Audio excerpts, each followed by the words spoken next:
10% in an enclosed but public area such as a parking lot or garage, 8% on school property. Well, there we go. We're going to have to segregate houses where there are women's houses and then there are men's houses, and women aren't allowed at men's houses and men aren't allowed at women's houses. Men aren't allowed at women's houses, women aren't allowed at men's houses. We're going to have to segregate all public areas, so parks, restaurants, swimming pools, gyms, you name it, that's all going to have to be segregated. There has to be male parking and female parking, so we're going to have to segregate that. And school property, we're going to have only women's schools and men's schools. So, like, that's just the way it's going to have to be now. Men and women can never be in the same place. It's just ridiculous. Like, I don't know if they specify how often rapes occur in bathrooms. If I had to guess, it has to be ridiculously small, like less than 1% or something, in bathrooms specifically.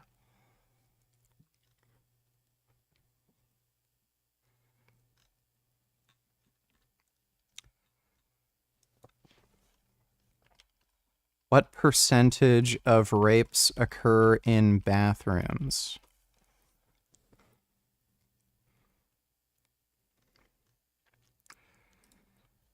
Access to toilets and violence against women. Paper examines if in-home access to toilets reduces the risk of violent crimes against women. We use the rollout of the Swab Bharat Mission flagship toilet construction program in India to ascertain if assault and rapes of women reduce when access to in-home toilets increase.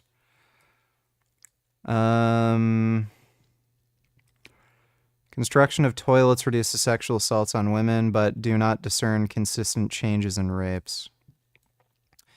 Findings for sexual assaults are robust to a variety of controls. We address reporting changes. We address reporting changes as a plausible alternative explanation. I think the guy in chat named Alexander Scherstedt is asking for a Discord debate or ban, if you read his messages. Alexander something.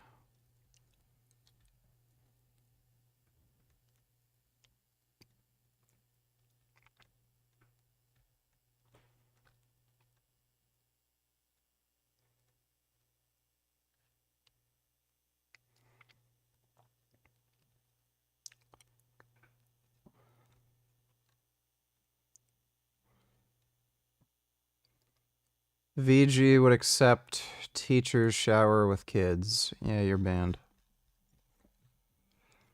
Thanks for the donation, H. We address reporting changes. What do they mean by reporting changes?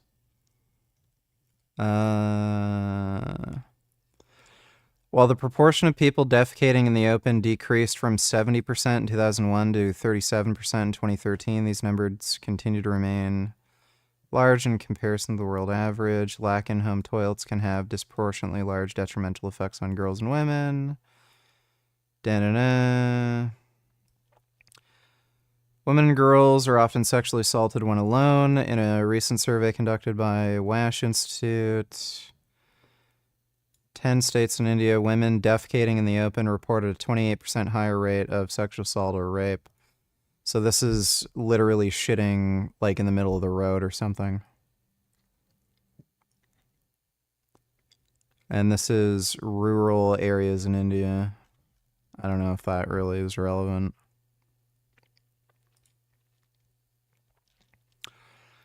National Policing Institute. Archival review of sexual assault complaints in places of public accommodation. National level discussion on the protection of lesbian, gay, bisexual, transgender people from facing discrimination, employment, housing. Summary of findings based on a review of sexual assault complaints in Atlanta, Dallas, Miami Beach, Miami Gardens, and Tucson before and after an official amendment of human rights ordinances in the locality. We did not find evidence of sexual assaults taking place in which men, under the guise of being women or transgender, entered women's bathrooms to commit a sexual assault or otherwise victimize women. Our overall findings are consistent with the research literature on sexual assault, which indicates that victims of sexual assault are primarily female, and that in 8 out of 10 cases, the assault is not perpetrated by a stranger, but rather by a person known to the victim, such as an acquaintance or intimate partner.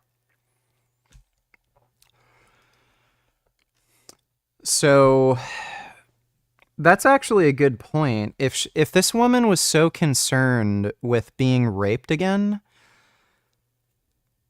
it doesn't statistically make any fucking sense that she'd be freaking out about trans women using a female restroom.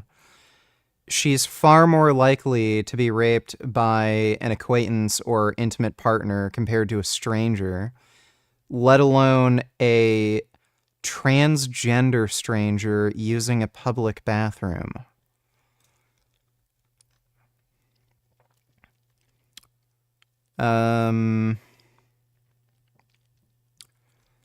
I just want to know what percentage of rapes have actually taken place in public bathrooms.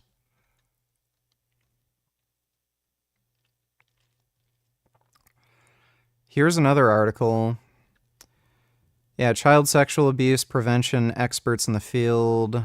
North Carolina's bathroom bill is not sexual abuse prevention. It states that in over 9 out of 10 child sexual abuse cases, the person who is abusing a child is someone known to the family, not a stranger. Yeah. Like, it has to be, you know, like 0.1% or like something ridiculously fucking low. So the fact that these people are freaking out over bathrooms, this is just fucking ridiculous. News, face the nation. Every bit of time and energy that is used to divert the attention of the federal government to go after trans people is time and energy that is not focused on addressing the cost of living for our constituents. What's your response to that? Well, I mean, the misogyny, women can walk and chew gum at the same time. We can do more than one policy at any given time. I filed almost 100 bills in my first 2 terms in Congress. I work on a lot. Women can't walk and chew gum at the same time. Have you seen women drive? Like, they're terrible. Like, no. Of issues. This isn't the only one, but it's certainly the one that has touched a chord with women across the country from both parties. And I'm going to continue to work hard and fight for them while I'm stemming the tide of inflation and out of control government spending that's been caused by both parties for decades now. We need to stem the tide of illegals crossing into our country, invading our country illegally, and we've got to protect women. We can do all those things all at the same time. There's nothing to stop women who work hard. Have you heard from President-elect Trump in the last week since all this started? I have heard from folks that will be in his administration that are part of his team, and they support me in this endeavor. And they saw what you saw, Piers, and that ad, they and them and versus he's for you. And they support me on this policy, and I hope they'll support me in the future bills that we're filing as we speak now. Well, Nancy Mace, I appreciate you joining me. Thank you very much. Yes, sir, thank you. Well, joining me to discuss this and more, Kevin Roberts, president of the Heritage Foundation and architect of Project 2025, and the author of Dawn's Early Light, Carrie Lake, a leader in the America First movement, with whom I've had many spirited debates over the years, legendary journalist and commentator Geraldo Rivera. Great to have him back on Uncensored, and the host of No Lie with Brian Tyler Cohen. Let me go to you, Geraldo, first, because I love talking to you. You know, it's so funny how these same, like, conservative women say, oh, women can multitask. Why do women always, like, claim, oh, I need maternity leave. I need to take time off to take care of my kids. So you can only do one thing at once. You can't take care of your kids and work. Ah, okay, well, since women can multitask, I guess we can get rid of maternity leave. And it's great to have you back. B, because this election result did not go the way that you anticipated, or indeed the way you voted. Do you think that one of the reasons, I mean, I think it was threefold. One, economy stroke cost of living, no question. Secondly, the crisis on the southern border and the whole issue of illegal immigration. But thirdly, what the left like to call a culture war, but actually what Trump has said is a sort of battle for common sense. And one of the things for common sense being this issue of trans people in women's spaces. Do you think that was I mean, we know that ad, the Carmelists for they, them, Trump's for you, was very effective. Do you think it had a bigger impact than people realize? I think it certainly had a huge impact, and you're absolutely right about the three pillars of what happened: the southern border, the economy, and this trans issue. But the trans issue, to be equated with those two monumental, profound, earth-shaking issues, is exactly my problem with the issue. It's not half of 1% of the American people, as Congresswoman Mace suggests. It's 1% of 1%. It's a tiny. I heard there were 40 cases for the whole country to be. Wait, I didn't know you were a misogynist. Why do you think women are less capable than men? I'm curious what sort of pseudoscience garbage you'll use for this. Can you make an argument without logical fallacies or anecdotes? Women are, on the aggregate, worse drivers than men. And there's reasons for that. One, women do get into more accidents. That is just an objective fact. They get into more accidents per million miles driven or something. It's just that typically the accidents they get into are not usually quite as serious because women do less highway driving. They tend to avoid the highway, drive at lower speeds, shit like that. But they do get into more accidents. Women also have worse spatial sense. So their ability to understand the size of their car, the size of the lane, how far another car is away from them, they are objectively worse at that. And that is one explanation for why they get into more accidents. They also they get scared easier, they tend to get far more nervous, and they lack confidence, and again, that can contribute to the amount of accidents they get into. And women are on average shorter, so they have a harder time seeing over the steering wheel, and their ability to actually see over the roof of their car and also just they have a lower field of view of everything when they're driving, so they are worse drivers. Also, again, women will do stupid shit like put on their makeup while they're driving. When's the last time you've seen a man put on their makeup while they're driving? Never. Women will also try to if they're driving with kids, they're always the ones who try to look back and tell their kids, hey, can you be quiet? Oh, here's your bottle. And then swerve and then fucking hit somebody. Men can do stupid shit when they're driving. They're more likely to drink and drive. They can use their cell phones while driving. I don't know if there's any gender differences between using their phone while driving, but women are far more likely to put on their makeup while they're driving or fuck with their kids in the back seat while they're driving. And again, they do have worse spatial sense. They do have a worse temperament for driving. They also have less hand-eye coordination and nervous system efficiency. So their reaction times are lower, they have worse spatial sense, they have a harder time seeing over the steering wheel, and they have a lower field of vision. A lot of women are also buying bigger cars these days because trucks and SUVs are being marketed as being safer. So that makes the problem worse. You have a bigger vehicle that's harder to tell, and they have a harder time telling how big the vehicle is, how far away other vehicles are, and they're going to have an even bigger time, again, seeing over the hood of the car, and that also contributes to more accidents. But yeah, it is objectively true, women are worse drivers. You can also look at driving jobs. So with something like Uber Eats, Men make more money per hour doing Uber Eats compared to women. And again, it's because women are worse drivers. They cannot drive as fast, safely. So men can drive faster, be more efficient, park faster, get the job done, and then get another order. Women have to drive slower to be as safe as men. So it's not sexism. Women just are worse drivers. And again, you can look at motorsports. I think there was only one woman ever who competed in F1, and she was the worst driver in the entire division.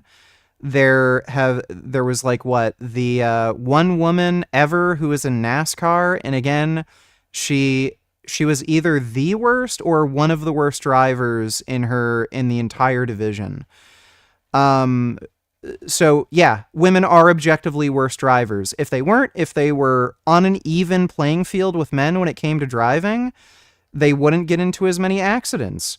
They would make about as much money per hour doing Uber Eats. You would see more women in motorsports, and when they do get into a division like F1 or NASCAR, they wouldn't always be the worst drivers in their division. So it's not sexism. They are just objectively worse drivers. Thanks for the donation, though, retard gains. Be obsessed with this issue is extremely Hang on. distressing. You're a big sports fan like me. There was a United Nations report that came out 2 weeks ago, and it said that 900 medals had gone to trans athletes around the world, thus depriving actual biological women athletes from winning medals. That's not a small, insignificant thing. And what you're beginning to see are more and more cases of trans athletes beginning to dominate in women's sport. And it led, inevitably, I felt, to the farce at the Paris Olympics, where Iman Khalif won the gold medal in a women's boxing competition after one of the women who fought against Iman Khalif had to quit after 40 seconds because she'd never been hit that hard in her life. And Iman Khalif has been widely reported now and was banned from the World Championships earlier than the Olympics because of this, for having male chromosomes. In other words, is for all intents and purposes. So again, Piers doesn't know what a woman is. Y chromosome doesn't determine your sex. Biological male. With your sports hat on, knowing how important the integrity of sport relies on fairness and equality, you can't be happy about that. I am not happy about it at all. And I believe that your biological identity is pretty easily determined, or should be, in terms of what is appropriate for athletic competition or which bathroom you use. But I also think that this issue has been used, you talk about culture war, this issue has been used to aggravate a kind of unrest, a kind of division in the country. It really is exacerbating, and people are exploiting the issue in a way that is extremely troubling to me, rather than, for example, you make an accommodation for people who say they are in transition. I use a cane now. There's a restroom for handicapped people that, generally speaking, is one person at a time. Let them use that one. There are ways to accommodate this I agree with without that. making it so silly to be so exaggerated as a. I could not agree more. And in sport, I think it's very straightforward. You just say that all. They don't have male, female, and handicapped bathrooms. They have male and female bathrooms, and some of them are handicap accessible. Like what the fuck is he talking about? All trans women athletes, you have your own category, or you compete in the male category, which is the one that most of them have previously competed in, albeit almost always far less successfully. And that's the point. They are far more successful trans athletes when they switch to women's sport than they ever were in men's sport. And that is my big problem with this. That's why we separate the sexes at the Olympics. Otherwise, women would win no medals. Everyone knows that. Otherwise, why would we separate them? Carrie Lake, welcome back to you. I'm sorry about your loss. I'm not sorry as you probably are, but nice to have you. Their loss is our gain, Carrie. So welcome to the Uncensored as always. This whole issue of the culture war, including the trans thing, but also what Trump called the core of common sense. I do feel that particularly with men, millions more of whom gravitated to Trump, whether they were black men, Latino men, white men, whatever, I think they do care about this stuff, and they voted with their feet. 100%, and men and women. I mean, fathers out there having to think about their daughter going into a locker room and having a biological boy or man in there with their daughter put their foot down and said, hell no. And let me tell you, I applaud Congresswoman Mace for standing up and taking a stance on this. People have to realize that in Congress, many of these congressmen and women live right there in their office because they can't afford to have a home in their home district and also one in Washington, D.C. So this isn't just about going to the restroom. It's about showering and getting ready in the locker rooms. And you know what? We're tired as women of mentally ill men playing dress up, trying to act like they're women. We're not going to surrender our womanhood to this anymore. And as a country, we need to stand up and say enough. Enough is enough. We've had great strides as women, and we're not going to hand over those strides and be Get fucked. It just, nobody cares. I've said this before, like, it's funny how just culturally we always say, oh, women blab too much, they complain about everything, they just talk.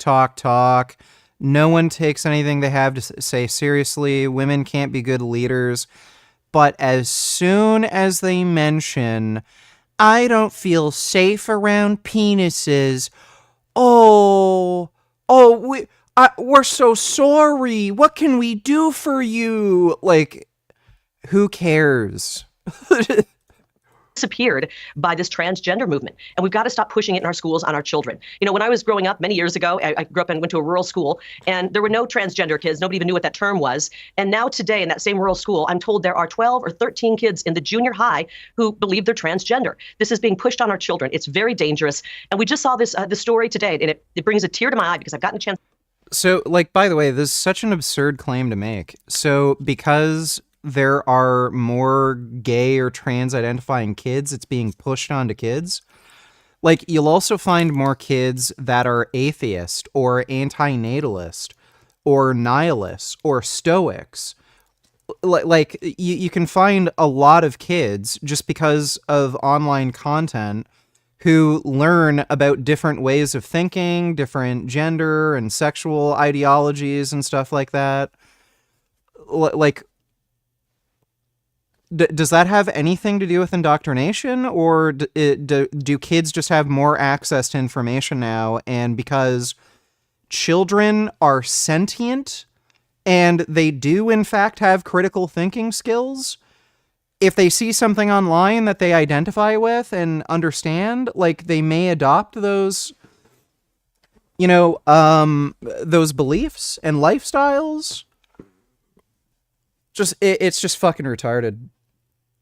You could say this about literally anything. The kid who shot up Sandy Hook, I think he was an Amendem fan, and he was an anti-natalist.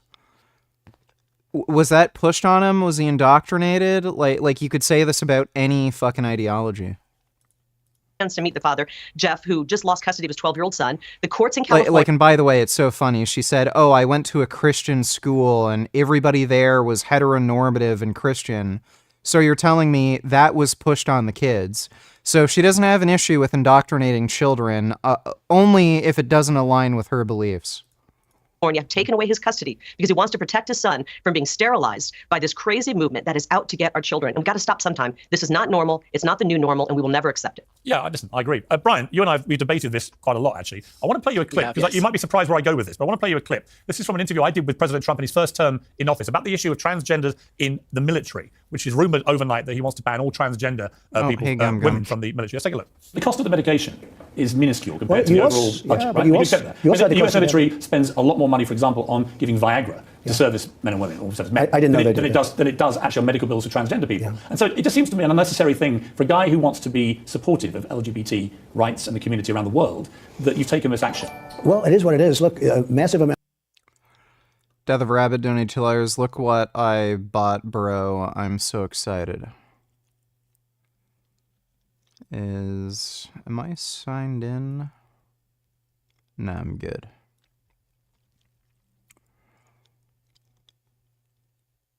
Major Fitness, Drone 1 Power Cage, Multifunctional Rack. Oh yeah, that looks cool. Yeah, that's neat. You got a full cable thing. That is handy. I don't usually like these dip bar attachment things. They're usually way too fucking wide apart. I'd rather use rings if I had to use a dip bar that's that wide, but yeah, it's pretty cool. And you can use a cable row here too.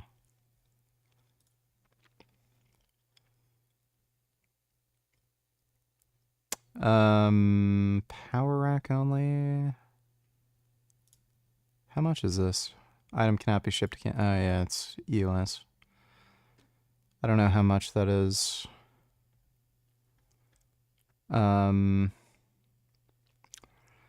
209 pounds. So that should be pretty sturdy. Yeah, looks good. Yeah, it's a good setup. Thanks for the donation, Death of Rabbit. The dual cables are such a cool add-on, yeah. Thanks for the donation, man. It's 430. It's pretty good. And also, people were going in and then asking for the operation. And the operation is $200,000, $250,000. And getting the operation, the recovery period is long, and they have to take large amounts of drugs after that, for whatever reason, but large amounts. And that's not the way it is. I mean, you can't do that. So Brian, this all got very analysed at the time, and there's no doubt you are allowed to take a lot of pharmaceutical substances if you're in the military. So that point was corrected. I think he had a point about the surgery. You know, if you have trans surgery and it takes you out of work for a sustained period of time, I can see why that would be difficult. But I didn't really then, and I don't really now, understand why trans people can't serve in the military. I mean, the whole argument about the sport thing goes out the window because, frankly, if trans women in the military are stronger or better or faster than women standing next to them, who cares, right? It doesn't matter. Stronger the better. So on that part, I think that is more. Dodo donates dumb commentary. Also, can you play Shenmue later? So some of the stuff that he wants I was planning on doing that in all likelihood. to do with some of the food processing and some of those arguments I think a lot of people would agree with. You know, why does the UK have 3 ingredients when we have 14 ingredients in our food? And it's a fair question. 100%. And so I think that some people might agree with there. And I also think his pro-choice stance, is, is favorable to Democrats. There's a lot. This guy has a very pointy head. Look at, it's like a cone.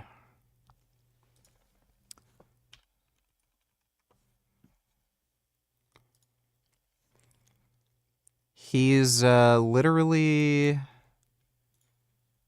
like the cone heads.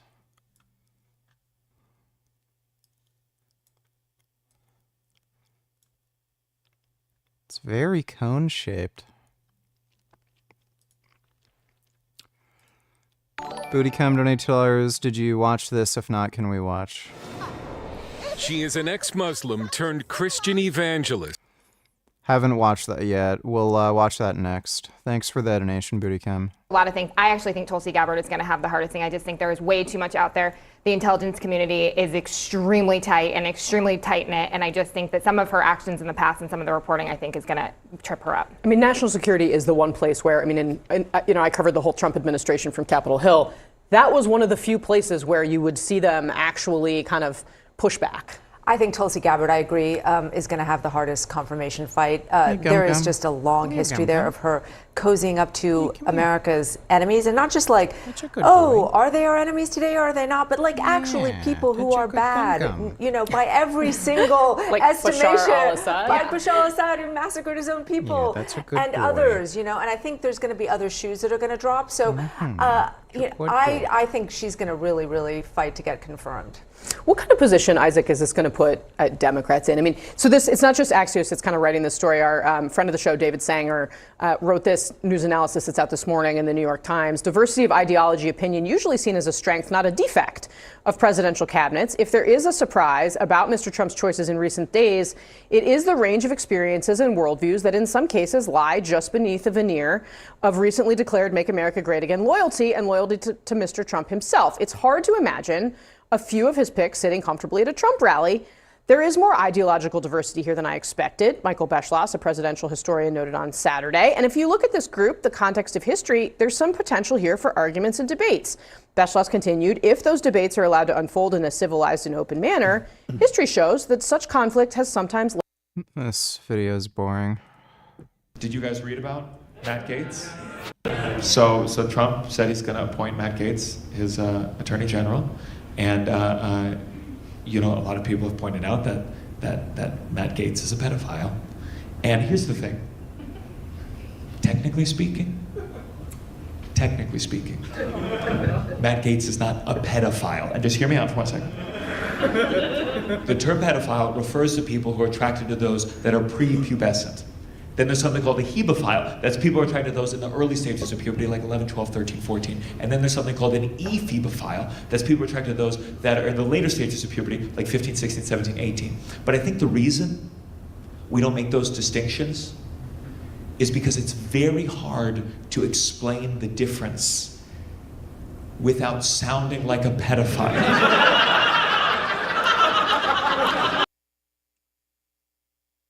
It's not the funniest joke, but, you know.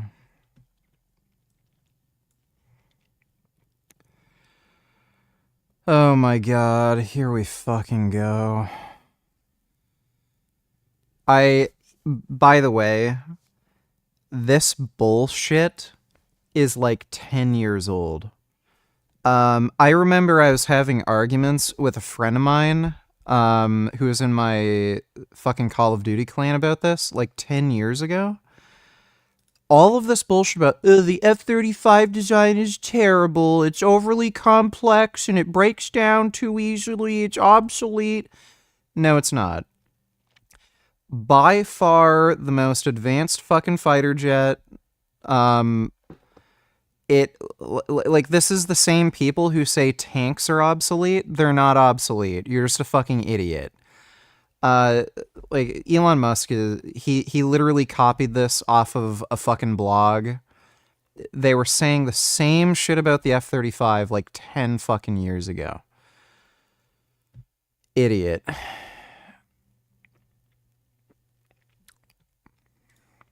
Well, thanks for the donation, Dodo. Appreciate it.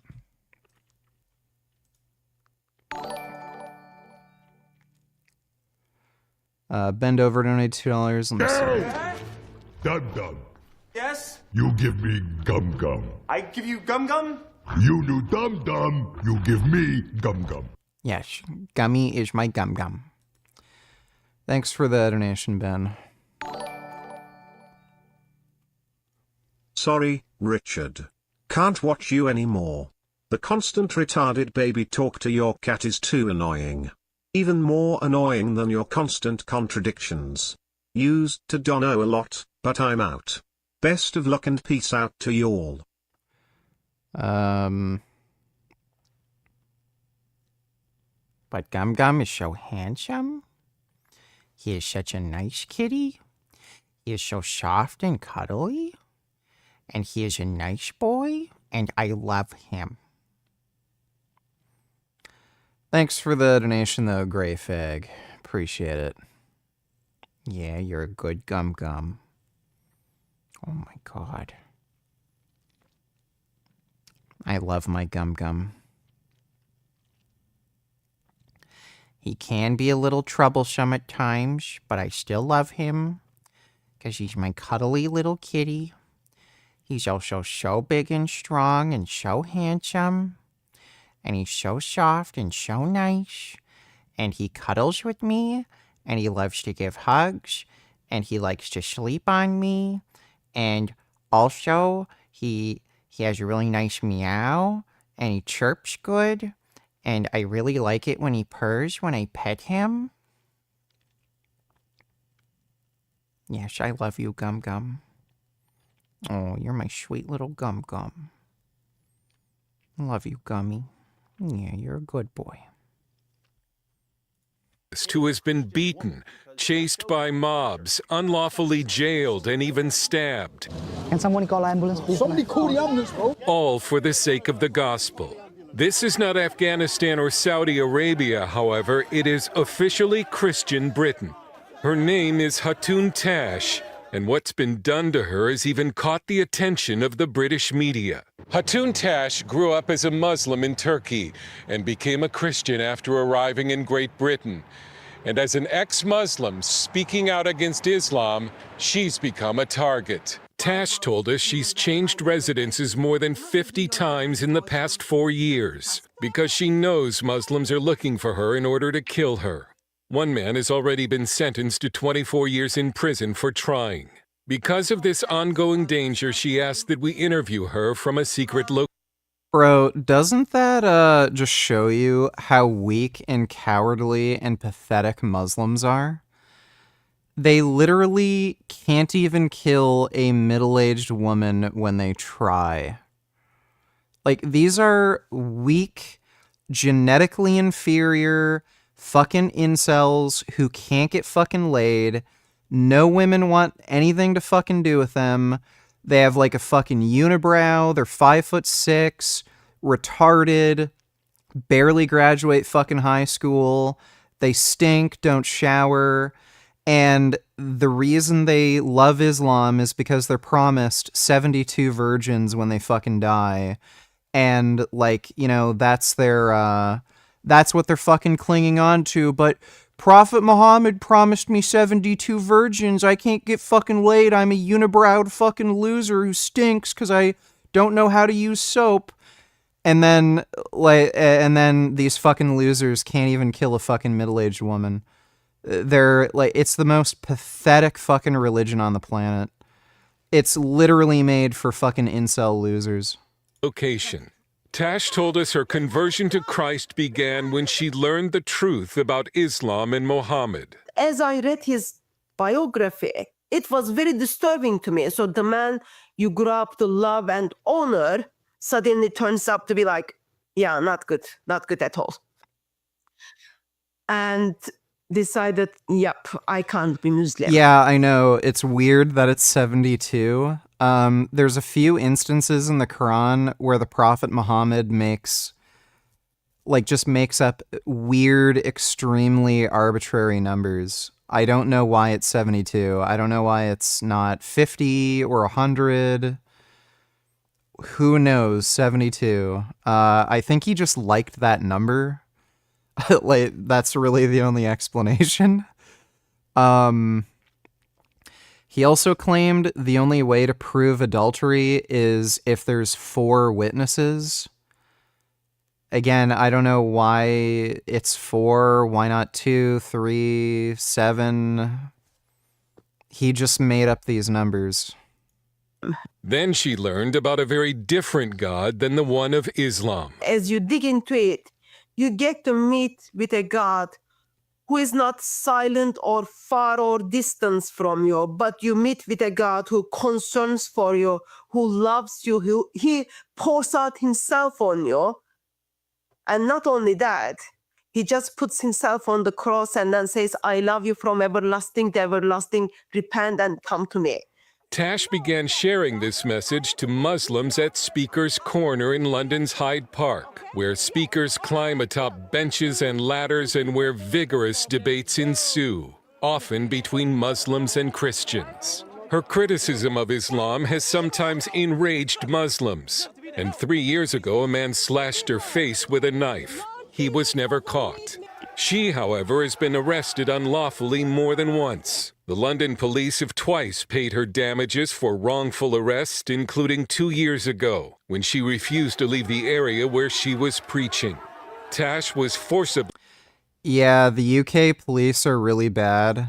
They literally... I think people in the UK are just dumber than, like, maybe even Americans in some ways. The UK police are so fucking stupid. They don't understand what disturbing the peace means. So disturbing, they always bring this up, by the way. Anytime you're doing like vegan activism or something, I've seen so many vegan activists have this problem with UK police. Just because you're upsetting somebody, that doesn't mean you're disturbing the peace. Disturbing the peace is a very specific term where you are doing something deliberately that would reasonably be expected to cause violence or harm. So if you yell fire in a movie theater, or like yell I'm gonna shoot you or something, that would, by any reasonable standard, be expected to cause violence or cause people to get injured or hurt themselves or hurt each other. If you're just at like a public area where you're just talking about how you think Islam isn't true and somebody is getting upset about that, that's not disturbing the peace, and you have every right to stay there. the UK police are fucking inbred retards and they don't understand that, so they keep arresting people just because they upset somebody else. Dodo donated $2. Let me We see. didn't discover the Higgs boson. As a scientist, I don't care who discovers it. I'm glad it got discovered. But it was discovered in Europe, not in America. We would have had that thing nailed 1995. We were building the superconducting super collider. Congress cut that budget. We would have found the Higgs boson and more beyond that. And so what was it in Europe? They discovered the Higgs boson. When do they announce it? The morning of July 4th. They could have announced that Tuesday or Thursday, but no! They waited until it was our celebration, and Europe uses that day to remind us that we suck at science. Yep. So this Chipotle manager was fired one day after she was caught refusing to serve some black guys since they never have money. But although she began receiving countless horrible messages, little did anyone know she was actually the victim. You see, this video was posted by Masood Ali with the caption, "Can a group of well-established African Americans get a bite to eat?" Masood and his friends can be heard in the video accusing Dominique Moran of racism after she told them they had to pay up front since they never have money when they come in. But since Masood said they'd been eating there every day without a problem, when he tagged Chipotle on Twitter, they just apologized and fired Dominique. The entire internet soon began brutally attacking her for racism. But that's when a user named Andrew I hate this guy, by the way. Hallworth suddenly noticed something odd. In Masood's full video, it wasn't just Dominique refusing him service, it was even the black workers. And when Andrew dug a bit deeper, that's when he found tons of Masood's old tweets, literally about him dining and dashing from Chipotle. As it turns out, Masood and his friends had stolen from Dominique's location several times already, which is why she had been I can't stand that guy's videos. Old timers, we grew up. If you called someone Neanderthal, that was an insult. Like they're still evolving Neanderthal, and they all went extinct anyway. Do you realize that the most racist scientific community ever were 19th century anthropologists? They're the ones that set up white male humans were at the top of the evolutionary ladder, and blacks and everybody else were lower, still evolving, closer to the apes and all of this. So watch what happens. In the 1990s, the world found out that Europeans are between 1% and 3% Neanderthal, and Africans are 0% Neanderthal. So in the 1990s, research papers started coming out talking about how creative and imaginative the Neanderthals must have been. A complete facelift of the Neanderthal. That is pretty funny. Testosterone doesn't make you aggressive. Here's what it actually does.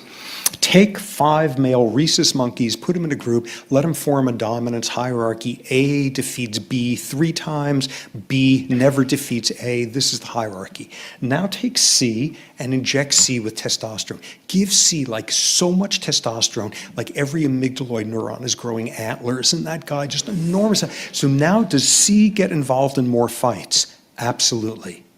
Is this the pattern that occurs now? Is C suddenly challenging A and B and rising in the heart? Absolutely not. C never does a thing with A and B. What happens instead is C becomes a total nightmare to D and E.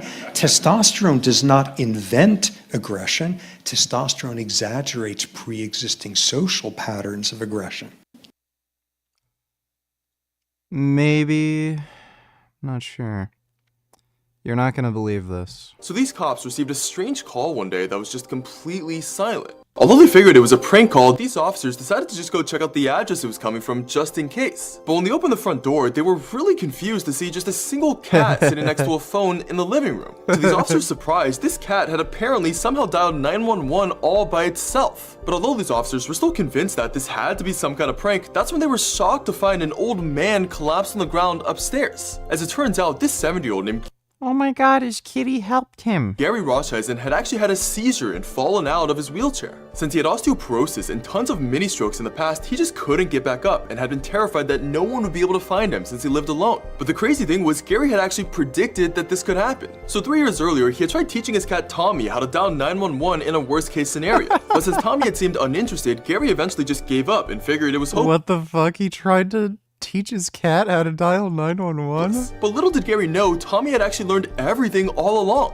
When Tommy saw Gary collapse, he somehow remembered exactly how to hit the speed dial for 911. He directly saved Gary's life. So these cops received a... That's hilarious. Oh my god, that's hilarious.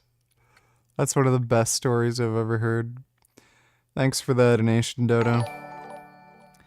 Pam Boost donated $2. They took teddy puppies. Oh my god. Oh, they're munching on a sweet potato. Oh my goodness, look at those little chonkos. Those are some good wombats. Oh my god, those are good wombats. Oh yes, just munching on a good sweet potato. Oh my goodness, they are handsome. Oh my god. Oh, that's some good munching. Oh, that's a nice beaver just munching on a carrot. Oh my god, he loves carrots. Oh yes. Oh yes, munch, munch, munch. That has tons of beta carotene in it, very healthy for a beaver. Oh yes, you get that beta carotene. Oh, that's good.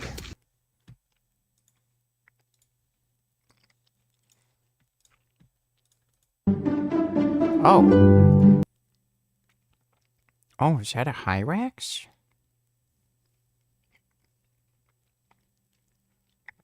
Oh my goodness.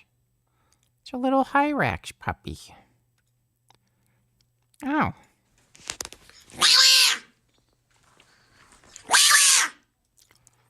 Wow, look at his toes. Oh my god, they have toes. Oh, so majestic. Oh my goodness, look how handsome they are. Wow, those are some handsome deer. Oh my goodness. Wow, that's good. Oh.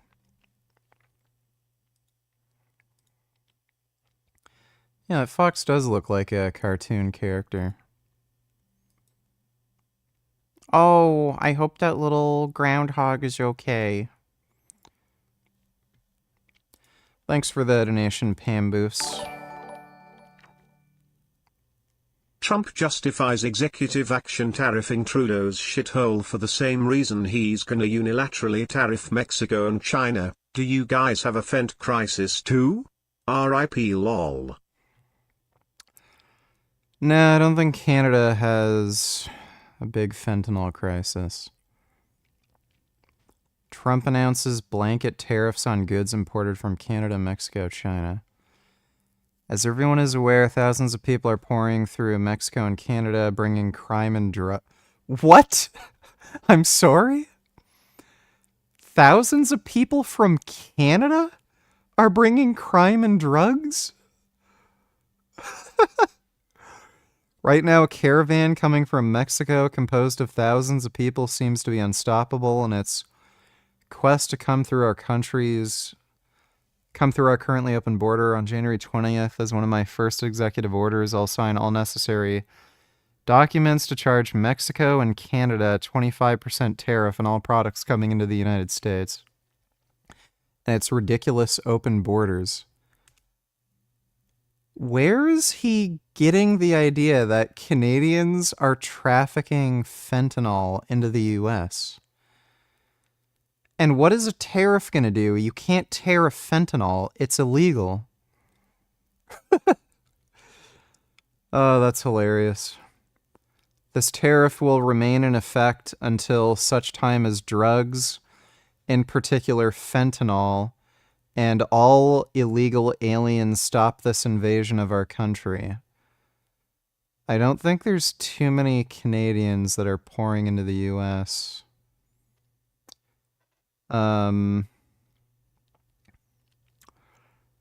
Both Mexico and Canada have the absolute right and power to easily solve this long-simmering problem. We hereby demand that they use this power, and until such time that they do, it is time for them to pay a very big price. What a fucking retard. I've had many talks with China about the massive amounts of drugs, in particular fentanyl, being sent into the United States, but to no avail. Representatives of China told me that they would institute their maximum penalty, that of death, for any drug dealers caught doing this, but unfortunately, they never followed through, and drugs are pouring into our country, mostly through Mexico, at levels never seen before. Until such time as they stop, we will be charging China an additional 10% tariff above any additional tariffs on all of their many products coming into the United States of America. He's blaming Canada for the fentanyl problem. Well, okay, I guess. Thanks for the donation, retard. Sing Along Plaza. I shall do that for you. Thanks for the donation, Alex.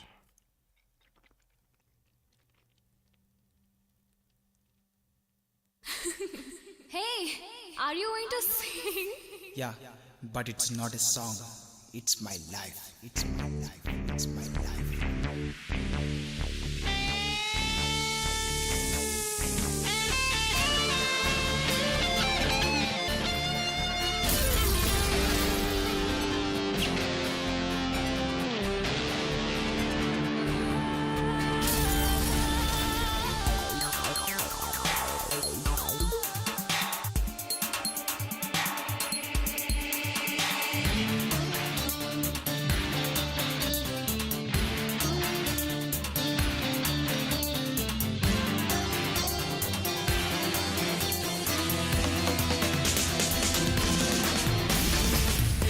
It's my life, whatever I want to do. It's my life, wherever I want to go. It's my life, whom I want to love, oh. It's my life, whatever I want to talk. It's my life, wherever I want to walk. It's my life, whom I want to leave, oh. If you live like that, do you know what people think about you? People think that I am somewhat mental. They don't know I am very sentimental. Friend of mine said I am a waste fellow. You don't know the taste of this fellow. My teacher scolds me that I neglect education. She don't know I collect real education. My neighbor thinks that I am wasting my time. He don't know that he is wasting his time. My mother sees me and she always bother. My father trusts me and treats like his father. Hey, what the hell do you think of yourself? I always search good and bad. I always search bad and good.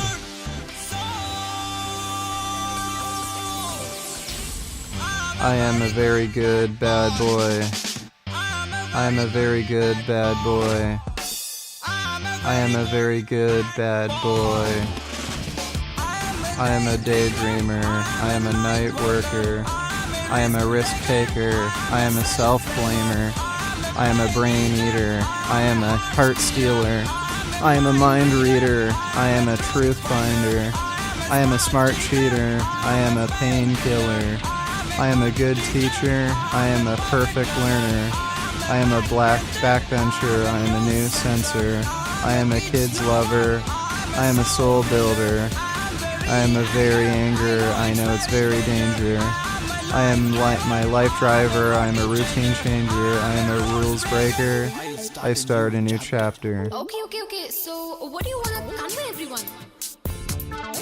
Just leave everyone. Believe only one. If you don't like anyone, live alone.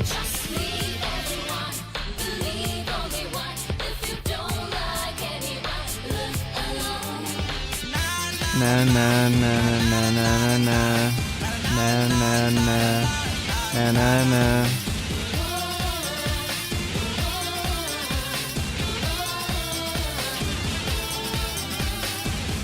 La la la la la la la la la la la la.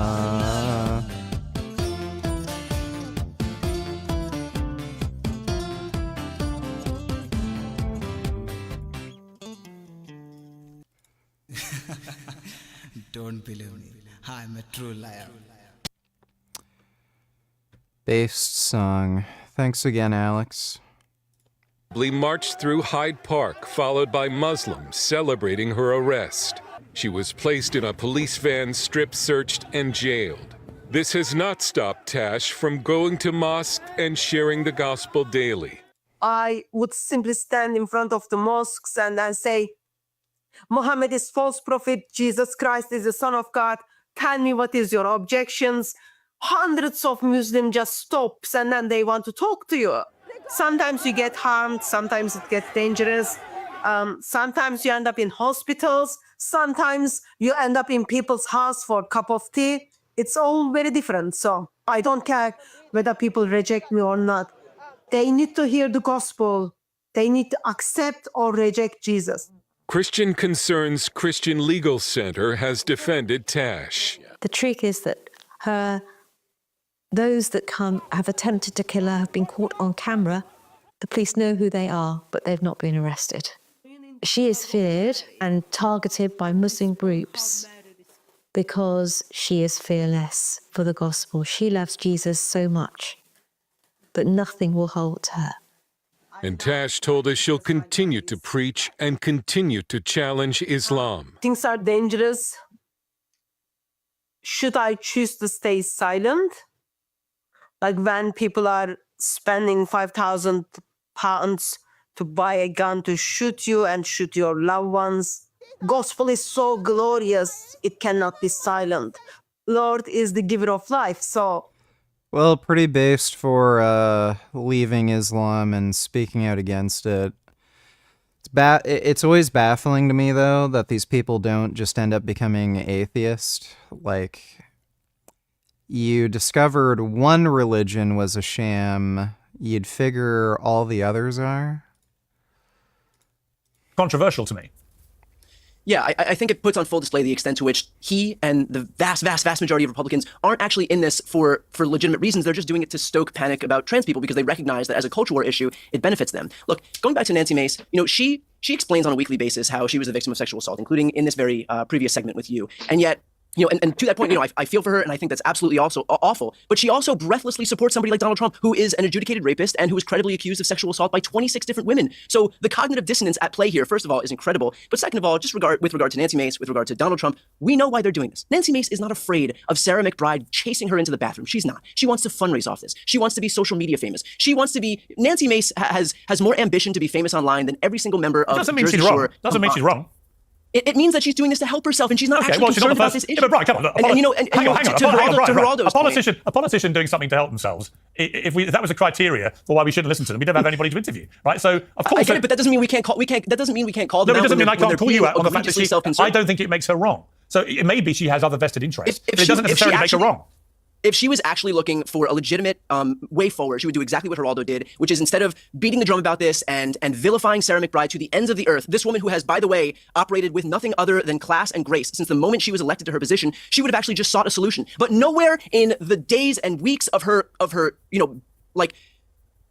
doing the fainting couch spell, has she brought forward any single indication that she's willing to look for a solution? She hasn't said, let's get a different guy. She hasn't said that she has the solution. You ban it. I mean, just bang. That's it. Calling for this one woman to not be able to use bathrooms is not the same as her saying. It's not one woman. It would be any transgender people who are in Congress. This is an attack.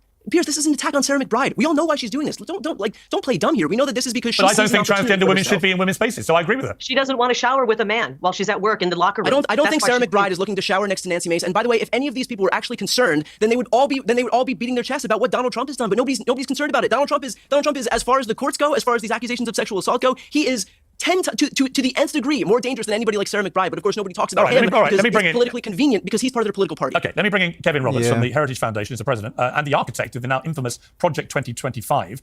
Kevin, good to see you here in London. You've obviously been deemed so outrageously extreme that Donald Trump even distanced him. Like, realistically, she's way more likely to get assaulted by somebody like Donald Trump than Sarah McBride, so... Why the fuck are they whining and crying about this? It's just retarded.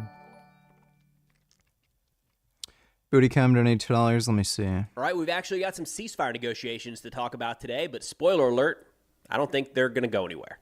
We're going to talk about those alongside continued ground operations in southern Lebanon, the Israeli actions in Gaza over the last couple of weeks, and finally, of course, we got to get into the ICC arrest warrants that were issued for Netanyahu, Gallant, and Mohammed Deif just this last week. We're going to talk about, probably most importantly, what they don't mean, what they do mean, and then what to expect there going forward. So let's get into it. Starting up north in the ongoing war between Israel and Hezbollah, ground operations there largely have continued unimpeded. We are seeing a kind of continuation of airstrikes all across Lebanon, with a lot targeting Beirut specifically. In the footage coming out from the IDF, we're seeing them come across near daily additional tunnels, a lot of different weapon storage, rocket launchers aimed into Israeli territory, and then the occasional Hezbollah fighter who, unlike his buddies that fled north, actually stayed back and decided to take on the Israeli forces. It doesn't look like that's happening an awful lot. Right now, by and large, the Hezbollah response has mostly been in the form of rocket, drone, and missile attacks into Israeli territory, and it really ramped up just in the last 24 hours. In fact, yesterday, Sunday, November 24th, Israel said that around 250 rockets had been fired by Hezbollah across the border from Lebanon, marking the heaviest bombardment in a single day since Israel kind of intensified the fighting in Lebanon in September.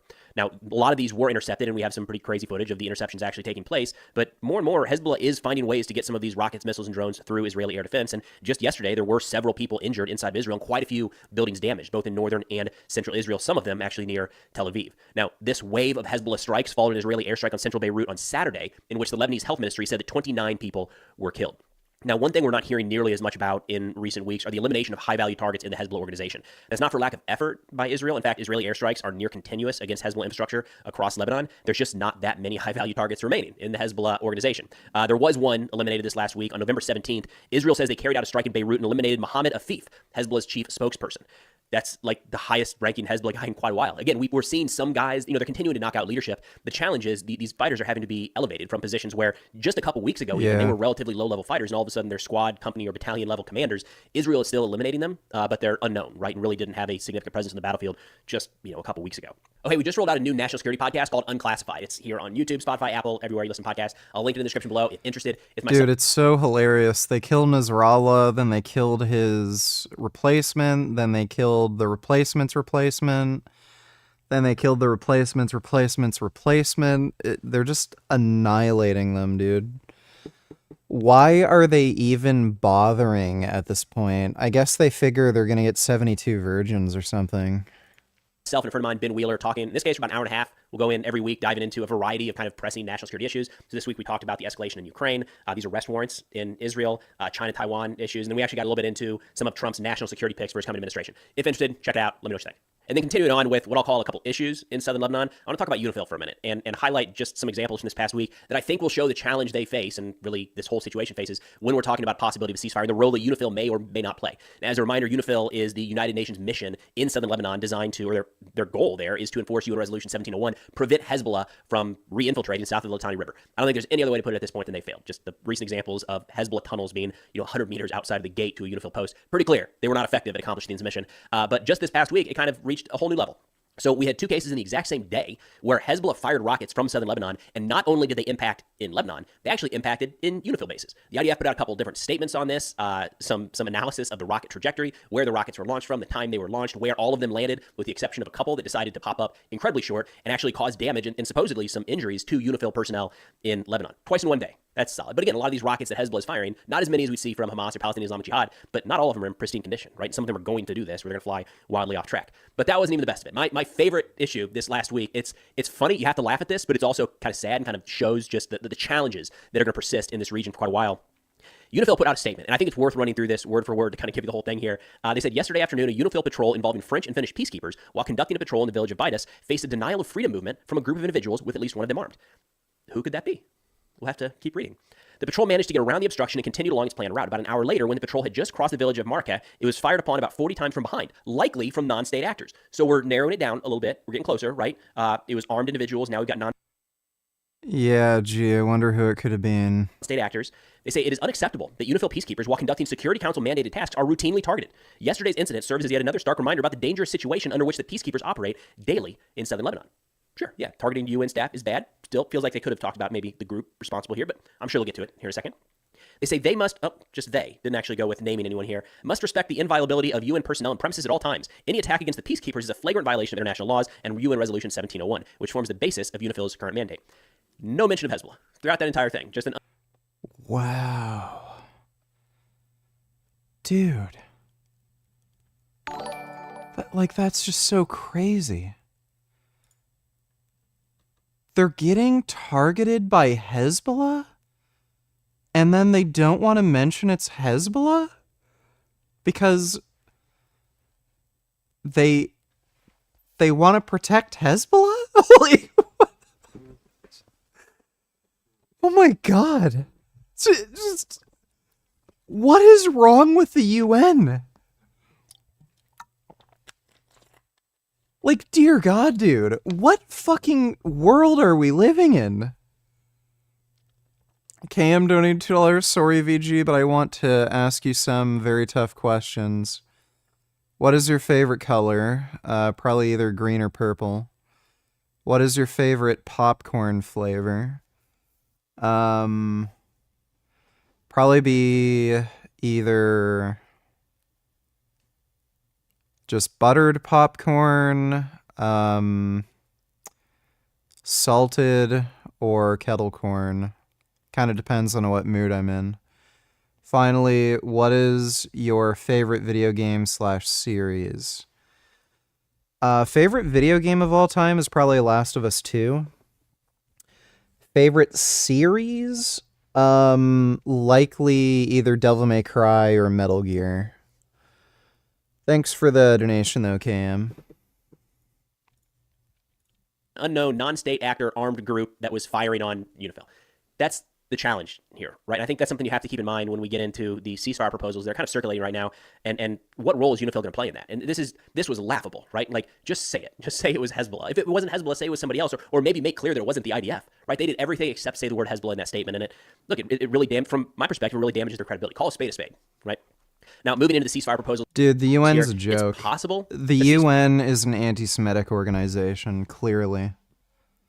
Like they're literally getting attacked by fucking Hezbollah, and they're like, we were attacked by somebody, and that's mean. And they don't want to say Hezbollah because they want a friendly relationship with Islamic militant groups, even though they're killing them. Like, it's just crazy. Ceasefire could come about in the next little bit here. I'm pretty skeptical because if you look at the results of the most recent U.S. presidential election, by and large, it's a very pro-Israel group across the board. Like, not just Trump himself, but if you look at the people he's putting into positions of authority, by and large, very, very pro-Israel. Like, yeah, so the idea here that Israel would be kind of racing to get anything done before Trump's inauguration, I don't see a reason why they would do that. They're probably going to have more bargaining power in about 60 days. But anyways, diving into this Hezbollah ceasefire, they say Israel has agreed in principle to a U.S.-backed ceasefire with Hezbollah in Lebanon, and Prime Minister Netanyahu is now working on how to present it to the public. That's according to multiple reports on Sunday night. They say the reports, which cited officials in Jerusalem, Washington, and Beirut, all noted that approval of the proposal was not final, and that several issues must still be ironed out, but that Jerusalem had okayed the main tenets of the proposal. But some of those main tenets are probably still going to get hung up. Now, listen to this. They say Haaretz reported that the proposal will include 3 stages: a truce, followed by Hezbollah removing its forces north of the Litani River, an Israeli pullout from southern Lebanon, and finally, Israeli-Lebanese negotiations on demarcation of contested border areas. It is said an international body, led by the United States, will be tasked with monitoring the ceasefire, and Israel expects to receive a letter from Washington affirming its right to act militarily should Hezbollah break the terms of the ceasefire amid no action by Lebanon's military international forces.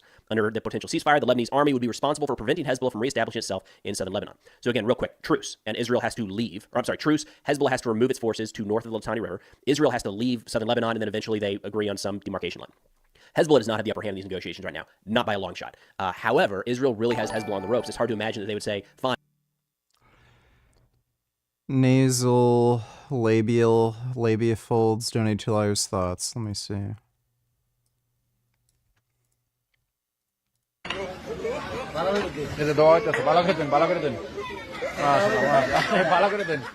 আরে বা ভালো করে দেন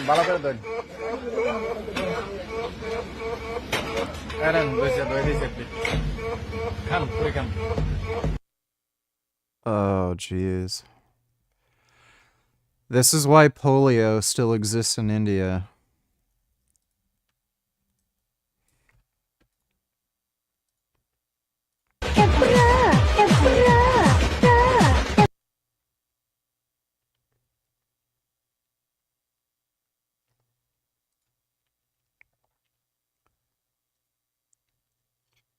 No way. No way. Oh my god. I'm never eating any food in India, dude. Holy shit. I thought for a second this was like a date eating contest. They literally use their mouth to remove date seeds before they sell them to people. Holy fuck.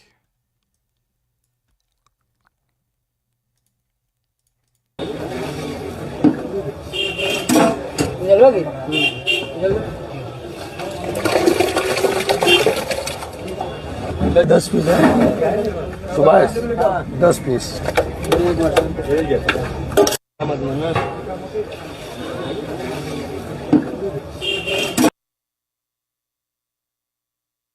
Is that gutter oil?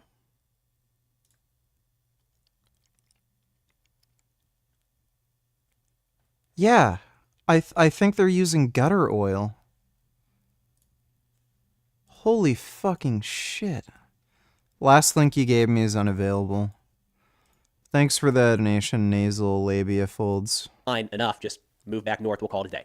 I think that was the plan for a long time, but look, Israel's been very, very successful in kind of eliminating a lot of Hezbollah's capabilities. I have to imagine there's people inside the Israeli government looking at this as the opportunity to kind of wipe them out once and for all. Personal opinion there. I don't know that the Lebanese military has the ability to enforce this at all, so that's going to be a problem, right? And we just showed what UNIFIL was up to. Apparently not really able to do this either. And then the piece about the United States kind of monitoring the ceasefire, that suggests troops on the ground. I don't know that that's in the cards, personally. It seems that kind of flew under the radar here, kind of inserted, like, by the way, the U.S. is going to be the ones monitoring the ceasefire.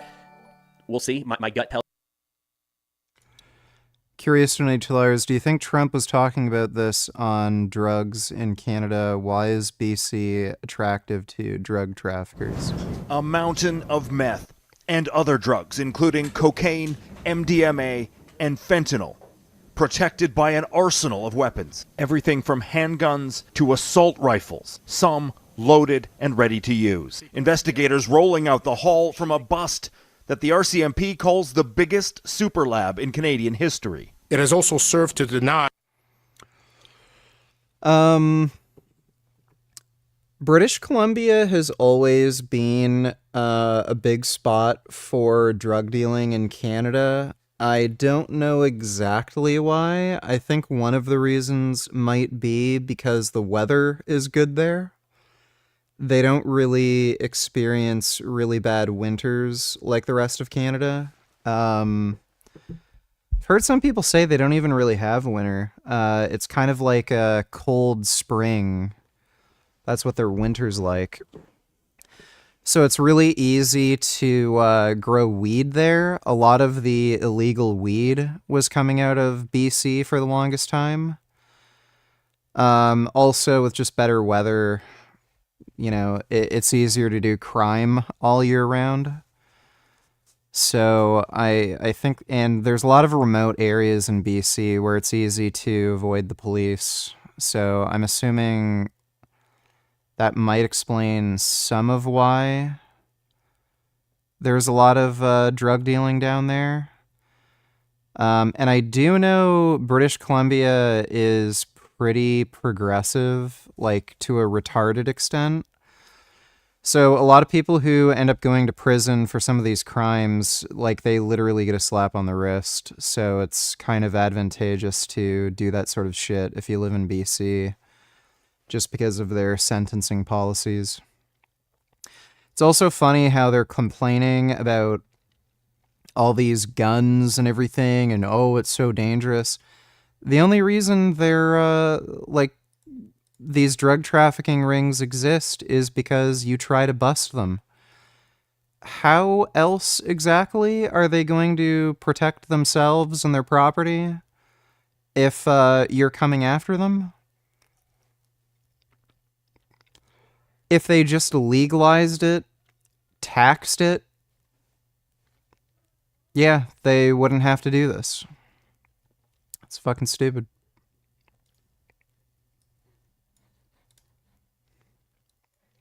Begin tonight with a drug bust revealing BC's connection to one of the most notorious and violent drug cartels in the world. Metro Vancouver's role in international organized crime is raising concerns about the lack of security at our ports. Here's CTV Shannon Patterson. Yeah, I guess that's another advantage too. It's on the coast, so it's easy to traffic drugs through like shipping lanes and shit. Alongside the bags of drugs, cash, and weapons seized when RCMP raided a major trafficking operation in Surrey in September, 3 Mexican passports. A clue that this bust was connected to drug kingpins outside our borders. They're one of the main Mexican drug cartel groups. This bust was announced. Who cares? Let people do drugs. Let them ruin their lives. Who cares? A week after the public learned about Canada's biggest drug keyword case. What do we got here? That looks like an SKS. That is just a shitty hunting rifle. That is a Merlin or something. That looks like a lever action or some shit. Don't know exactly what that is, but it kind of looks like a shotgun, maybe? That is a very weird one. So it's like some 308 rifle. And that's just some piece of shit. Probably somebody found that in their grandfather's basement or some shit. AG about the cartel they believe is behind the Surrey operation. This drug operation was disrupted as a result of the arrest of one of their main leaders in the United States over the summer. So I can't state exactly which drug cartel, as this is an ongoing investigation, but you can probably... I genuinely don't understand why they bother doing this. How many fucking drug arrests and drug busts have they done? And what a surprise! People can still get drugs! It's almost as if it does absolutely nothing. Connect the dots. In July, the leader of the Sinaloa cartel, Ismael El Mayo Garcia, was arrested in Texas. They're huge, they're ruthless, they're smart, they don't pick sides. Peter Edwards co-authored The Wolf Pack, a book of... By the way, the reason why these drug gangs and cartels are so violent is a direct effect of drugs being illegal. Whenever you start making drug arrests, what ends up happening is because all the remaining gang members and criminal organizations, because they end up having a larger market share, and because they're under threat of arrest from the police, they have to become more violent in order to keep doing their drug trafficking operation. And because they have a larger market share and they're making more money, they're also more motivated to be more violent and go to war with other gangs. Because if there's 10 cartels and each of those cartels have, 10% market share, each time you knock out a cartel, their market share increases. So if you go from 10 cartels having 10%, and you go to 5 cartels having 20%, well, now you literally doubled the amount of money they make. So if they're in competition with other drug gangs, well, okay, might not have been worthwhile attacking each other when each of you only, have 10% market share. Well, now that you doubled your money and you have 20% market share, you have a lot more to lose and a lot more to gain. So if you can take out another cartel, well, now if you have a 20% market share, you knock out somebody else, well, now you have a 25% market share. If you knock out another one, well, now you have like 35% market share. And the police are also after you too. So it incentivizes all these gangs to be more violent. So while they're complaining about all these drug gangs being so violent and so dangerous, you're the reason they're violent and dangerous. So thanks for keeping nobody safe, you worthless fucking cops. Police are just, they're literally useless. They practically do fucking nothing. My Canadian girlfriend has overstayed her 6-month visit and is now facing deportation, especially with Trump in office. What is the easiest way to sneak someone into the US from Canada or vice versa?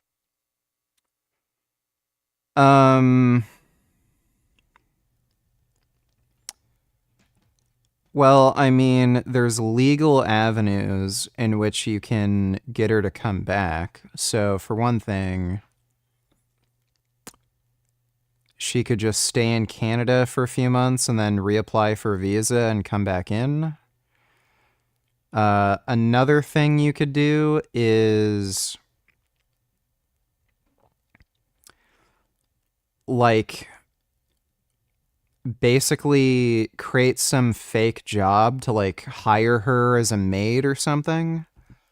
So if she could create some bullshit, like, cleaning service or something, that may be a way to get a work visa, so that she could just stay there under a bullshit work visa. I know some people have done that. But, yeah, it's a long distance relationship, dude. What can you do? But you might want to just talk to an immigration lawyer, see what avenues you can use. Thanks for the donation, though, Speed Racer. Forgot my namification, donate $2, so just let them sell meth or crack to kids. Well, that is actually better than the alternative. So there are 3 options. One option is, make drugs illegal and try to take out these criminal organizations, which leads to them having a bigger market share, making more money, being more violent, and because they have more money and resources, that also means they're going to have more money and resources to recruit corrupt police so that they can get away with their crimes. So the other alternative is, let them sell all the meth to kids they want, because you know for a fact nothing you do will prevent them from selling kids to meth. So you could either have bigger, stronger, more violent drug cartels that are going to kill each other, kill innocent people, kill cops, and sell meth to kids. Or you can have friendly neighborhood drug dealers who sell meth to kids and don't fuck with anybody. Or you could officially legalize it, allow companies with licenses and everything to sell it, and then they could sell a safer, better, cheaper product. And you can have, you can also impose age restrictions, so they can only sell to people over the age of 18 or 20 or whatever. And you can tax it, collect a fuck ton of tax revenue, and then you can put some of that money into healthcare and rehabilitation resources. That's another option, but why would you want that? Let's try to destroy drug cartels, which has never worked in the history of ever, and increase violent crime. I would much rather have gang members shooting at each other from across the street when I'm trying to get groceries. I prefer that. Don't you all like having drug dealers shooting at each other from across the street when you're trying to get groceries? I like that. Why would you try to do anything else? Thanks for the donation, though. Forgot my namification. For the 3rd straight week, RCMP are revealing details of major drug busts involving millions of dollars of potentially deadly fentanyl. Like the previous 2, there have been few arrests and no charges. And as CTV's Shannon Patterson reports, this time police are driving home the... Like, by the way, another hilarious consequence of all of this, too, is you end up seeing more dangerous and addictive drugs coming to market. The whole reason fentanyl has become a thing is because of the war on drugs. So because people can't get OxyContin and Percocets, people ended up switching to meth. Well, meth is hard to get and it's expensive, And again, the police are trying to shut down all these meth dealers and shit. So then these drug dealers discovered fentanyl. It's way cheaper to make, way more addictive, way more harmful, and it's way more profitable. Now we have fentanyl. Now people are trying to get rid of fentanyl. What do you think's going to happen next? They're going to find a cheaper, more addictive, more harmful drug to sell. It's just ridiculous. Like, the war on drugs has created this fentanyl epidemic. It truly has. So imagine a world where you could just go to a store and get Percocets or, like, just, you know, these normal fucking opiates that doctors prescribe. We wouldn't have a fentanyl epidemic. Yeah, there'd be plenty of people addicted to Percocets and shit. It's better than being addicted to fentanyl, as far as I can tell. It's less dangerous, less addictive. Like, the likelihood of you getting addicted in the first place is lower. And you can tax it. Like, we live in stupid, dumb land. Nasal labia folds donated $2. The Give me a message second. I'll look of at those. prevention. Almost 20 years in the drug unit, so I would say it's in the top 3. The mountains of drugs, 6 prohibited firearms, and 109 cartel. Like, by the way, this is such a fucking joke. This is like a week supply. If that. They might sell this in literally one day, depending on the size of the gang. This could, in reality, be literally one day's worth of drugs. So you have stopped the drug market in this area by like a few hours. Like, this whole thing with the war on drugs is just a waste of fucking time. Restricted video.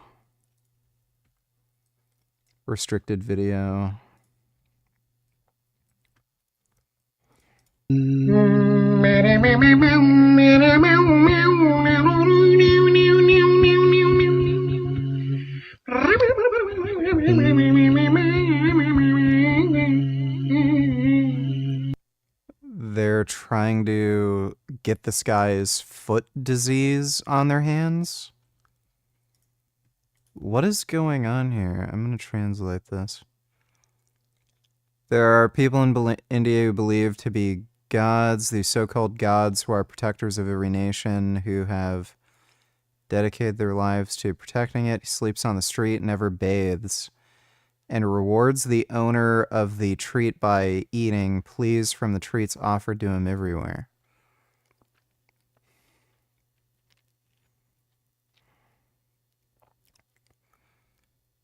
So this is a disgusting homeless person, and people are trying to get his germs or her germs.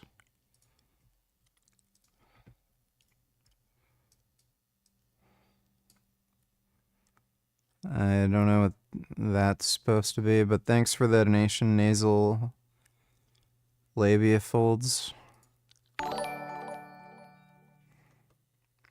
Bruh, I hate when people are like all drugs should be legalized and then some retard responds with so you think kids should be doing heroin? It's like, no. No one fucking said that, retard. Learn to be intellectually honest. Fuck. Well, look how many drugs are legalized. Alcohol, nicotine, you can get it over the counter, caffeine, Tylenol, there's like a billion different over-the-counter, non-steroidal anti-inflammatory drugs. And like, do you want kids doing nicotine? Do you want kids drinking 20 cups of coffee? Do you want kids like drinking alcohol? Like, it's stupid. It's retarded. Thanks for the donation, though, bruv. Cuck donated $2. Dude, it's so funny, lol. Today one of my friends got super salty when I told him I have a Connect for vintage stuff. And when he asked me if I could pass him onto my Connect, he got mad and told me to stop gatekeeping, lol. What a hopeless loser.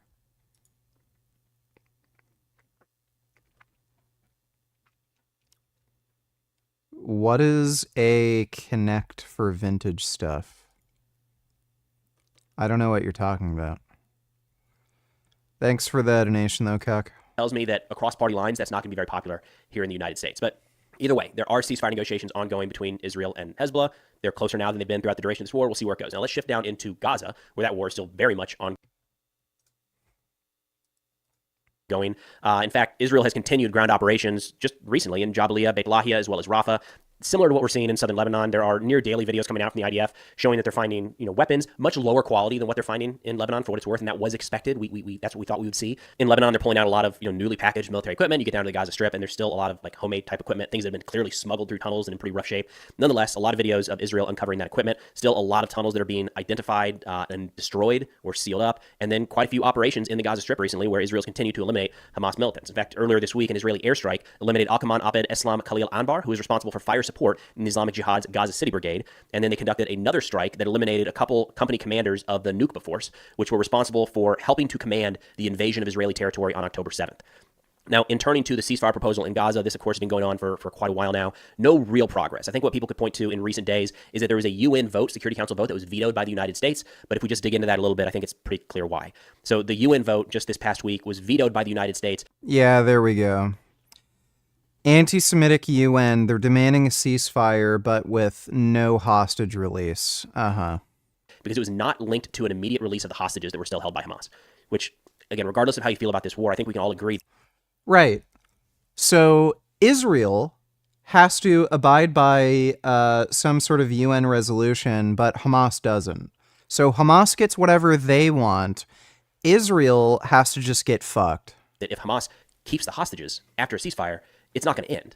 Right? Israel's still going to make efforts to go and get those hostages in some way, shape, or form. It seems like we can't properly talk about a ceasefire without addressing that key component. In fact, Hamas has talked about that recently and said that they are not going to release the hostages unless there's a complete and total end to the war. And they put out, one of their spokespersons said, this is our bargaining chip. Why would we ever give that up? Now, in addressing this, the U.S. Deputy Ambassador Robert Wood said, quote, "We made clear throughout negotiations we would not support an unconditional ceasefire that failed to release the hostages." And then, of course, we have a statement from Hamas on this as well, who strongly condemned the U.S. veto, saying, quote, "It demonstrated the U.S.'s direct involvement in the aggression against our people, acting as an accomplice in the killing of children and women and the complete destruction of civilian life in Gaza. We demand the U.S. to stop this clumsy, hostile policy." Bruv, you're a retard. I asked VG if his solution to reducing drug-related crime would include letting drug dealers sell drugs to kids. He even said yes. I wasn't asking rhetorically or sarcastic, I wanted an actual answer. You're a fucking retard. Shut up. That's not what I said. You're fucking stupid. Thanks for the donation. Forgot my namification. If it truly seeks to end wars and achieve security and stability in the region, as we heard from the upcoming administration. Again, I'm not so sure the upcoming administration is going to be less pro-Israeli. I have a feeling, if just gut at this point, it seems like, if anything, the Trump administration probably put more pressure on Hamas and that side. She was sick and weakly on a vegan diet, and now is strong and has a booty on a carnivore diet. It also healed her acne. Does that mean a carnivore diet is good?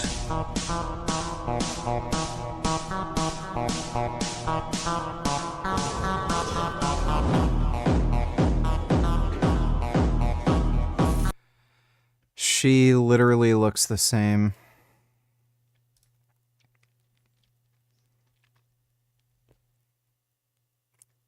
Like, she looks the same. No difference. She's just completely and utterly full of shit. People do this to cope for their bad decision with, leaving veganism and eating meat. Oh, my health is so much better. Well, no, it's not. Oh, I have so much more muscle mass. Well, no, you don't. Thanks for the donation, though, Gay. Get wrecked, forget my namification. Use some critical thinking next time. Yes, thanks for the donation, bruv. Side of the bargaining table. But again, personal opinion. Now, something worth keeping in mind whenever we talk about these Gaza ceasefire deals is there are still an estimated 100 hostages held by Hamas in Gaza, with as many as 60 of those still believed to be alive. Just have to keep that in mind. There are still people being held in captivity in Gaza. Now let's turn to the ICC arrest warrants that were just issued this past week, what they mean, maybe more importantly, what they don't mean, and then what to expect going forward. So a quick note here, you have the ICJ, which is the International Court of Justice. That hears disputes between nations. And then you have the ICC. Nasal labia folds, don't need $2 last one. Oh yeah, I've seen that one. They literally roll in cow shit.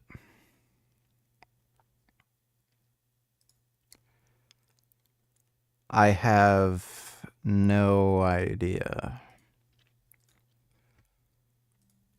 No idea. Thanks for the donation, dude. Which prosecutes individuals, the International Criminal Court. What we're talking about today is the ICC. So this past week, the ICC accused Prime Minister Netanyahu and former Defense Minister Gallant of the war crime of starvation as a method of warfare and the crimes against humanity of murder, persecution, and other inhumane acts. And one that kind of flew under the radar here at the same time is in that same statement, they also accused Mohammed Deif, the former leader of the Hamas military wing in Gaza, to be a key plotter of the October 7th attack in Israel, of crimes against humanity, including murder, torture, sexual violence, and hostage-taking. Now, Dave was killed a few months back, and apparently they put this out because they say they haven't been able to confirm independently that Dave was killed. But like even Hamas's allies are talking about, like for a long time, have recognized that he was killed by Israel. But either way, we got those 3 arrest warrants that came out. Now, what they don't mean, and we're already seeing this a lot, legally a warrant does not equal guilt, right? Whether it's the United. Earlier today, when you were wondering why Mike's stomach sticks out so far, even though he's lean, it's because he takes GH, which grows your intestines and other organs, bones. I don't really buy that. I've known people personally who take human growth hormone. My old training partner, he was telling me he was taking, it was like $4,000 worth of human growth hormone. I can't remember the exact dosage. But he did not have a bloated, inflated stomach. And he was taking human growth hormone for a pretty prolonged period of time, too. So no, I don't think that explains it. I'm not sure if he's taking, like, here's the thing, steroids do cause digestive upset. It does affect the way you digest food. And that's why you see so many bodybuilders eat some kind of unusual foods like cream of wheat or cream of rice. It's because if they ate sort of like normal people food, as opposed to baby food, basically, they have trouble digesting it and they get a lot of bloating and crap. So that might be it. Just the amount of steroids he's taking, he's not able to digest food properly and it makes his stomach really bulge. Could just be the way he stores fat. He may just be storing like I think it's called gynoid and android fat, like it's the fat underneath the abdominal wall. It's another possibility, but I'm pretty sure it's not like a growth hormone thing. I think that's just a myth. I know growth hormone does reduce insulin sensitivity, and it can sort of make you technically diabetic. And that can affect the way you store fat. So again, it might give you more of a propensity to store fat underneath the abdominal wall and give you like a pot belly. But I don't think it like grows your intestines and stuff to like a degree where you're going to have like a huge stomach. Because like there's people who've had a really big round bloated stomach and then when they go off gear, their stomach goes flat. United States, or I can't speak to anybody else's legal system, but it applies in the United States. It's the same in the ICC. I know a lot of folks are interpreting that way, saying why would they ever issue a warrant if the person wasn't guilty? But the way this process has to play out, or is designed to play out, is the ICC issues a warrant saying they want to bring these people in to stand trial for the crimes that they're accused of. So again, the warrant does not automatically equal guilt. Now, that whole bringing them in to stand trial, it's probably not going to happen. First off, the court, the ICC, can't try people in absentia, and they have no mechanism to actually force these people, these defendants, to stand trial, as in they have to physically be there to actually see this case through. And there's a couple different challenges worth mentioning here. First off, the enforcement of this. You've got the United States, China, and Russia are not members. They didn't sign on to the Rome Statute. They're not members of the ICC. That said, there's a first time for everything. It's possible entirely that this is the time that we see, one of these cases, Putin has an arrest warrant out, and there's nobody really holding their breath that he's going to end up at The Hague anytime soon. So it's possible, but there are a lot of challenges. Another one here is jurisdiction. So in addition to the United States, China, and Russia, kind of the large world powers not being signatory to the Rome Statute, neither is Israel or Gaza. So, how do they have the jurisdiction over a party that didn't sign on to this in that party's territory is an argument that's being put forward. Now, the ICC has successfully issued arrest warrants and tried people from member states that were not signatory to the agreement in the past. We're talking about a humanitarian situation in Darfur, and then Libya in 2005, and then Libya in 2011. So it can be done. It has been done. I don't know that I would necessarily hold my breath in this case. Then Netanyahu or Gallant are going to be arrested and extradited and moved to The Hague to stand trial. Now, in looking at some of the global reactions here, starting with, of course, the Israeli reaction, Netanyahu said, quote, "I reject with disgust the comparison of the prosecutor in The Hague between democratic Israel and the mass murders of Hamas." Turning here to the United States, arguably the most important in this, right? There's a lot of mechanisms the United States can push and pull to try to influence how this actually plays out. The White House spokesperson said, quote, "We fundamentally reject the court's decision to issue arrest warrants for senior Israeli officials." Senator Tom Cotton said, quote, "The ICC is a kangaroo court, and Karen Khan is a deranged fanatic. Woe to him and anyone who tries to enforce these outlaw warrants." And then one that I really thought was notable and worth bringing up here was Congressman Mike Waltz, who's the incoming national security advisor for President-elect Trump. He said, quote, "The ICC has no credibility, and these allegations have been refuted by the United States government. Israel has lawfully defended its people and borders from genocidal terrorists. You can expect a strong response to the anti-Semitic bias of the ICC and United Nations come January." Kind of sets the stage for what, again, might Israel and the world can kind of expect, how the United States is going to approach this conflict here in the next 60 days. And of course, we've got to turn over to the Iranian reaction to this. I feel like that's important.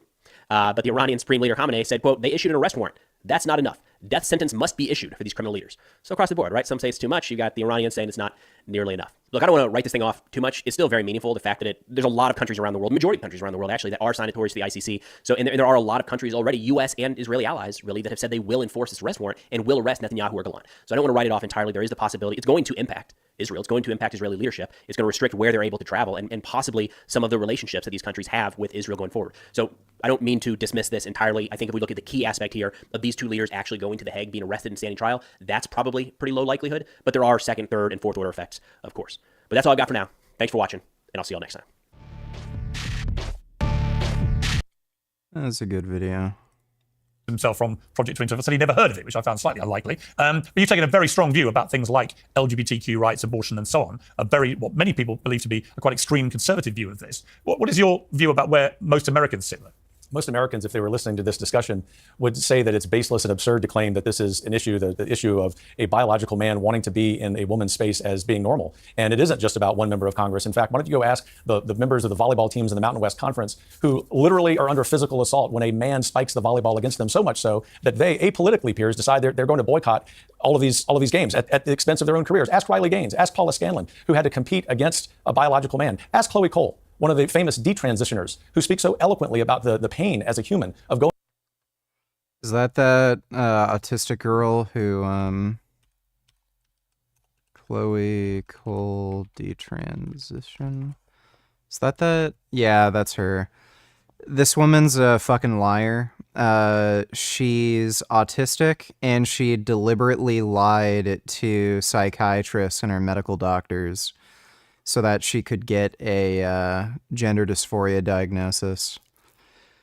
So I don't know why you'd mention her. She's just a fucking liar. Going through this transition, which of course is propelled by the kind of nonsense that the transgender ideology industry puts on them. So all of that to say, to answer your question directly, the culture war always comes to our doorstep. This isn't some fabrication of the radical right or conservatives. This is something that is real. It's real in the military. It's real for those of us who have daughters at home and are in these public spaces. And God bless Donald Trump for drawing a line in the sand, Congresswoman Mace for doing the same. This is saying something this radical, Piers. Men are men and women are women. Welcome back to normal.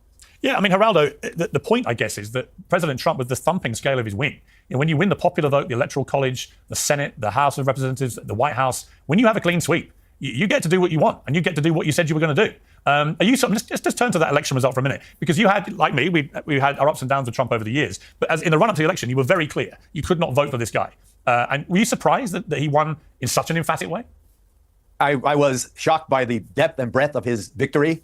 I also was somewhat chagrined looking in the mirror at how ineffective I was in terms of communicating how important it was that he violated our Constitution on January 6th when he encouraged, incited, and unleashed the invasion of our capital. But I have to say that on the trans issue, which he brilliantly exploited, generally speaking, America is a pretty reasonable place. Common sense is a pretty much an American trait, British as well. But I feel that this issue if people were keen on solving it, first of all, if it seems wrong, then it is wrong. If it seems wrong for 6'6" trans men to play volleyball against 5'9" women, then it is wrong. If it feels wrong, it is wrong. So people should seek to fix it, and the way to fix it is the American way, is by compromise. The way to fix it is you don't play men in transition against women, because it is fundamentally. Well, the thing is, Harada, look, I don't want to keep talking about this one issue, but the point is there is no actual compromise to be had. You either allow it or you don't. You either recognise the separation of the sexes or you don't, and you either create a third wave, as you suggested, a third wave. Well, no, the third wave is not a compromise. What that is just explaining there can just be a different category. But what it can't be is competing against women or using women's spaces. Because it's not fair, and that makes sense. Yeah, that's what I think. But Harada, he's filled his cabinet pretty much completely now. I'm hearing from my sources on the Hill that it's pretty likely that, notwithstanding Matt Gaetz obviously stepping down. No, I'm not really taking a break from training right now. I just had my first real workout after the break today. And feel pretty decent after the workout. It was a good workout. I was pretty strong on pull-ups, especially. So. Very quickly, that almost all of the others, if not all of them, are likely to be confirmed. And if you put them all together, you have an extraordinary collection of people with all different political views. They're joined at the hip by the MAGA umbrella, but they all have very different views about so many issues. I'm quite excited by it. And you look at someone like Elon Musk, there are many key issues that Elon Musk would otherwise be described as a liberal. He's really a Democrat in Republican wolf's clothing. Is it interesting to you, as it is to me, that people like Joe Rogan, Elon Musk, Robert Kennedy Jr., all these guys, Tulsi Gabbard, they all used to be basically Democrats, and they felt forced to move to the Republicans because they just think this woke mind virus that Musk, I think, quite accurately calls it, has made the left too bonkers for them. I agree with everything you said, but I think you left out one key component. That is that many people in this proposed cabinet are, like us, you and I, Piers, veterans of Fox News. And I think that President Trump has had a wonderful relationship over the decades with Fox News, first with Roger Ailes and then with the subsequent management. And they have graduated, and they are communicators, and they are charismatic. And Pete Hegseth, a wonderful host on Fox and Friends Weekend Edition. I sat on the couch with him many a time. Mike Huckabee, the designated ambassador to Israel, also on Fox News. Sean Duffy, his wife, Rachel Campos Duffy, a weekend host on Fox News. I am delighted that with these, Pam Bondi, the Attorney General of Florida, yes, but also a veteran of Fox News and Hannity, and countless times on my Geraldo at Large program. I think that he went for pragmatic communicators. I think they'll do a fine job. Death of Rabbit donated $2. Here's my muscle imbalance. The right lat is significantly larger than the left.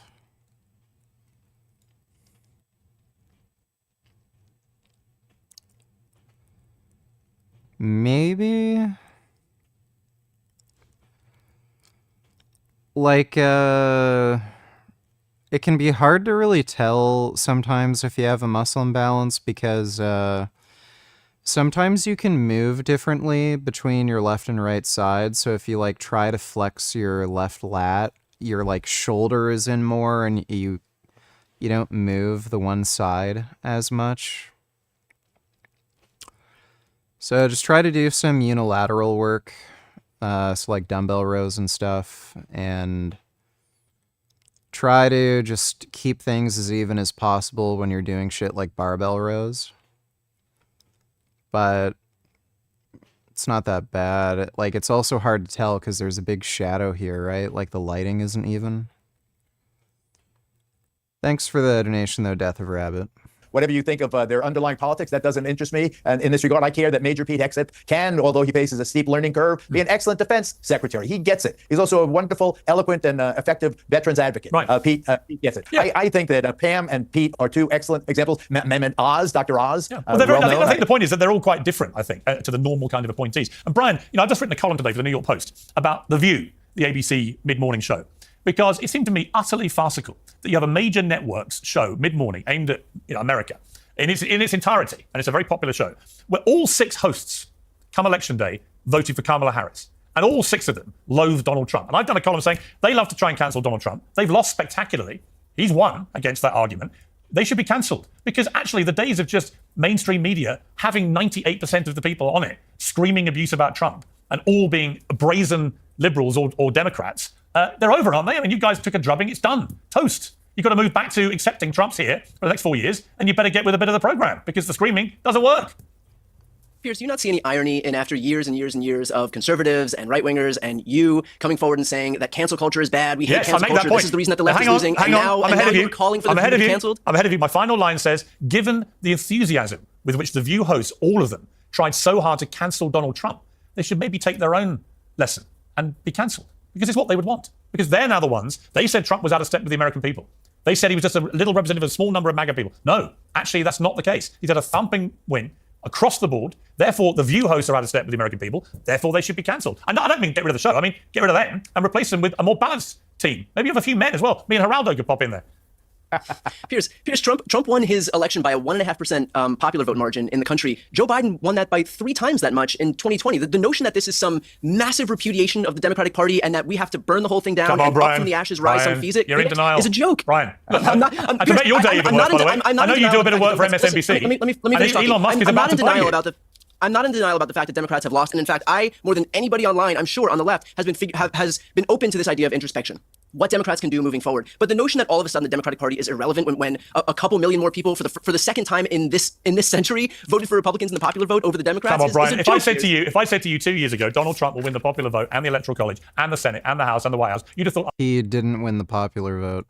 I was stark raving bonkers. You'd have bet your house, you'd have bet your family, you'd have bet every penny you own that could never happen. You've been all caught napping at the wheel, right? You fell asleep at the wheel and you let him drive by and take the whole shebang. I think Democrats should take a long, hard look in the mirror and admit you've just been completely pounded into total, shameful, humiliating oblivion, and you've got to start again, and you've got to find politicians that actually resonate with the American people. And it's not the current shower you've got. Sorry.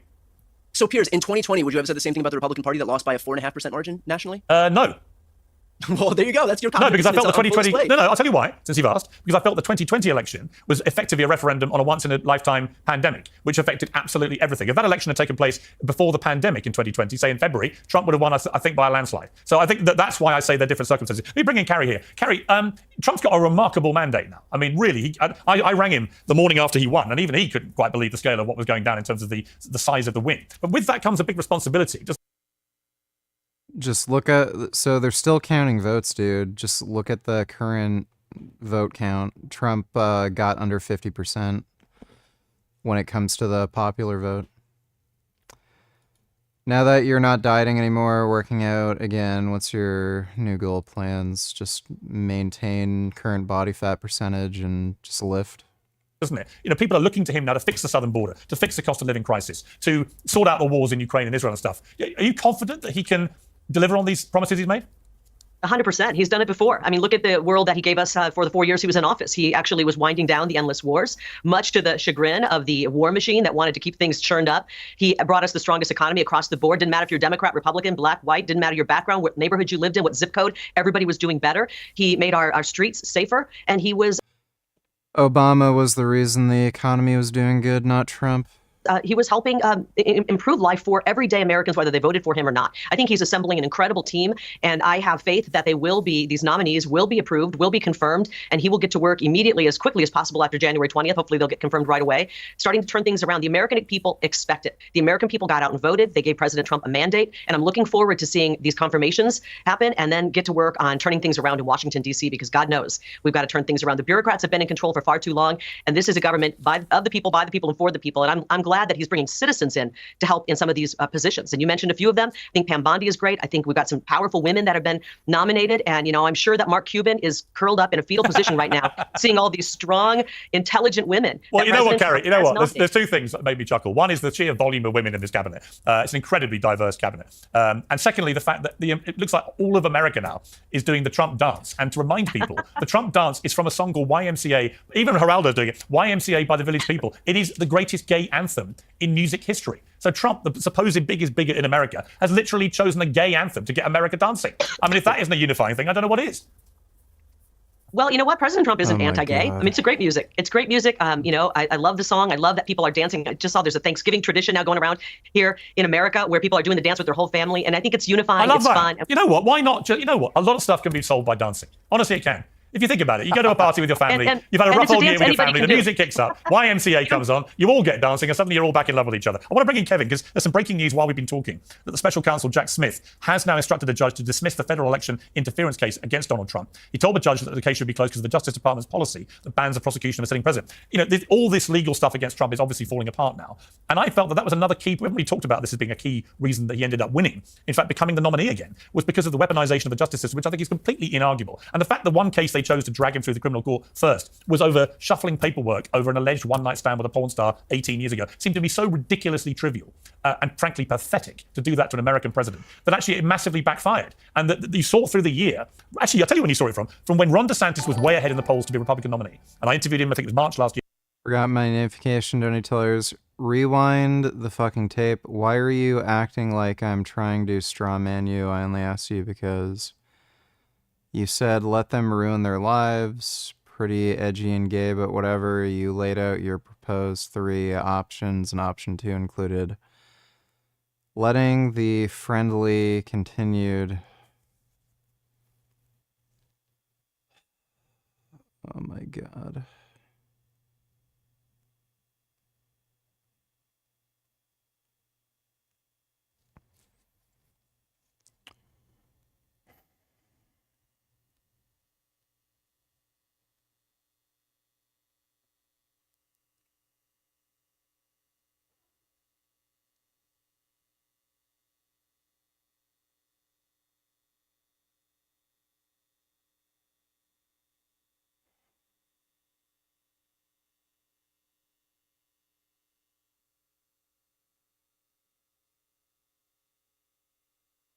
Gum Gum, what are you doing? Come here, Gum Gum. Come here, Gum Gum. No more chirping upstairs. Come here. What do you think you're doing? Year, and he was absolutely looking like he was running away with it. And then the left started to weaponize the justice system, case after case after case. And each time they did it, each time Trump appeared in court, he got more popular, he got a boost in the polls until he became an unstoppable wrecking ball to the very party that was doing it to him. And I felt that, along with one more thing, the shooting at the rally and the way he responded to that, I think that as well was a massive impact on Americans. You thought, you know what, whatever you think of him, that was badass balls. Kevin, discuss. The left always overplays its hand, Piers. We see that in so many issues, starting with the gravest political persecution in modern American history against Donald Trump. That would be really tragic against any American citizen, but particularly against a former president. You see it as they've done it with the transgender ideology, which we were talking about earlier, the lawlessness at the southern border, the lawlessness in American cities, the fact that in our public schools, we're not just teaching wokeness and DEI, but educational attainment has decreased among every demographic group during the 45 years the U.S. Department of Education has been around. It's all of those reasons and those that you mentioned that a majority of Americans have said that Donald Trump is given a mandate for disruption. I think that's what this is. And it is a mandate. If you look at the people he's appointing to his cabinet, they reflect the entire... Let me go to a friend on the left, Brian, because you tweeted or posted to X on 25th of November about Project 2025. You've got one of the architects sitting right next to me here. You said Trump just named to architect of Project 2025 Russ Vought to his cabinet. But hey, thank God mainstream media didn't just take Trump's tepid denials at face value and slap them in their headlines before the election. So look, you've got an opportunity now. You've got one of the other architects sitting right next to me. What do you want to say to him? I mean... Now's your chance. That's very articulate. Thank you. I don't know what like I don't have. Well, you obviously have a big problem with Project 2025. You've got one of the architects. I have a question for him. Okay, I have a question for him. Yeah. Why did Donald Trump lie about your report that he pretended that he didn't know what it was about? I mean, how do you feel when you heard the president of the United States uttering what was clearly and easily discernible falsehood? It really was very distressing. You have some very clever ideas. I read Ayn Rand. I like the Fountainhead and all that. And I consider myself a centrist person. Nobel Peace Prize. Am I mad? I would love to see it. I would appreciate it more than I can say, that our children's children will not be going to war, that World War III won't be visited upon us. These are two intractable problems that I don't know how in the world they are solved. Does Ukraine give up half of its territory? Do the Israelis trust that Hamas will yield the hostages that have been underground for a year? I think that these are very, very difficult. It's easy to be glib about things, social issues, cultural issues. But when it's life and death, and now with the launch of the intercontinental ballistic missile, of course, it didn't go intercontinentally, but it was ballistic missile. It was gravity driven, and it impacted 400 miles away. And I understand that yesterday's news was that the red phone was employed by Russia to counsel our defense department.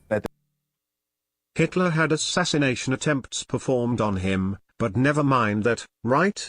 Trump is a hero for surviving getting shot at. Clearly there is no other way to interpret that.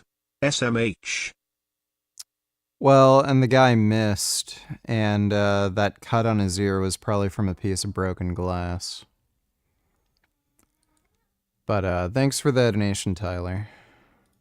They were not launching an ICBM strike on the United States. I mean, that's bone-chilling to me. It is, but I still think it is bone-chilling. But that's exactly what Putin wants us all to feel, bone-chilled. And he's been rattling the nuclear weapons card against us now for 2.5 years. And you know what? Every time a red line's been crossed, he doesn't actually use them. I think he's full of shit. Piers, though, can you even imagine if this were happening on Donald Trump's watch and we were being marched straight into World War III and he was meandering through a Brazilian rainforest and J.D. Vance was on vacation in Hawaii? No, I don't disagree with that. I think that is a very valid point. No, I think that's a very valid point. But I would say to you, Kerry, though, I would say what I said to a lot of Republicans is, if you go back 30 years, the idea that any Republicans would be remotely interested in saying that America shouldn't help a sovereign democratic European country repel an invading Russian dictator would have been unthinkable. And yet here we are. We've You've given done a complete $260 billion of our treasure to this country to help. The war was lost when they lost the spring offensive. We should have gone to the negotiating table and brought in our best negotiators to bring peace. This is not a Democrat-Republican issue. This is about bringing peace to the world. And instead, we've got a guy who can't even find his way off a stage, allowing this to continue on. If he cares one iota about America, he would get on the phone with Donald Trump and ask him to come in right now and help negotiate peace. I think it can happen. I trust that President Trump can make that happen. Yeah, Donald Trump would help negotiate. But I don't trust that Joe Biden loves this country enough. Like, what does she even mean negotiate? Like it's so stupid. To make that happen. Yeah, but I think we should also remember who the really bad guys here are, and it's Vladimir Putin and his Russian barbaric invaders, because they did what they did, and they didn't need to do that, and they did it. And I grew up in a big military family, and the idea that a Russian dictator to stop it. To which I would say, what price freedom and democracy? Well, $260 billion, and now we're hearing that as much as half of that may have been laundered through Ukrainian officials, and some of it, much of it. Oh, here we go. So that doesn't even make any sense because the U.S. didn't send $250 billion in liquid cash. Most of that money is in the form of munitions, and the U.S. saved money by sending Ukraine those munitions because otherwise they'd have to be disposed of, and disposal is extremely expensive. So she's full of shit. She's just repeating Kremlin propaganda. Of it coming back into Democrat politicians. But what would you have said? Kerry, what would you have said in 1939 when Hitler invaded Poland? Yeah, deadlifted 500. No, I'm talking about this war right now. Well, I'm saying it's a similar thing. You got a total nutcase in charge of invading a sovereign European democratic country. Piers, America is bearing the brunt of the funding of this, and I don't see Europe clamoring to throw their treasure in. Britain has actually given more than any other European country. But I take your point. Forgot my namification, no need tellers. Neighborhood drug dealer sells drugs undisturbed, or option 3, legalize it, let the government tax it. And personally more in favor of option 3, but still kind of agnostic right now. I'm going to guess you are too, right? No, I'm not agnostic. They should just be legalized, taxed, and regulated. I don't know where in any of those propositions I said I'm in favor of drug dealers selling drugs to kids. You're just being an idiot. Thanks for the donation, dude. I do think not more than America. Well, of course. And I do think America always has to get the lion's share. Brian, just quickly, these two wars, Trump says he can fix them. They're very complicated, both of them, in terms of not just what's happened in the last year or two, but also historically, the history of these conflicts. Do you think he can pull off peace? I think that Donald Trump has shown through his own rhetoric and even his cabinet appointments, including somebody like Tulsi Gabbard as DNI, I think he's shown whose side he's on. I mean, the fact that Kari Lake can't even come forward and say that a warmongering totalitarian dictator seeking to take the territory of a sovereign country is bad. Joey rubbed his poop-encrusted butt on me. What are the odds that there are poop flakes on me right now? I feel uneasy and weird now. 7 quintessilion 777 quatuordecillion 777 tridecillion 777 duodecillion 777 undecillion 777 decillion 777 nonillion 777 octillion 777 septillion 777 sextillion 777 quintillion 777 quadrillion 777 trillion 777 billion 777 million 777,777. Well, it's not really that big of a deal. It's just cat shit. So I wouldn't worry about it. Thanks for the donation, though, Ethan, though.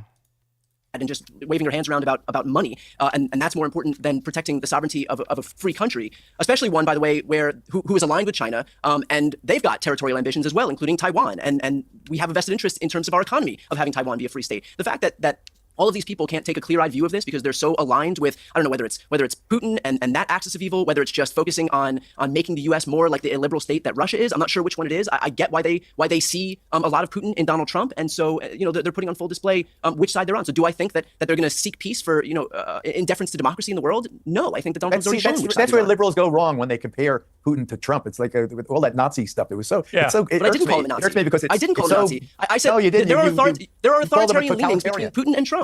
Geraldo, Donald Trump tried to subvert the election result. He tried to subvert a free and fair election, incited an insurrection on January 6th. Don't memory hold. And he was impeached for it. He was impeached for it. That's the way we judge. You know that an impeachment process counts for nothing when you have an entire Congress that's under I'm afraid we've run out of time. We've run out of time. Great panel. Lovely to have you all. Please come back again. I enjoyed that very much. Great to see you. Thank you. Great to see you. Well, that was nice and retarded. You, man. Who caused this war in Ukraine? If it was the Nazis, like taking over Europe, like these people, would they be making all of these arguments? The bros, Elon Musk, Donald Trump, Joe Rogan, RFK, Vivek, they're all bros, and they're the bro oligarchy. Is that you saw so many young... Who's saying these things? I don't believe this. They call them the Avengers. They call them the bro oligarchy. Now, and that's LA, and that's New York, and that's a lot of places that got f***ed up by incompetent people. I don't know. I just feel safer knowing, like... Pull this microphone. I feel safer knowing that Trump is on this. I feel great about it. Like, but I don't feel safer right now. They're launching missiles into Russia. Yeah. How are you allowed to do that when you're on the way out? Like, people don't want you to be there. There should be like some sort of like a pause for like significant actions that could potentially start World War III. Maybe that would be a good thing that we would like to avoid from a dying former president. The whole thing is nuts. I mean, look, I don't know shit about politics. Zelensky says Putin is terrified. You, man. People are about to start World War III. Yeah. Not the guy who invaded the f***ing country? What a stupid f***ing thing to say. Russia fired a missile today. They fired an intercontinental ballistic missile for the first time ever. It's the first time one of those has ever been used. It's insanity. It's insanity because those intercontinental ballistic missiles can have nukes on them. This one didn't, but if it does, the whole world changes, and it changes because of the military-industrial complex, and it changes because of the money that's going to Ukraine, and it changes because the outgoing president or whoever the fuck is actually running the country decided to do something insane, insane. And we're all sitting there watching it, and people are cheering it on. CNN was saying, like, finally, see what their headline was about Zelensky using. Wait, who does he think fired the ICBM? Does he think Ukraine fired it? I can't tell. See what their headline was about Zelensky about Biden giving Zelensky the ability to use long-range missiles. U.S. made long-range. It's not like nobody knows where they came from. It's not like nobody knows we've been funding this. It's a proxy war. The whole thing is f***ing insane. Is that also technically it wasn't an ICBM, but continental ballistic missiles can have nukes on them. This wasn't. Man. You people are about to start World War III. Russia's already used missiles that have nuclear capability. Yeah, it's crazy. Russia fired a missile today. They fired an intercontinental ballistic missile for the first time ever. Oh no, he's saying Russia fired. Okay, at least that's the first time one of those has ever been used. It's insanity. It's insanity because those intercontinental ballistic missiles can have nukes on them. This one didn't, but if it does, the whole world changes, and it changes because of the military-industrial complex, and it changes because of the money that's going to Ukraine, and it changes because the outgoing president. Like, who caused this war in Ukraine? Was it the military-industrial complex that made Russia invade? How is the blame getting all the way back to them? Or whoever the f actually running the country decided to do something insane, insane. And we're all sitting there watching it, and people are cheering it on. CNN was saying, like, finally, see what their headline was. I already said my fucking deadlift PR. 500. Holy shit. About Biden giving Zelensky the ability to use long-range missiles. U.S. made long-range. It's not like nobody knows where they came from. It's not like nobody knows we've been funding this. It's a proxy war. The whole thing is f***ing insane. It's insane. Come to the negotiation table. Sit down. Work this out. Stop killing everybody. U.S. allows Ukraine to use long-range missiles. So what did they say? Someone had said that, like, CNN was saying that it was a good thing, which I think is how? How is the left? If you compare Trump to Hitler, you are clearly ill-informed. He has assembled the most pro-Israel cabinet in American history. His Jewish son-in-law Jared Kushner is senior advisor, and Howard Lutnick, who is Jewish, as the head of his transition team. I don't think you understand why people are comparing Trump to Hitler. Thanks for the donation, Majin Buu. Gone so far crazy that they think it's a good thing to launch missiles. That's what's scary about life, is like you don't want to pay attention to that shit. How do you deal with dipshits that have ridiculous political takes, but when pushed onto the retreat to the I don't know a lot about politics? Well, the reason they never talk to people that super disagree with them. Rogan will never bring on somebody that like has a hardcore, like violent disagreement. Same thing with all the Daily Wire guys. Like, there's a reason why this conservative media circuit exists, and it's so they can avoid those types of questions. Conservatives never have to answer tough questions on shit like this because they avoid people that will ask them tough questions on it. Just want to live your life. You want to just be carefree and have fun and do the thing that you're passionate about. And meanwhile, the world is burning. And you can't do anything about it. At that high level, it's like there's nothing. Well, we can. We voted Trump in, and his idea is to stop all this shit, and hopefully he can do that. Yeah. But, you know, man. We got 60 more days until Trump gets in, or whatever it is. How many days is it, Jamie? But who knows? Maybe once he gets in, they'll ramp it up. Who knows? Maybe they'll sabotage his administration. That's what's even more scary. People don't want him in power. When the people that are in power don't want to leave power, and they'll try every way they can to keep it. 60 days from today. All right. On the news. 60 days. Keep your fingers crossed. Yeah, just hope Putin understands what's going on as well, and Zelensky doesn't do anything stupid. But saying that Putin's terrified, God damn it. It's like you're trying to like tug the tail of a fucking sleeping dragon. Dragons. Yeah. Also, Zelensky, can I get a drug test? The Russian propaganda is that Zelensky's on drugs? Oh, gotcha. The sad thing is that no matter what happens in like a year or two, like if it gets worse, it's going to be blamed on Biden somehow. Are you listening? He thought Ukraine fired the missile until the headline came up from Jimmy. Wait, is that true? Did I miss that? Hold on. Can have nukes on them. This one didn't, but if it died World War III. Yeah, it's great. Maybe that would be a good thing that we would like to avoid from a dying former president. The whole thing is nuts. I mean, look, I don't know shit about politics. Zelensky says Putin is terrified. Fuck you, man. Fuck you people. You fucking people are about to start World War III. Yeah, it's crazy. Russia fired a missile today. They fired an intercontinental ballistic missile for the first time ever. It's the first time one of those has ever been used. No, I don't think you're right there. Insanity. It's fucking insanity. Okay. This new Trump administration. They're calling it the Avengers. You're a fool if you're going to predict the outcome of that.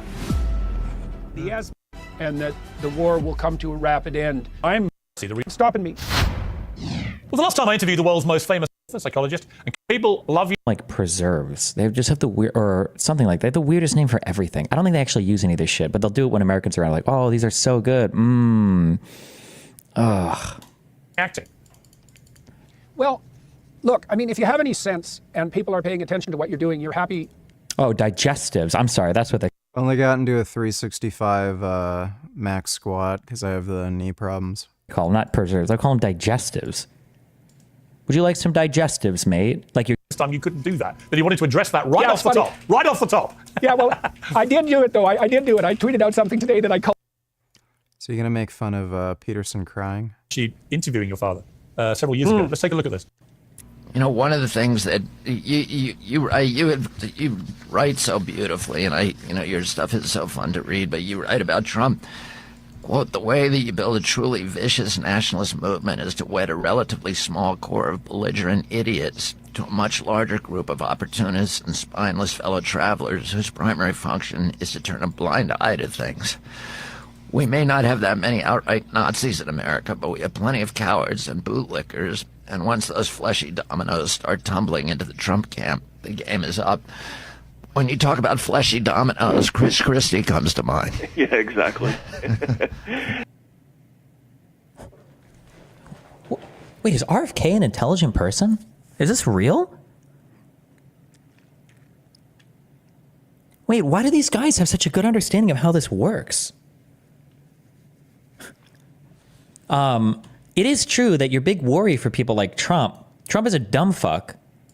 Elon is probably not like a fascist in the same way that Trump might have like fascistic tendencies, but they sure as fuck see him as an opportunity for them to kind of like sell their shit. So they'll like hitch their wagon to his because they know that they can get further along the trail, basically, right?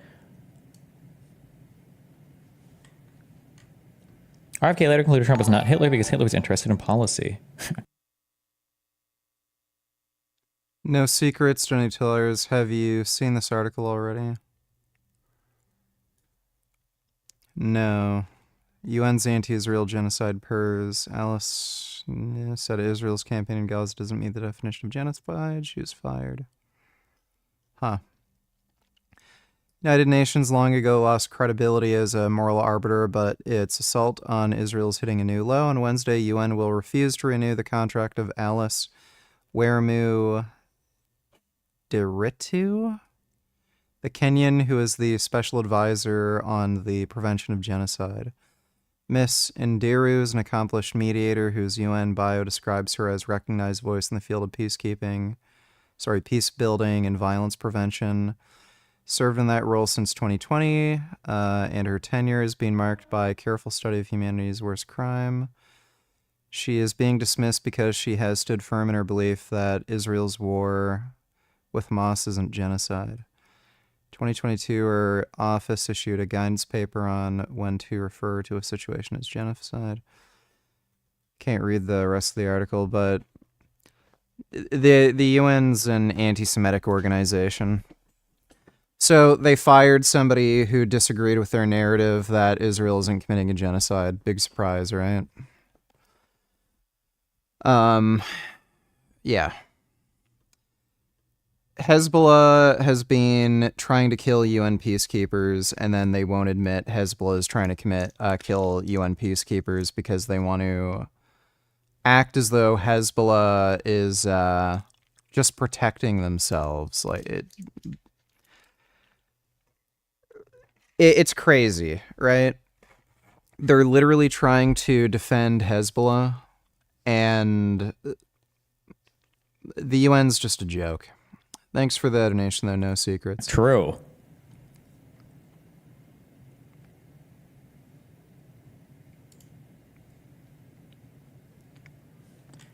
But he's been doing the anti-vax. He's been doing the anti-vax shit for years, though, hasn't he? Or I shouldn't say years when somebody's as old, like decades, right? Is to appeal.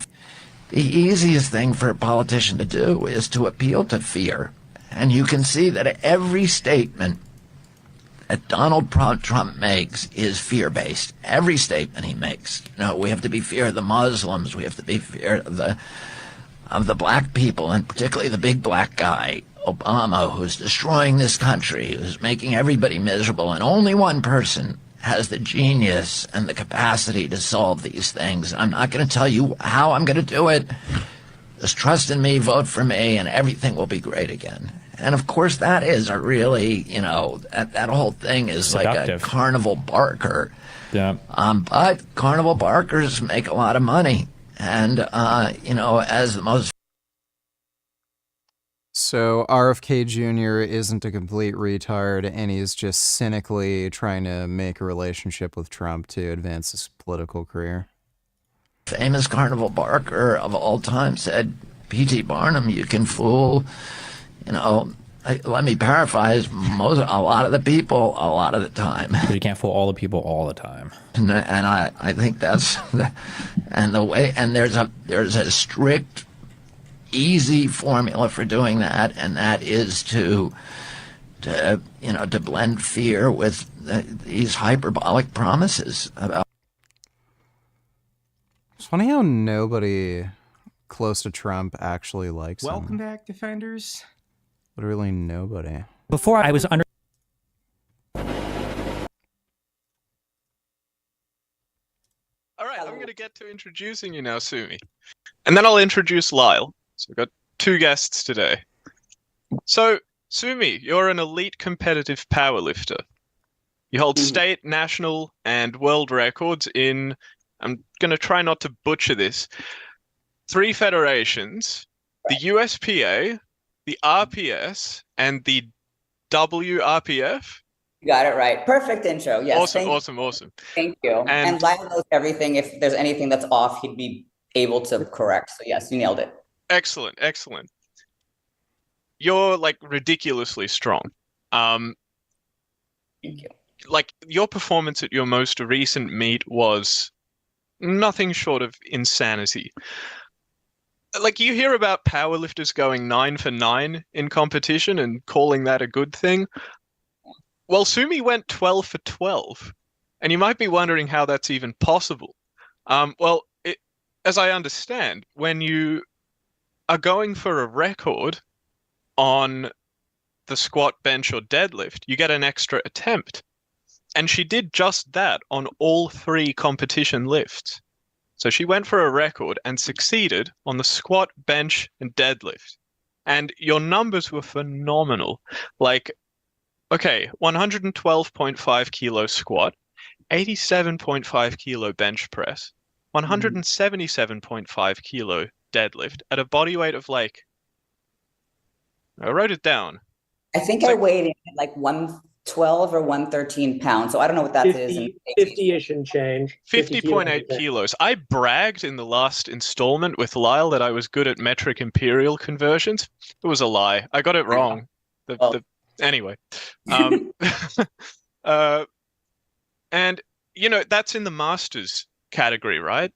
So you're competitive with the younger folks, like at an age of 47, right? And I'll be 48 in a few days. Yes, that's correct. Yeah, so just for clarification, thank you. Just for people who don't know powerlifting, so there's weight classes, right? They divide it by body weights, and there's the open, which is generally older than juniors. That's event, squat, bench, deadlift, or you get to, you don't get a total. So she wasn't able to continue working with that online coach. And I said, well, I mean, I've trained people on and off over the years for powerlifting. I love it as a sport. And I'm like, well, let me take over your training. And that sort of, from that point on, for the next 7 years, coming up on 8 years, and she'll talk about that final meet. Solomon Nelson seems like a cool guy. I think he's smart. It's your curl PR. The best I've done is 70 with fat grips for sets of like 4 or something.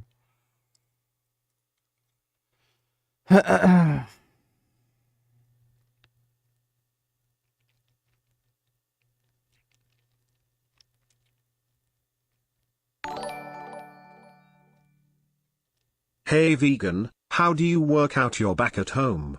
I work out at home, but all I do is pull-ups. Well, I have free weights.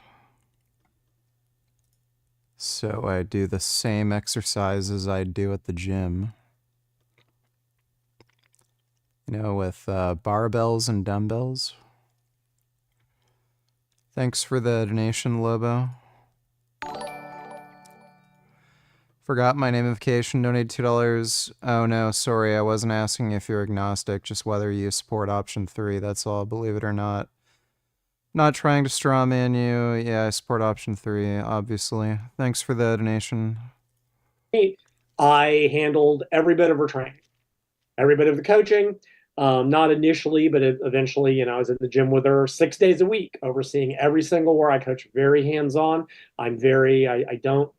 It's very difficult for me to give canned programs, especially with a lifter like her. And we'll talk about this, where there's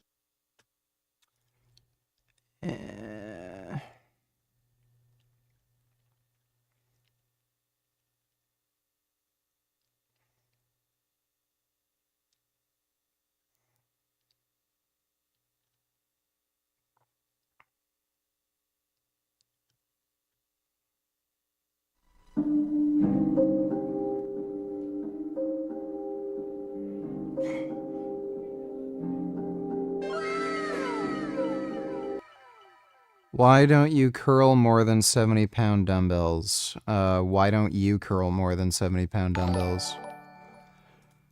Dodo donated $2, let me see. I'm here with my friend, Dr. Andy Galpin. I've asked him to coach me on how I can improve my exercise protocol. Andy, how are we starting? Well, overall, obviously, you have a fantastic general routine, but suffice to say, you have a lot of opportunity for improvement. I noticed a lot of things both in your metrics, your daily program, what you're even paying attention to, and how you're moving. Booty come donated $2, 131, how I feel when you play Solomon vids. Because you don't believe in it, you are also followed and persecuted for that. So it is completely normal that somebody who leaves Islam, whose entire life was defined by the fears of we have our friend here who's more I feel like he's way more. It's not about Muhammad Hijab. No, it's not about him. It's not about that. Calm down. I have made it scared. Don't be scared. Don't be scared. Don't be scared. Oh, 131. Why you're finished? We don't want anyone to be in a box. We hate boxes. We smash boxes. We destroy boxes. Muhammad Hijab. I don't get it. Thanks for the donation, Booty Cam. Dodo donated $2, can you react? No, I'm sorry, no. So I have severe body dysmorphia. We've already reacted to that, I think yesterday. It's either yesterday or earlier today. Thanks for the donation, Dodo. And I would love to improve all of those things, and today is the best way to do that. I think Andy just roasted me. Okay, hold him again. So, from the warm-up perspective, the original warm-up you had, I think you had some backwards walking with your sled, and you did like 3 or 4 rounds of that, right? Great. That's going to check off the box of some knee health, for sure. It's going to check off the box of a physical warm-up, temperature-wise. That's great. But what we want to do specifically in a warm-up is prepare your body for the activities for that day. We also want to use it as an opportunity to get things done we're not going to get in our workout. And so what I've done is I've just expanded the warm-up repertoire to knock off things we So this is bullshit. You don't need to do a generalized warm-up when you're doing weight training. One. Now, let's incorporate some other stuff. We're gonna do inchworms, okay? Again, no right or wrong way here. But we're gonna do a class. Everything else is working, and tell me how you're. Yeah. Corey nailed this with the NBA guys. Tissue tolerance, flexion, coordination, mental acuity, all that stuff going on. Multiple joints, multiple movement parts. I love this drill. Go super slow. Yeah. What I love about this while you're trying to shoot. Yeah. You don't have a lot of. I don't. This is a stupid exercise. Thanks for the donation, Sam. Or not donation, membership, Sam. Stop asking me what my fucking PR on every fucking exercise is. Eccentric landing stuff. Not a lot of elasticity. Yeah. And this is a very concepts, different methods. Okay, very wrong here. We're trying to move shoulder girdle here. You want to go down there. There's no wrong here. You want to stop here. Gay. Love it. Of course you didn't get it because you didn't even realize for like 5 seconds I sent a link with timestamp. It was meaning making me angry like VG. Can't you understand that? Like what the fuck VG? How is that hard to understand? Then I have to explain fuck M. Alright, well my apologies. Thanks for the donation, Booty Chem. Bend over noon $2. Is this a natural and a reasonable response to meeting a Muslim? All right, students, let's take our seats. Everyone try to be nice because we have a new student joining us today. And I know you all make him feel welcome. Say hello to Bahir Hassan Abdul Hakim. Uh-oh. Welcome to our class, Bahir. Thank you. Dude, not cool. Why don't you take a seat in Kyle's empty desk for now? Okay. No. Eric, what the hell is wrong with you? What's wrong? Has he been checked for bombs? Eric, that's enough. Yeah, that's reasonable. Thanks for the donation, Ben. Dodo donated $2. Settle down, Richard. Also, who is that Muslim guy in that previous video? The two Muslim guys. They're the same dudes that did Social Experiment in New York before. I want to see their channel to see if they post new cringe nonsense. Can we see, please? I can't remember the guy's name, but he's a anti-Semite jackass, and I hate him.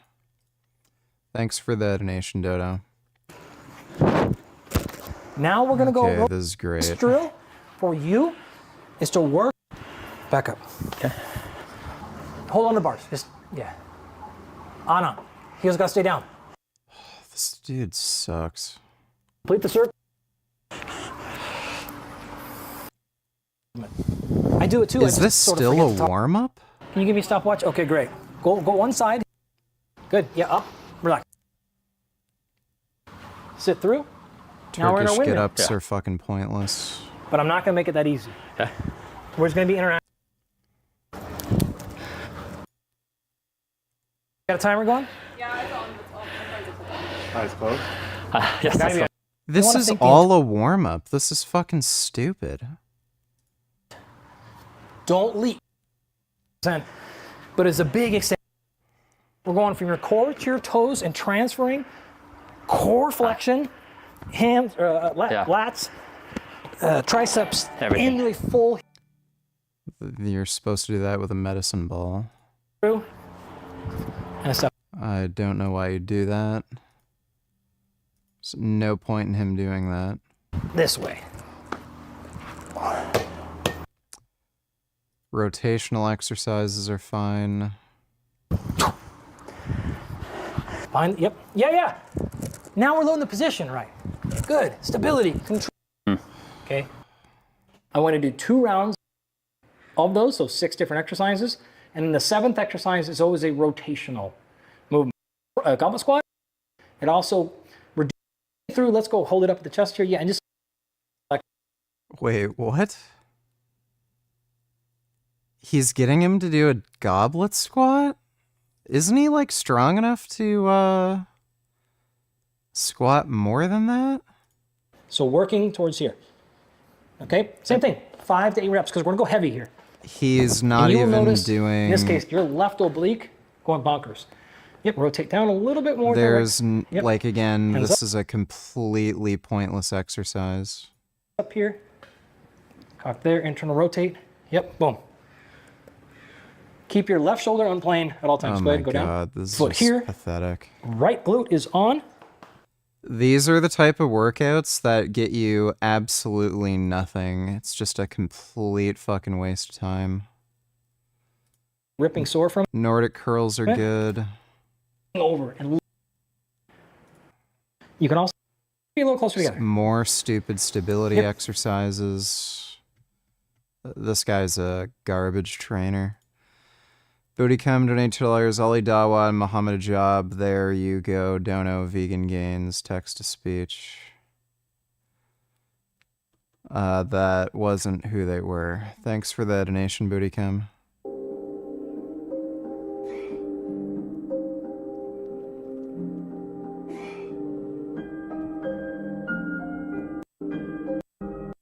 What's cracking, YouTube? It's Solomon Nelson Gaming, reporting in.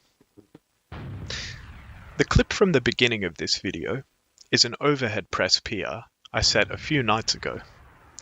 Earlier, on that very same day, I submitted my last 5,000-word essay for the semester. So, all things considered, it was a great day. I went to bed, and that was that. However, unbeknown to me, things would only get better from then on. At the very same time that I was doing my workout, a large TF2 YouTuber who goes by El Maxo and who's known for videos such as The Story of TF2's Strangest Player wrote a wonderful tweet about me. I'll put it on the screen after this clip plays out. This is, by the way, my world record run of jump when B2 fix course 8 as soldier. Let's look at the tweet now. So there it is, in all its glory. I found this tweet really, really funny. But, you know, in addition to finding it funny, I was also very flattered by the sentiment and, of course, all of the nice replies. I'm also very grateful for the exposure. John, donate $2. Please, can you tell us your lateral raise PR and what you can do for upright rows? No. Thanks for the donation, John. Maxo has a massive channel. He's got a big platform with huge outreach. And, like, I don't even have a Twitter account. But I had a whole bunch of people messaging me about this, like, hey, check out this tweet. Anyway, and TF2 jump, among other topics that capture my fancy. The same work ethic. The results came quickly. Now, 7 years later, at the age of 23, I'm physically transformed.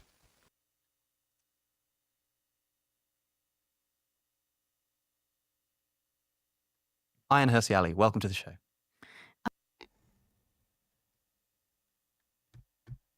So I was wondering if perhaps we could go through some of the most problematic verses as pertains to gender relations in the New Testament and see what you have to think about them. You're running it. Go for it. Let's do it. Yeah, I guess this is my show. This is my show, but it's your brand. It all gets a bit complicated. And it's an honor to be here. Yes, it is with you. It's a privilege, and I'm very grateful for your time and for hosting us here as well. It's a pleasure. I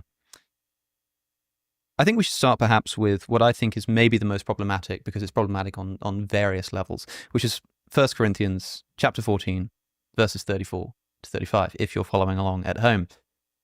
Women should be silent in the churches, for they are not permitted to speak, but should be subordinate, as the law also says.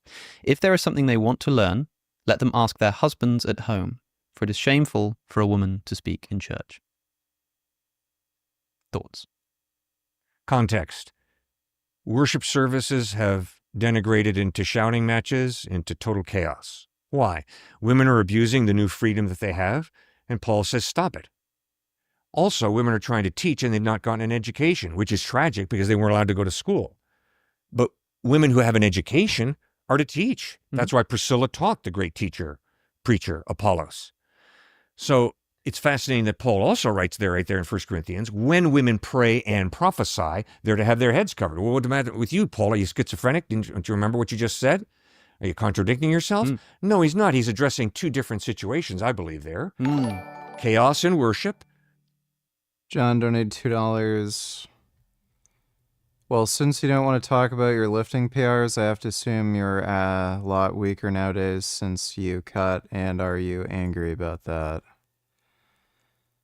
No, and no. Thanks for the donation, dude. And as a pastor, I have to be careful that our worship... How's Finn and Gummy getting along? They get along fine.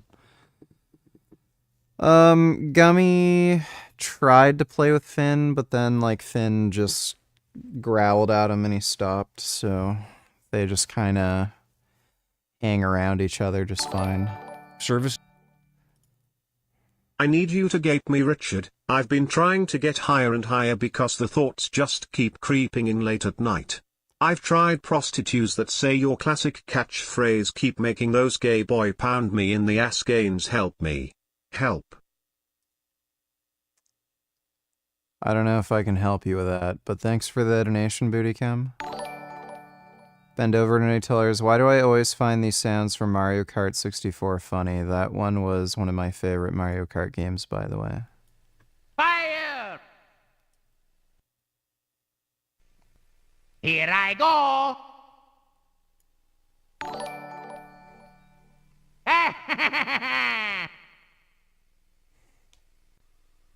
Why, ya! Wah! I'm a Wario. I'm gonna win. That one was kind of funny. Ho ho! Yahoo! Here we go. Ow, ow, ow, ow. Bingo! Ho ho ho ho! I'm Luigi, number one.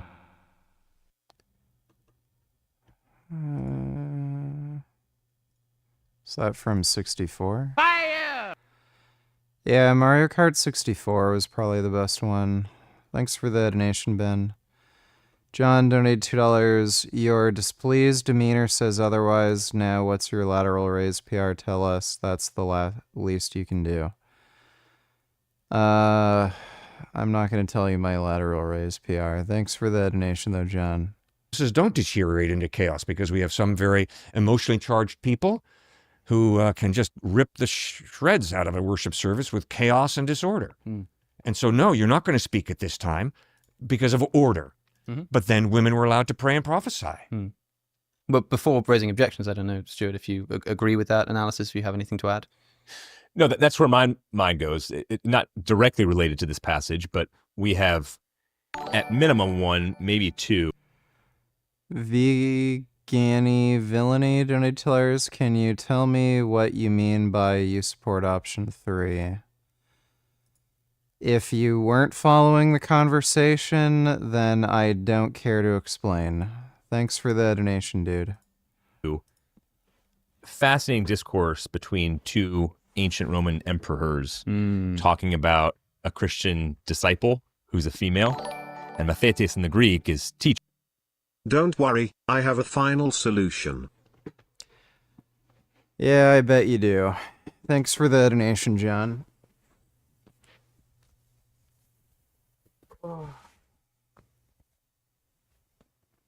I'm getting too warm.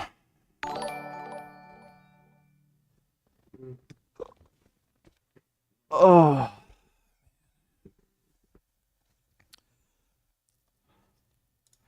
Dodo donate $2. It's Adam Sala is the guy's name, and wow, you won't believe what he's posting on Twitter.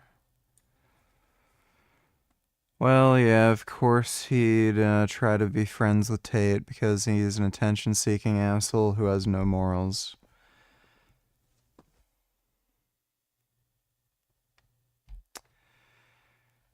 Yeah. Look how skinny you look. I bet that's a medium-sized t-shirt. I think this is at the very least a 2XL. It's probably a 3XL. It's the same shirt I was wearing before I started dieting. Thanks for the donation though, John. He's just trying to get attention. He's not really Muslim.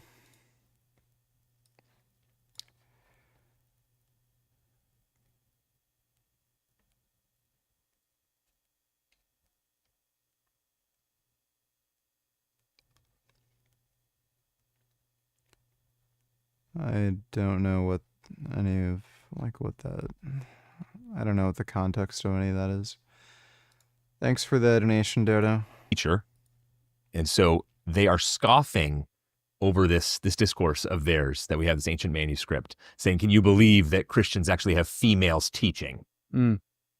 And so whether that is discordant and contradictory to what's going on here, I don't think so. Mm-hmm. I would add another interpretation of women should remain silent. As you probably know, contextually speaking, even with other civilizations, if you were to remain silent in a service like that, it meant you already knew what was being taught. Mm. And those who were speaking up didn't quite know yet. So I would agree with this if we were talking about 1 Timothy. If we're talking about 1 Timothy 2:12, I think that this interpretation works very well. It's all about context. In fact, just to read that verse, because it's actually very similar. 1 Timothy 2:12, I suffer not a woman to teach, nor to usurp authority over a man.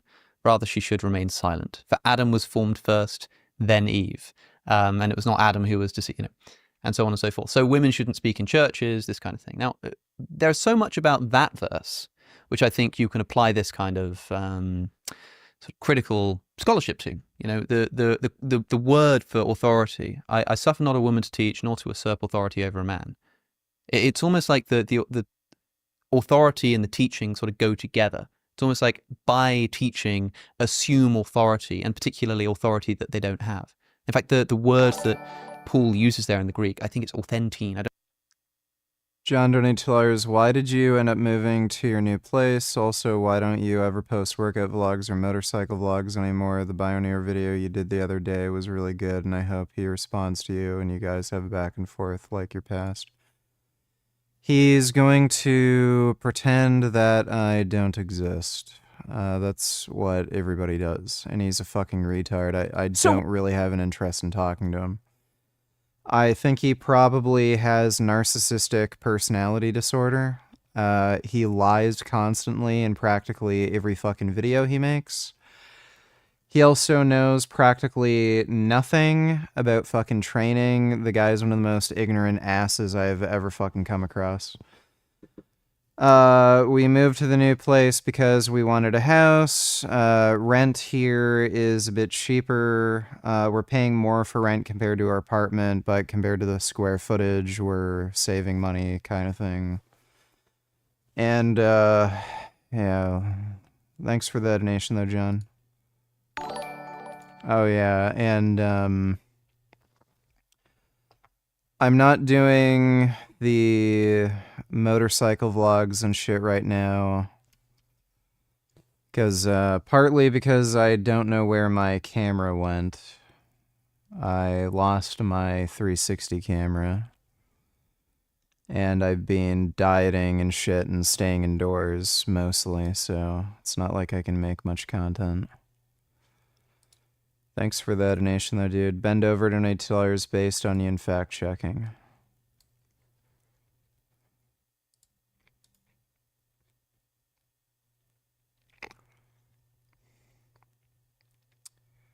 Water fluoridation is a completely safe way to turn the population gay. RFK Jr.'s health claims have been proven to increase lifespan. True, however, it is easy to beat the average Kennedy lifespan. Antidepressants cause mass shootings. Unverified. No one will ever know what causes mass shootings, so there's no point in even thinking about them. I'm assuming that's some anti-gun joke, which is fucking stupid. Thanks for the donation, though, Ben.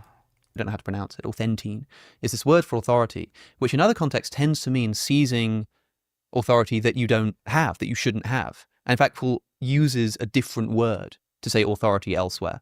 So there's something very particular going on here. You know, women shouldn't speak or assume authority over men, rather they should remain silent. That is, women shouldn't like take authority that they don't have and speak with that kind of thing, right? So something a bit like what you're saying there. And also there's this idea that there were sort of these cults of feminine divinity that were cropping up, like the cult of Artemis, which had, you know, these women preachers, and it may be that, you know, Paul is writing to Ephesus here. He's writing to a specific church, and he's saying, okay, these women are taking authority that they don't have to speak with knowledge that they don't have, that they think they have, and they shouldn't do that. They should be quiet, right? Fine. That's Timothy. The problem with the quote from 1 Corinthians is that women should be silent in churches. Firstly, we don't have the same thing with like the authority and whatnot. It just says women should be silent in churches. They're not permitted to speak, but should be subordinate, as the law also says. It's now a reference to their subordination under law, which doesn't arise in Timothy. Also, if there is something they want to learn, let them ask their husbands at home. If this was just a case of these incredibly knowledgeable women who were sort of speaking too much, or maybe they had to remain silent because they already knew what they were talking about, why would Paul say, if they have a question, they should go and ask their husbands at home? Like, it seems like a much more troublesome verse, for it is shameful for women to speak in church. Like, my solution to this, I don't think Paul wrote these words. Anonymous donators, why did you start taking THC? I didn't. I took it once on Halloween. Also, how often do you take it? Never. On the Halloween stream, was that 40 milligrams? Yeah, that was 40 milligrams. Thanks for the donation, Anonymous. Especially given that, like you say, just a moment ago, Paul has said that women should cover their hair when they prophesy. Firstly, it's not necessarily the case. I suppose you could prophesy outside of a church, right? Like, it's not necessarily a contradiction. You could say, like, somebody's prophesying out on the street, and if you're going to do that, cover your hair. Right? That it doesn't say. I don't think Paul would be contradicting himself just to say that women shouldn't speak in church. Because when he says that women should cover their hair, it's specifically when they prophesy. It's not when they speak in church. It's when they prophesy, right? But it does seem like maybe he's being a bit contradictory here. Also, he's referencing the law. They should be in submission, as the law also says, which is a very like un-Pauline thing to do. Paul is all about like Christ and grace, and the law is something, and yet here this appeal is being made to the law. So he seems to contradict himself, and he also seems to make a very un-Pauline, assertion. But also, this is the only verse in any of. How did I tell her? Then what do you take on streams when you pass out in your chair? The only other, like, I just got sick and then I fell asleep, that other time. Thanks for the donation, huh? Paul's letters, which in our earliest manuscripts moves around in the manuscripts. Sometimes it's up here, sometimes it's down here in the earliest manuscripts. And so it's this weird thing where, and also if you read the text. Do you think there are more vegans in US than Canada because it's harder to grow plants in Canada? No. I think there's more vegans in the US because there's a bigger population. Thanks for the donation, though, Speed Racer. Text. Paul is talking about, like, Paul is speaking to the Corinthians about Corinthian matters. And he's talking about other stuff. And then suddenly, out of nowhere, is this verse. Women should be silent in the churches, if they've got anything to ask. Bend over, donateller's never seen a wild hamster before.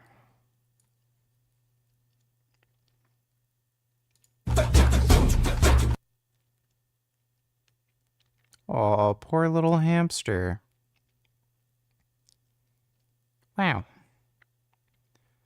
It's a nice little hamster.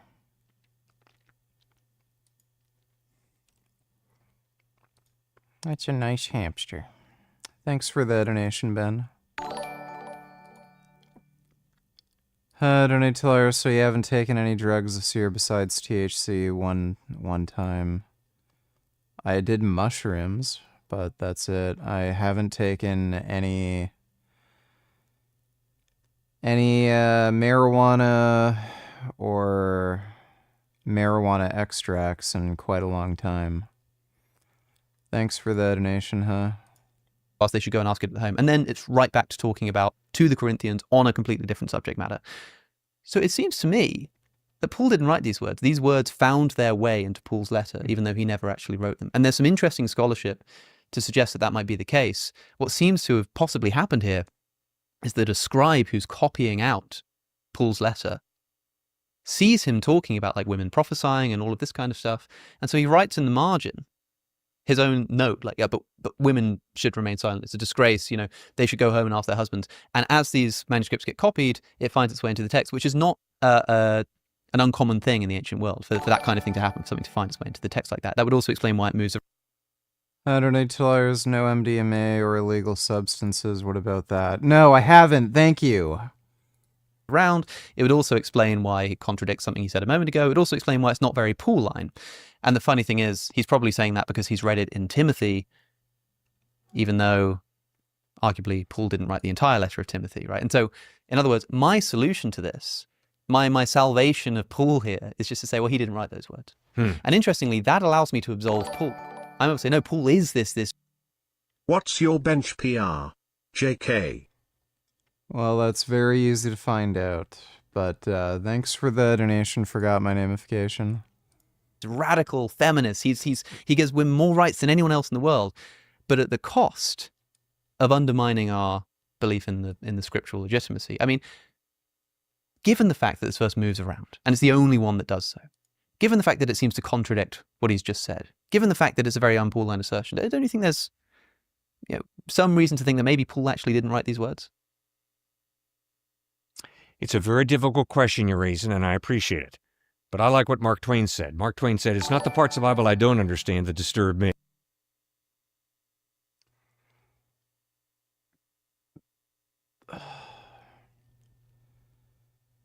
Donated $2. Gosh, man, seems like you need it.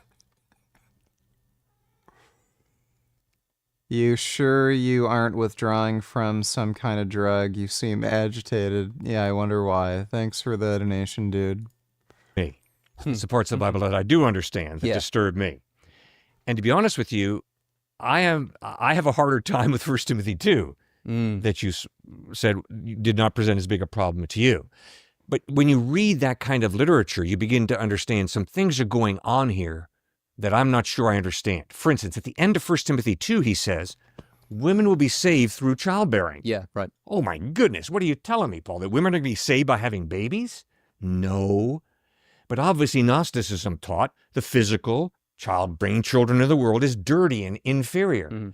And I think the Bible clearly teaches, no, the body is a beautiful gift from God. So don't trivialize childbearing and think it's wrong. Also, when he says Adam was formed first, yes, who gives a rip? Unless you're dealing with pantheism, which says Mother Earth. Donate $2 low got you to laugh. Yes, you did. Thanks for the donation, dude. That's what's really significant. And if you're battling in Ephesus pantheism that says we worship planet Earth, we worship nature, and you're saying, oh, no, we don't worship nature, we worship the God who created nature. That's very similar to the first commandment. I am the Lord your God who brought you out of slavery, out of the land of Egypt. You're to have no other gods before me. Well, why is he so fascinated about no other gods before me? Because of polytheism. And I think Moses is pointing out to the Jewish people, we are not polytheists. We don't believe in many gods dancing on the clouds. We believe in one creator of heaven and earth. So I think understanding the culture that is being addressed by these authors is very important, be it Paul in 1 Corinthians, Paul in 1 Timothy 2, or a lot of the Old Testament. Or indeed whoever it was that actually wrote the book of Timothy.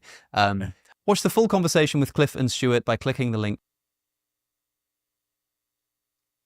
I admit it to my intellectual shame and ethical shame because I respond all the time as if there is free will. Today we're featuring renowned Let's go. Robert, as you know, I'm a physicist. I've had many physicists. I love talking to physicists, but I also love talking to biologists, neurobiologists, and all sorts of folks. I always have a problem with these people when I talk to people like David Chalmers, in that it seems hopeless. Cosmology seems hard, but consciousness seems impossible. And to me, how can we understand the notion of free will if we don't have a notion of consciousness that everyone accepts? So am I making a fallacious argument, or is it really the case that you could not understand free will until you understand how consciousness itself emerges? Nicely, I think, fortunately, one could ignore consciousness, and I completely agree with you.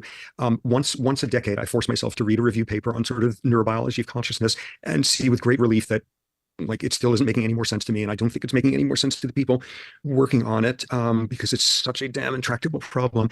But fortunately, in my view, the issue of consciousness is not terribly relevant to assessing free will. And that's because I think the problem people get into when believing in free will and just having such a strong intuitive sense of it is they get caught up in the notion that if there's conscious intent and there's conscious awareness that you have alternative behaviors available to you, that's it, case closed. That's the requirements for deciding that there's free will. And in my view, whether or not that intent is conscious or otherwise, whether or not there's alternatives, whether your brain decided milliseconds before you were consciously aware that you had intent to do something, all of that is kind of cool. Jesus.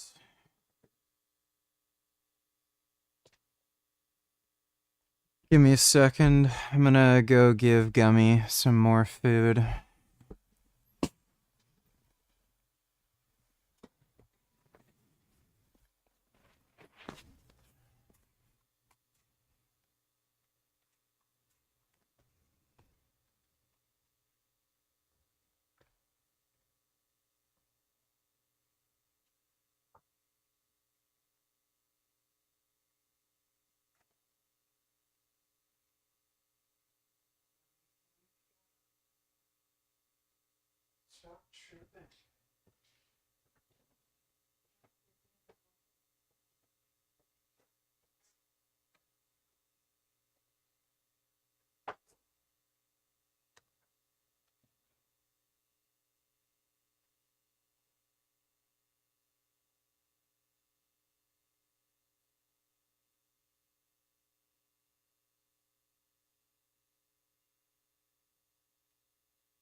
I gotta go take a shit. I'll be right back.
Gave you pellets, now go eat them. Go eat your goddamn cat pellets, you son of a bitch.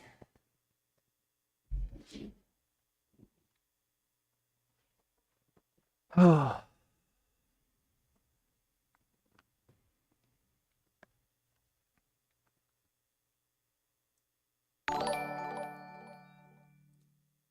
How many relationships have you had before Jasmine? Do you find black girls attractive? I had 0 relationships before Jasmine, and yeah, I find black girls attractive. Thanks for the donation, Speed Racer. And fascinating, and has nothing whatsoever to do with whether or not there's free will. Because in my view, focusing on that is like asking somebody to read the last 3 pages of a book and assess what they think of a book. Because what you're doing there is not asking the only question possible, which is, okay, hooray, you have conscious intent to do that. And when you did that, you felt a sense of ownership over your intent. And where did that intent come from? How did you turn out to be the sort of person who would have that intent at that moment? And it's... Saturday Tillers, what took so long doing drugs in the bathroom? Well, I was pretty quick. I didn't even take a shit. Poop wouldn't come out. Thanks for the donation. That realm that I think one can find that there's not a shred of space for free will to operate in.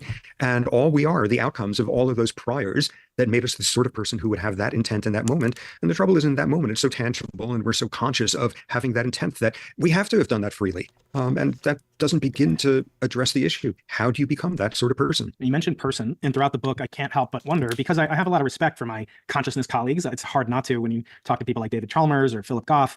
But again, some of them resort to the last refuge of the scoundrel, and they will come up with panpsychism. Now, I'm a physicist, so I understand the properties of particles extremely well, and I understand that electrons are fungible. You've seen one, you've seen them all. They basically have 3 properties: mass, charge, and spin. So at what level can you obliterate the notion that consciousness perhaps is panpsychic, that it exists in an electron? Or where do you come down on the panpsychism? Because again, you mentioned person, and I agree, we could talk about free will, but it would seem that you might have to extend it to, to the top quark if they're right. So where do you come down in panpsychism, and before we pivot to the notion of what I call scale-dependent free will? But please, what do you think about panpsychism? Basically, the notion of the emergence of things like consciousness, and I'm basically winging it here, coming out of they are too, by the way. Don't worry. They are. Oh, that's very nice to hear. Out of the reductive building blocks.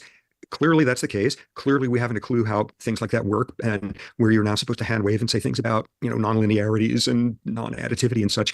For me, it's a sort of highfalutin version of what me as a neurobiologist is sort of much more puzzled by.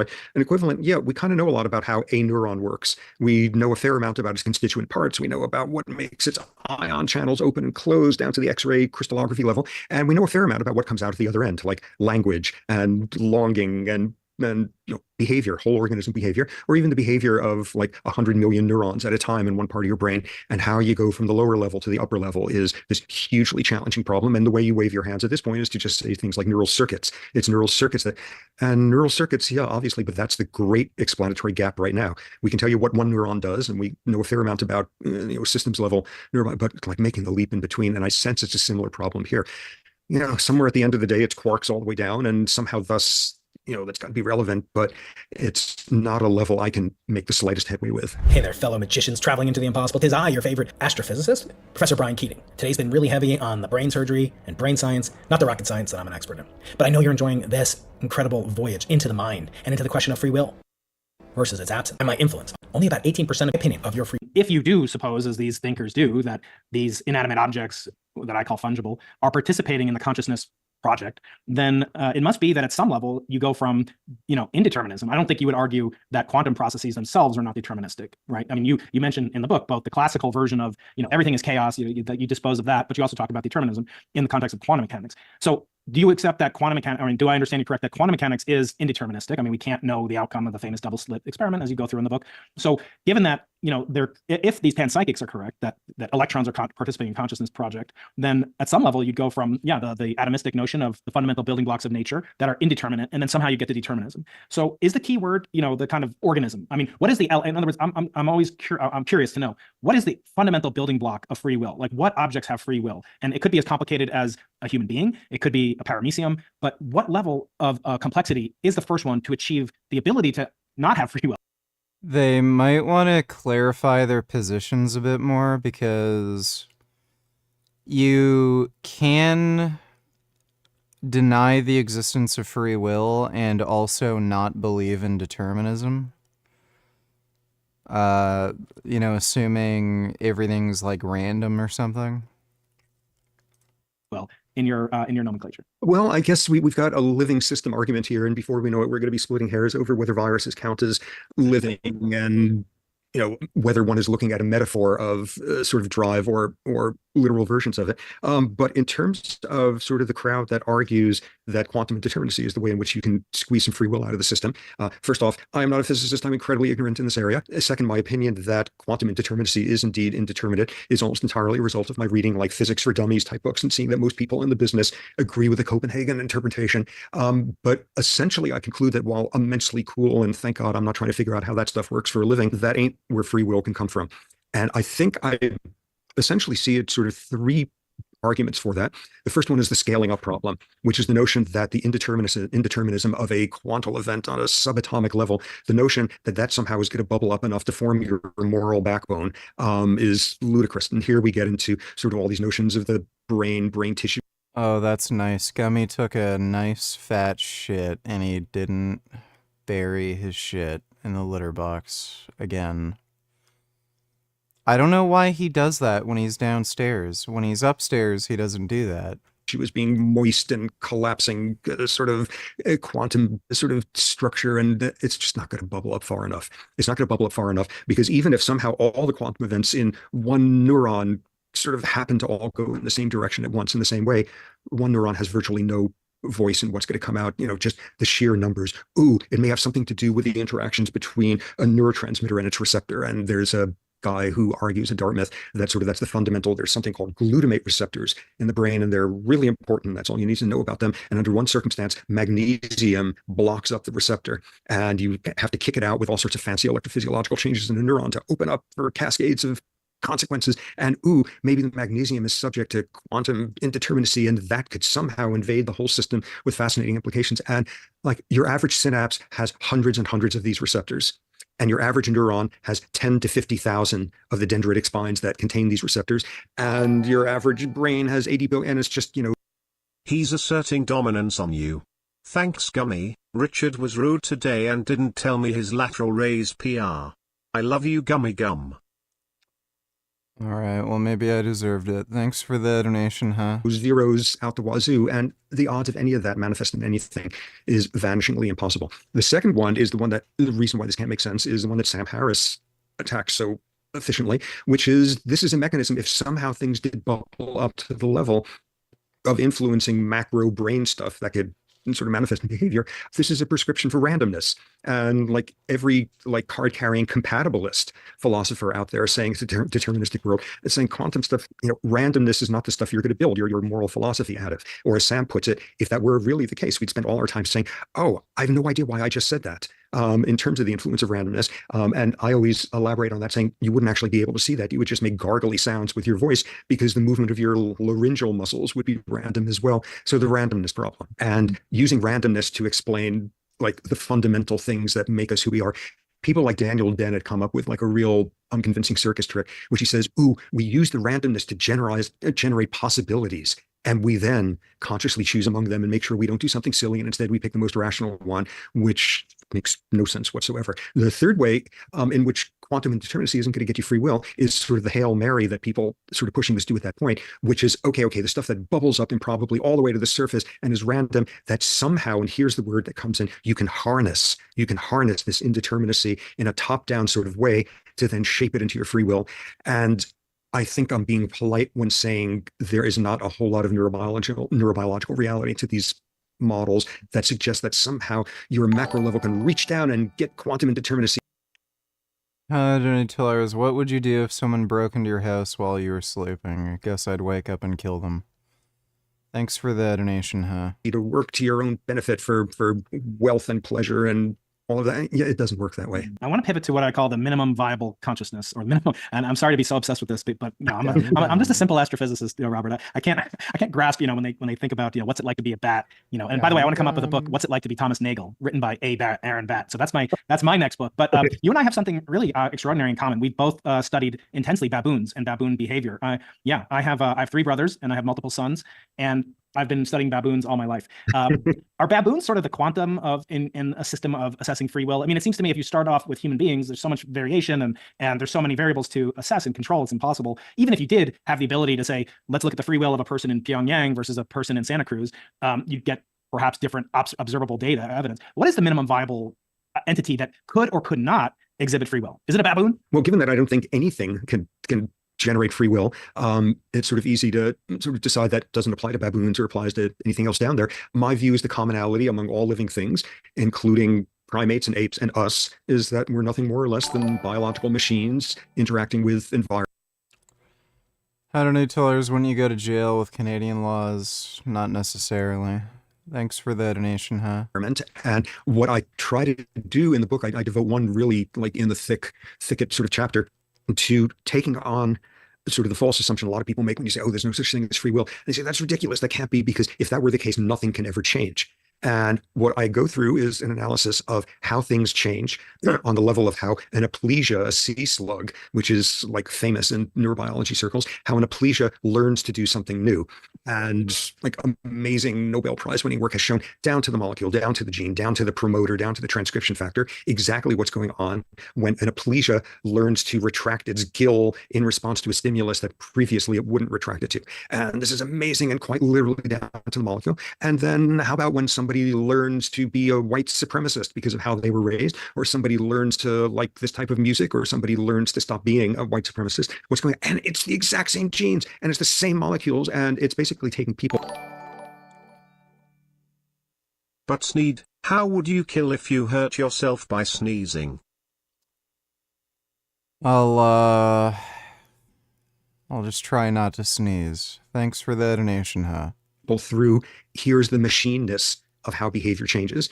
And not only doesn't the lack of free will not preclude change, what it does is it reinforces the machineness of the process. So the continuity between us and all the folks down there, How am I doing today? Anything new with you? How's the new kitty? Oh, nothing new. I'm just waiting for some new toys to get mailed to me. I'm waiting for the new TV and the new light guns that I ordered. New kitty's doing good. You know, inevitably at some point someone comes to Laplace and Descartes and sort of arguments that there's a massive gulf between animals and humans. And what you wind up getting is they're machines and we're not. And their machineness usually then means, ooh, even though it seems like they're in pain when you do something awful to them, it's just a simulation of pain. It's a simulation of feeling because they're just machines and we're not. And what everyone is supposed to do at that point is say, yes, here's another realm in which Descartes was wrong because animals have emotions just like we do. And that's true on a certain level. And what I do at that point is say, oh, Descartes was completely wrong, but for the opposite reason. We're machines also, just like all the animals. It's a continuity. It's a continuity with everything that can respond to an environment in a way that's adaptive and can change over time. When I look at this problem of determinism, an analogy to the hard problem of consciousness and the easy problem of consciousness or soft problem, I come up with this idea. I want to get your input on kind of the weak and strong aspects of determinism. Like nobody, last night I'm driving home from Los Angeles to San Diego, and you're going down the 5, if you've ever been down the 5, and there's an accident, and I can see there's an accident. And by the time I get to Orange County, I know with 100% certainty that in the next 3 minutes, the people that are trying to get back north to Los Angeles are going to encounter a horrific Southern California traffic jam. So I've determined I have complete and utter omniscience of what's going to happen to them, ignoring ways and everything else, right? But does it matter? I mean, it's not like they're... Why are you so upset today? I thought you aren't dieting anymore. Also, why are you in the basement? What's upstairs? Is there not enough room for you to put your computer upstairs like your old apartment setup? Do you get your hair cut at a barber shop? I'm not really upset today. Your last cat didn't die because of a vegan diet. It died because you kept talking to it in a retarded baby voice. I think he liked me talking to him like that, but thanks for the donation, Kasama. Not that upset. I'm not dieting right now. I'm in the basement because it's just more convenient to be down here streaming and filming rather than making more noise upstairs when Jasmine's sleeping. The rest of the house is upstairs.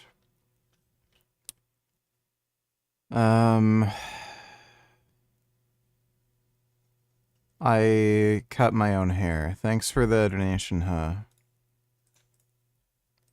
there's any information or I can't communicate with them. There's nothing I can do about it. So I guess, and I don't mean this insulting, but so what? On a certain level, what I call weak determinism is like that. I have this omniscient God's eye perspective, but it's inconsequential. It doesn't mean that I'm not going to hold them guilty if they decide to run over, my neighbor's dog, which maybe you would too, but maybe you wouldn't. So are there levels of determinism where, in other words, I want to find conciliation between, where I might agree with you that.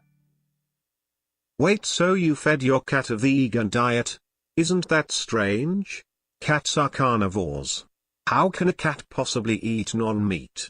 It doesn't make any sense. Isn't that hurting a cat? Why don't you sleep with your wife when she's sleeping? Do you not love her anymore? Cats can be on a vegan diet just fine, and we usually don't sleep together because she's on a different schedule. And I also tend to wake her up, and I've actually punched her in the face a few times while I was sleeping, so. I actually gave her a black eye one time because I punched her in my sleep. But thanks for the donation, huh?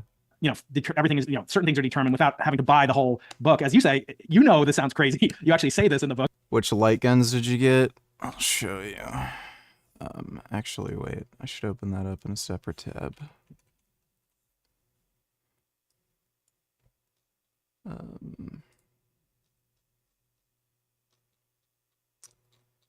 right. I got this. So it's the Rapid Assault package. It's the... Let me just make sure it doesn't do this stupid thing again. Yeah, it's this. It's the Retro Shooter RS3 and MX24. So... Your diet has made you so angry that you are violent in your sleep. Damn. You kill your cats and punch your wife. That's crazy. Your diet has made you so angry that you are violent in your sleep. Damn. You kill your cats and punch your wife. That's crazy. That's not exactly what happened, but thanks for the donation, huh? Yeah, so I'm waiting for this to get delivered.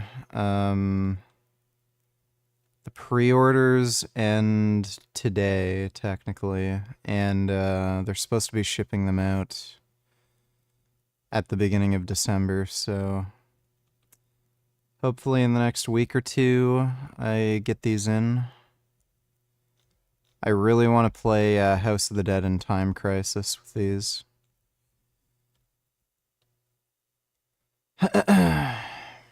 Book at the very beginning, which I love, your honesty. But are there different levels of determinism? In other words, define a consilience. Can we say that certain things are determined but aren't significant, and certain things are significant but not determined? Or is everything always determined at all times, forever? I'm going to be out on a lunatic fringe here, and that I think it's determined in every domain. Nonetheless, we agree that there's all sorts of aspects of determinism going on that are not interesting.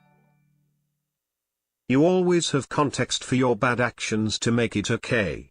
Punching in sleep, falling on rollerblades, that's why my sneeze hurts, etc. etc. Your diet has made you so angry that you are violent in your sleep. Damn. You kill your cats and punch your wife. I don't think that's what's happening, but thanks for the donation, huh? Like, whoa, I'm going to scratch my nose right now. And as a result of moving my arm, all sorts of quarks moved in my arm and went in this direction. And like, that was sort of a mechanistic sort of event. And that's like of no interest whatsoever when thinking about the level of do we have free will or not. That matters. And what it's really about is where we view responsibility. And if you don't believe in free will whatsoever, as is the case with me, you think the notion of responsibility for behavior makes no sense whatsoever. And that runs the gamut of making sense of Putin and Hitler and Stalin and all that sort of thing, down to like not getting carried away with yourself as somebody says, oh, that was so nice of you, the way you helped that old lady cross the street. Praise, blame, punishment, reward make no sense at all if there's no free will, and there isn't. One thing I've often brought up when I've had conversations with my friend Sabina Hassenfelder, who's a proponent of something called... Oh, she's your friend? Yes, She is so cool. She is such a unique combination of neurons. Wow. Yes, Well, she is. I'm happy to put you guys in touch too, if you like. that would be great. So Sabina and I will have our curmudgeonly kind of arguments back and forth. And one of the things I'm super determined is, I said to her, Sabina, I've never met somebody who acts like they have no free will. In other words, I believe you believe that you don't have free will. But if you were to act like that, I think you'd be in an insane asylum. In other words, the people that we classify as basically acting on these impulses, sociopathic desires, etc. I mean, have you ever met a sane? Someone is a reality denier. Is that why you do drugs on stream and pass out for 4 hours in a stupor? What are you and then doing? wake up at 4 p.m. every day and never shower or leave your house? Your diet has made you so angry that you are violent in your sleep. You kill cats. I only did drugs on stream twice, but thanks for the donation, huh?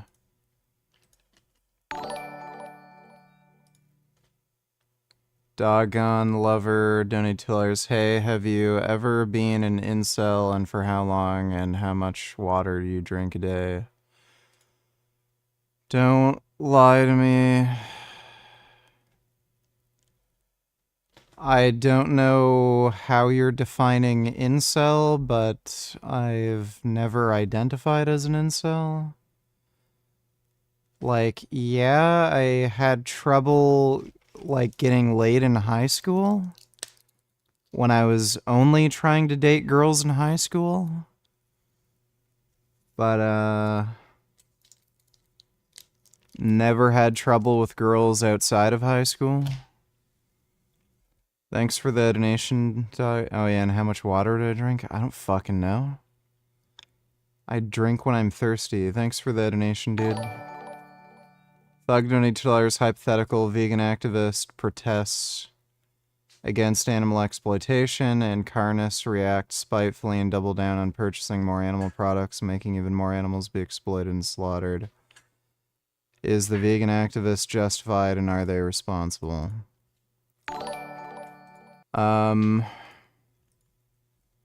It's an interesting hypothetical. Like, if we were to like assume if the Nazis were taking power and you were advocating against Nazism, and for some reason they were offended that you were advocating against Nazism and they doubled down and they ended up killing more Jews, should you not advocate against Nazism for that reason?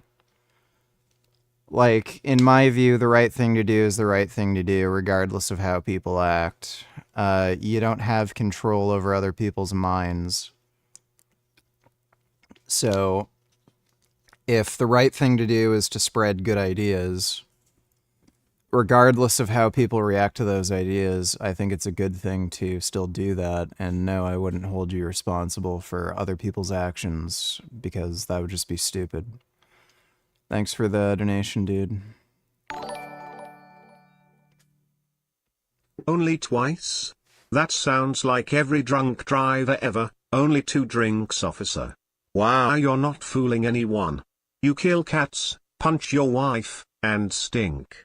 You also poop too much. Your intestines are screaming because you eat 3 cans of garbanzo beans at once.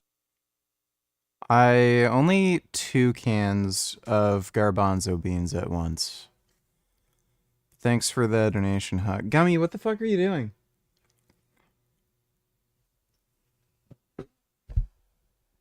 What are you doing? Huh?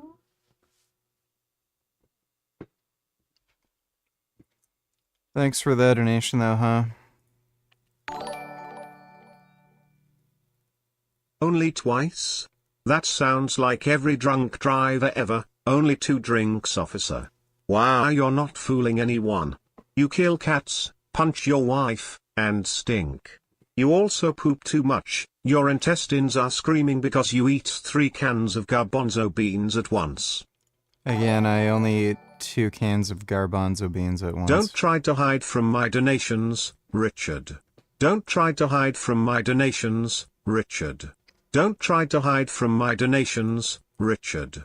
Don't try to hide from my donations, Richard. Don't try to hide from my donations, Richard. Feline killer. Murderer. Okay, well, thanks for the donation, dude. Main person, like someone, one of your colleagues, or that truly believes they have no free will and acts as if they don't have free will. In other words, they make completely, unpredictable, perhaps, maybe, or completely predictable choices in every situation. Or does everybody have this, interface that Don Hoffman calls, kind of the desktop that allows them to survive in life, and that gives the illusion that they're actually making choices? Have you met somebody that behaves like they have no free will? No, and in theory, we should, and I attempt to, and I succeed about 1/10 of the time, which is a real point of the book. She's fascinating in that regard. I remember the evening when my wife was sort of looking at some lectures, and I said, "Oh my God, you've got to look at this person. She's amazing," and she was indeed amazing. And I sure hope that people buy my book before watching her YouTube lectures, because all they need to do is watch them and not bother with this ridiculous book. Yeah, it's not possible. You look concerned, feline killer, girl puncher, poop smeller, cave dweller, hairline is bad, skinny and gay, drug abuser, stupid insanity. Get out the house, feline murderer. You look concerned, feline killer, girl puncher, poop smeller, cave dweller. I think you're just retarded. Thanks for the donation, though, dude.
Gummy, what the hell are you doing?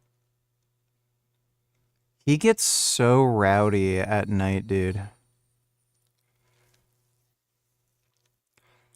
I'm not playing zombies. Zombies sucks, dude.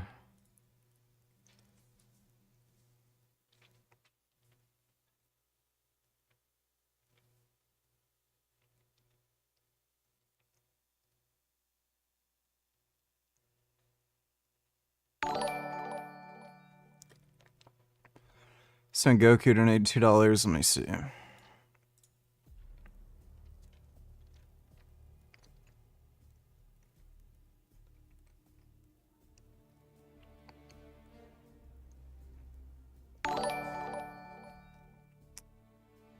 How does it feel to be the best lolco now? You've become worse than Jason Blaha and Jason Genova. Truly the biggest mentlord of them all. Please never leave your house so we can watch your decay into despair and desolation. Wife beating, feline killer. Alright, well, thanks for the donation, huh? Yeah, these are moves all women should learn. Thanks for the donation, Son Goku.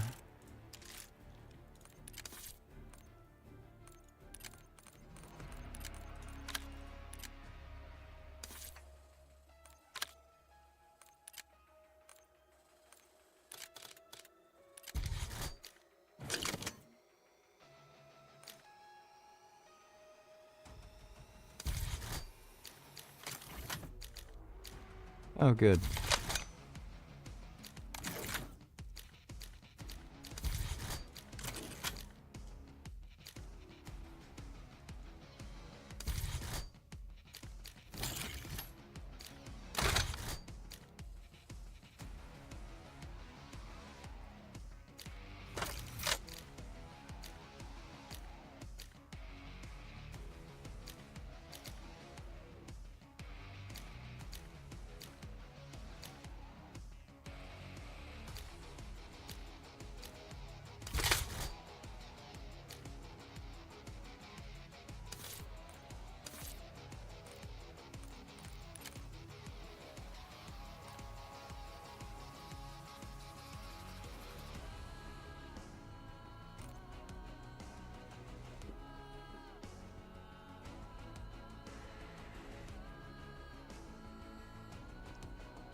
Hardcore team deathmatch. Teach those pathetic crimson bastards a lesson.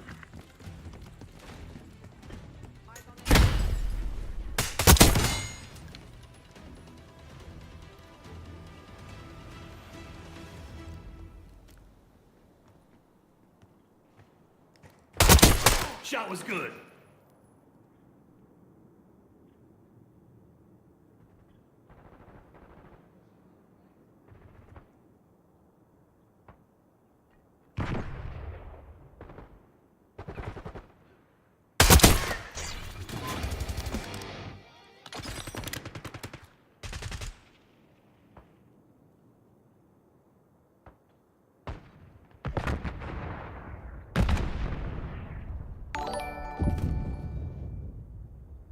When his 82-year-old grandfather was suffering from a fatal heart attack, Burgess video recorded the event and intended to post it online in order to use his grandpa as an example of what happens to meat eaters. Yes, I did do that. Thanks for the donation, huh? What in the fuck, dude?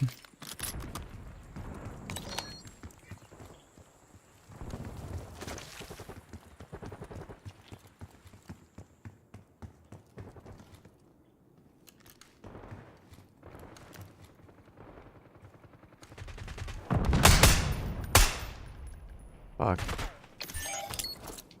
Fuck.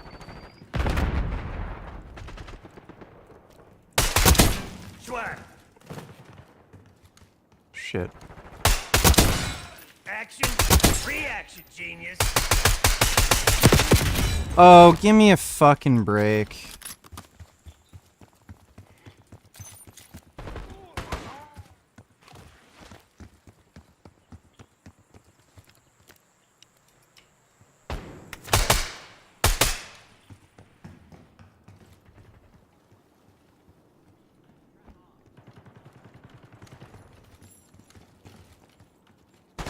Ice the sharpshooter.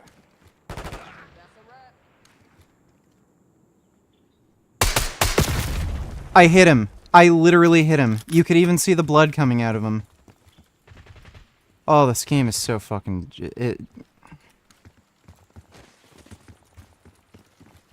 Like, again, you just can't fucking play competitively. It's practically fucking impossible. Great. Just the net code is so fucking bad. Eyes on enemy.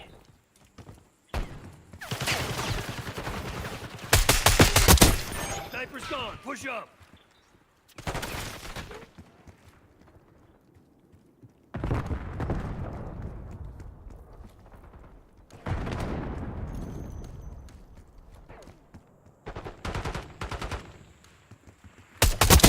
Marksman deleted. Shit.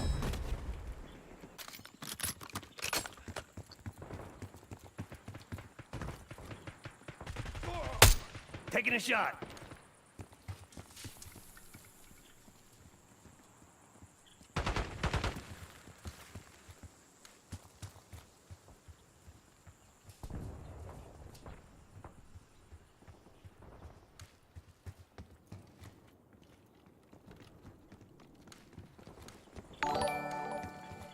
Enemy resupply disrupted. Please watch. Damn it. I'll watch after the match. Thanks for the donation, dude.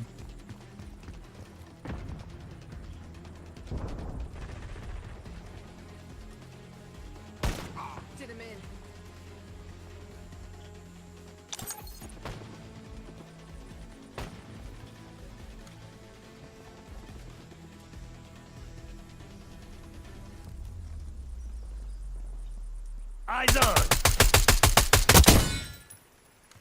I think there's another. Gummy! For fuck's sakes! I might have to put like a cage around my desk or something. Holy shit. Single shooter. Dude, you're too big to be doing that. Fuck! Oh my god, I just... Spawns are so fucking stupid. So this guy spawns behind me, then I spawn behind him. Like, oh my god. Jurian Rider. Jurian Rider. Jurian Rider. Jurian Rider.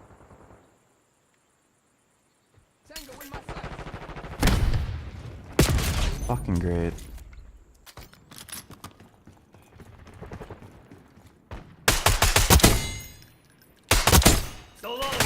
Fuck! Damn, shit!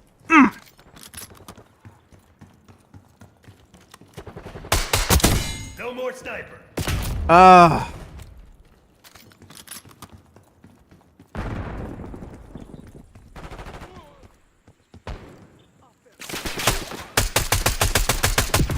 I hit him. I hit him again. So stupid. Oh my god. Like, misses can be hits, and then hits are misses. Just, it's a fucking mess.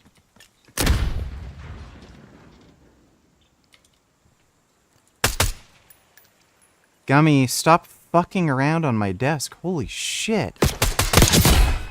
What are you fucking doing? Don't whack my fucking mouse! Why do you skip Jurian Rider? Why does it make you so angry after like...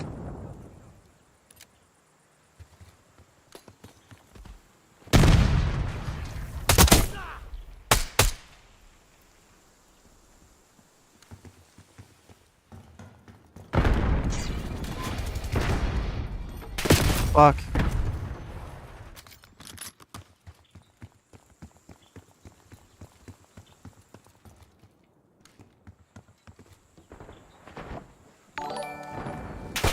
Oh my god. Dodo donate $2. This doesn't look like Shenmue, yeah, I know. I can't mentally handle Shenmue right now, okay? Thanks for the donation though, Dodo. This shit ain't over. Can you explain why you don't like Jurian Rider?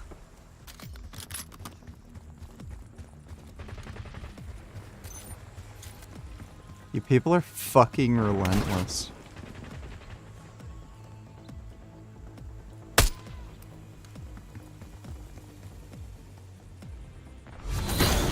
CIA's a bunch of proud bastards. They won't forget this. That's the last of them. Good shit. Yeah, I'm not watching that.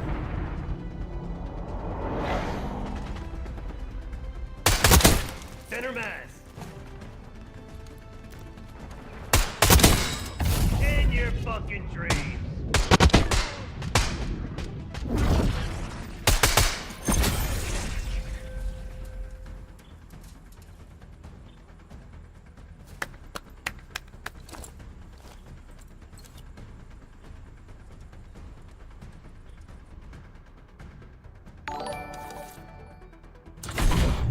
I know why you pu-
How did we get fucking Verkuda?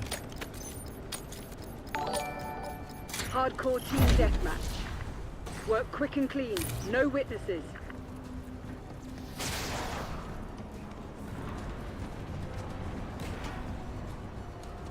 The lead is ours.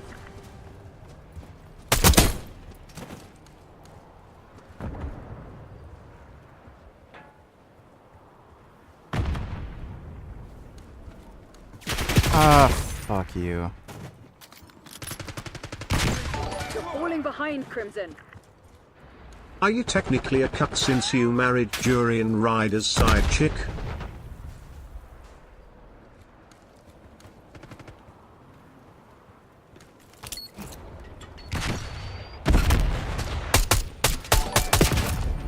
That is bullshit. We've taken the lead. Stay on task. This video is about accountability for Dogpack, Rosanna, as well as Mr. Beast. Jimmy has finally confronted the allegation. Many were put to rest like... Yeah, I heard about it. It's not that interesting. Whatever. Thanks for the donation. Hugs for vegans. Megamind donators. Brother Gaines. Hope you're well. Today was a good day. Went to Goodwill. Ended up finding a new 3DS XL with Pokemon and Zelda for $40, and I was talking to this Ethiopian chick from the hospital and exchanged numbers. Thanks for the... Okay, time to penetrate. Thanks for the donation, dude. Dodo donated $2. Did you think Sabolski's free will argument was good? No, not really. Oh my god. Thanks for the donation, Dodo. Like, the problem is the mind can observe itself, and the idea that just because, like, particles move in a certain way... VG admit... Just because particles can move in a certain way or whatever, like, I don't think that's a very strong case for, determinism. Oh my god, oh, Jesus.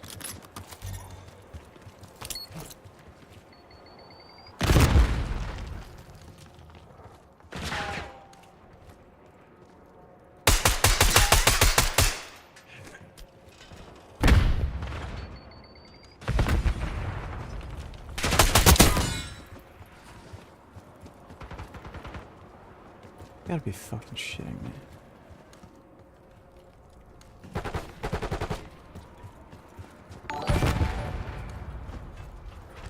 Sama.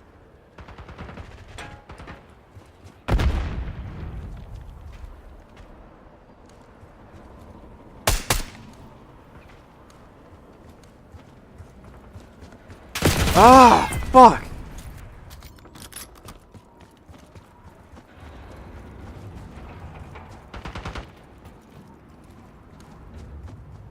Kuda is such a terrible fucking map. Don't be so insecure about your wife enjoying that Australian fella's cock.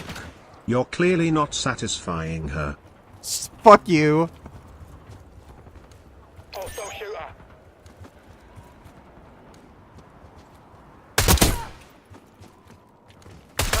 need eyes overhead. Hi Richard. No, this isn't a troll, Dono. Got you to look. Alright, well thanks for the donation, huh?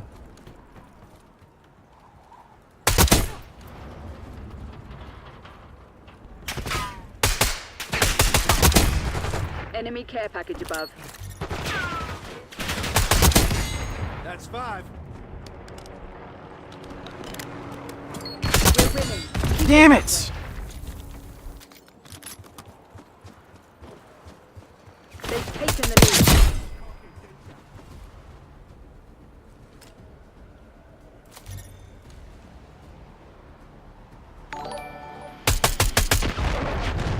Jurian Ryder. Got you, ha ha ha ha. Fuck.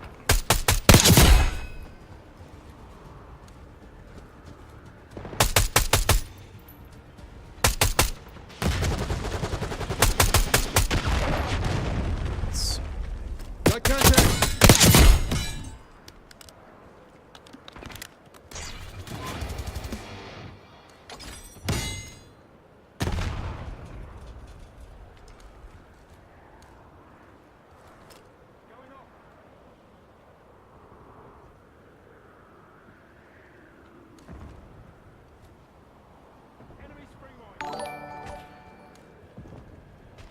Jurian.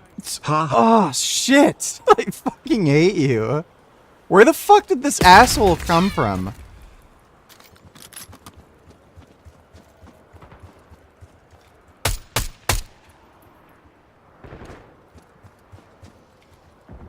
Lead mine. Smoked him.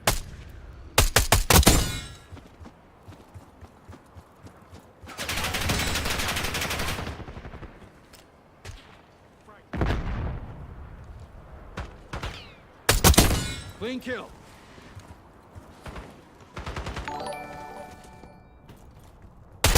LOL, you are too slow, woo. Gotta start somewhere. Move up, marksman is down.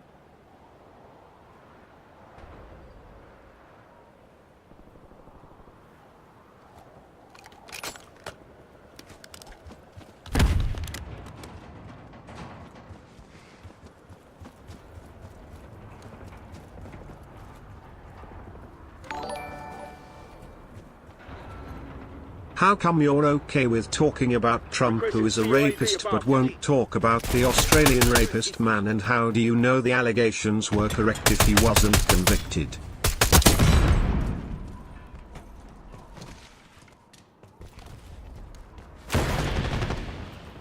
Enemy foot patrol.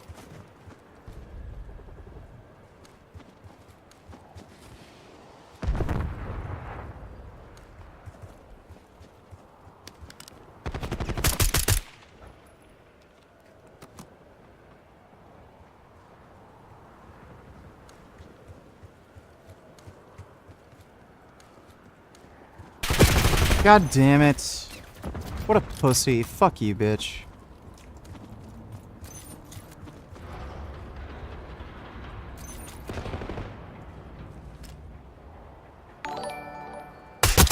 Sharpshooter threat removed. Can you tell me what kind of fruit you like the most? I tend to like apples, berries, and durian. And why don't you buy... Fuck you, dude. Why do you have to bother me today?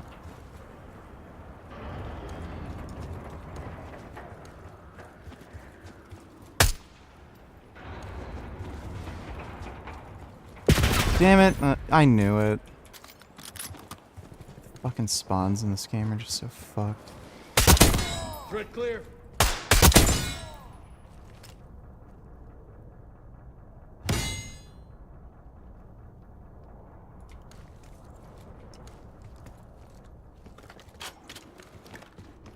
They're right where we want them. Finish the job.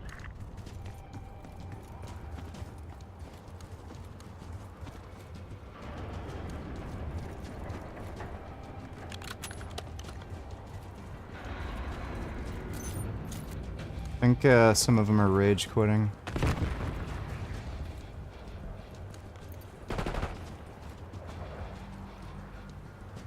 Damn it! Mission goals agreed. Dispatching teams to mop up survivors.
Richard, are you feeling better yet? Not exactly, but thanks for the donation, dude.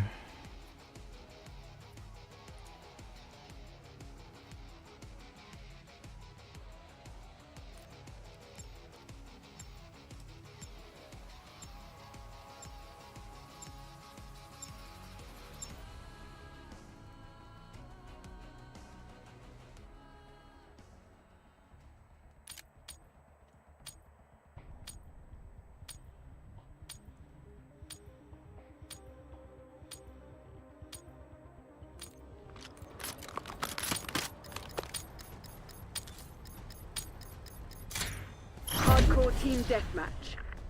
Remind the fugitives that actions have consequences. What's wrong, Mr. Richard?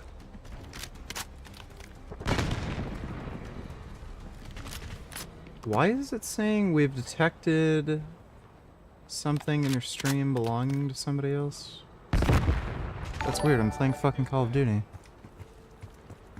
Dodo Donatello responding to Riley and chat because I'm on a vegan gains donation diet. I go on these diets and they usually don't last long, and then I'm back to donating because I can't help myself anyway. So are you gonna play Shenmue today or no?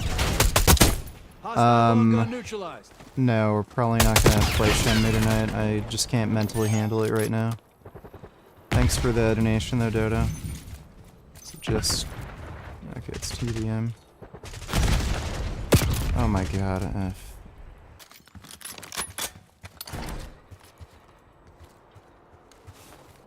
What in the shit? You are being copyright striked because you did not tell me your lateral raise PR. Yeah, I doubt it. Thanks for the donation though, dude. I don't know if it's gonna fucking... It's really weird that I'm getting that warning. How am I getting that warning playing Call of Duty? I am an enigma. You all think I am stupid for donating, but I am farming glorious ments for the community. Well, I'm a Dorian Yates ride or die kind of guy. Move up, marksman is down. Enemy UAV inbound. Target appears hostile. Hostile gone.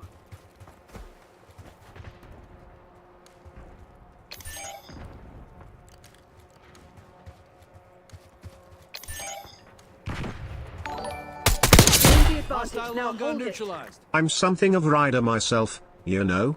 Not really a big fan of Durian or Australia.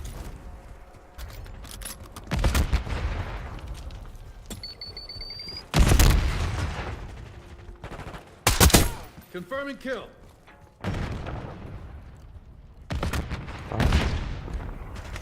Oh my god, what in the shit? This map actually sucks for TDM.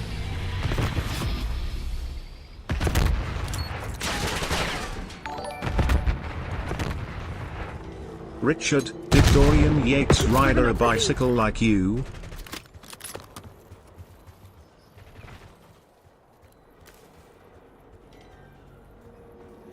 Tracking enemy. Why? Oh my god. Hostiles reclaimed the lead. You literally move faster than Usain Bolt in this fucking game. Yeah, Scud actually sucks for TDM. It just does.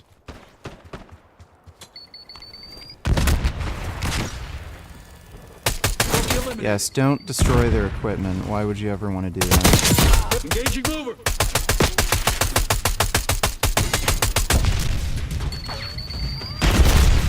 What the fuck? Oh my god, this game just pisses me the fuck off. Sharpshooter threat removed. And I know I fucking hit him. Richard, stop being a fucking cuck nigger. Just because I let Durian ride a fuck my anus doesn't mean I will let you.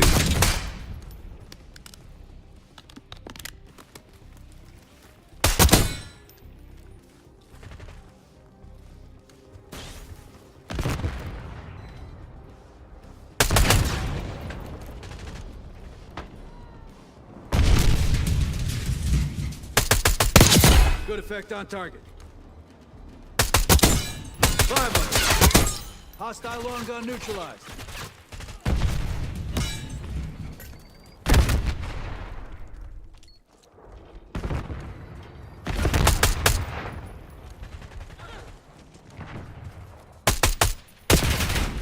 Give me a fucking break!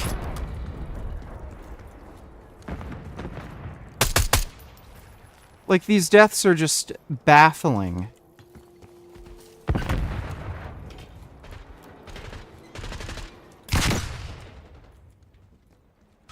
Ugh. Suck it, Grandma.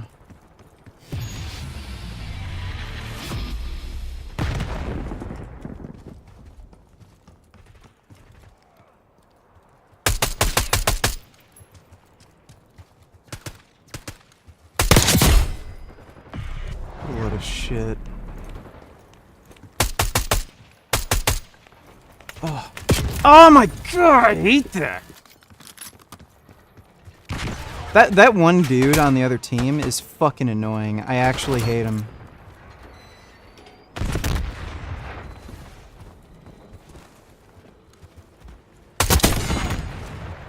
Damn it!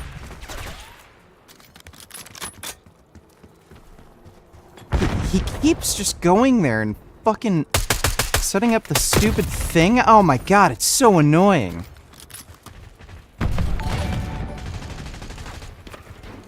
Dominus thinks he's smart, but he's actually dumb. I can spend my money trolling if I want to. I love it. At least I can afford to donate. You come to every stream and beg for attention.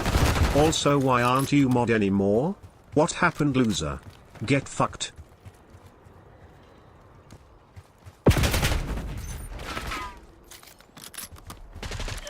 What in the fuck is my team doing, by the way? I'm just over this. Holy shit.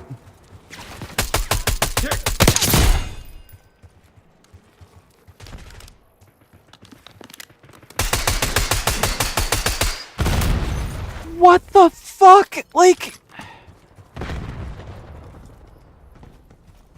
What a load of shit.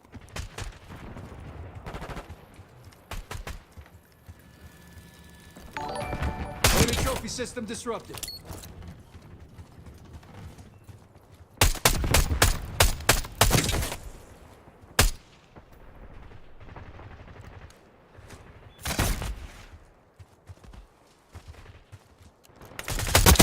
Move up, marksman is down.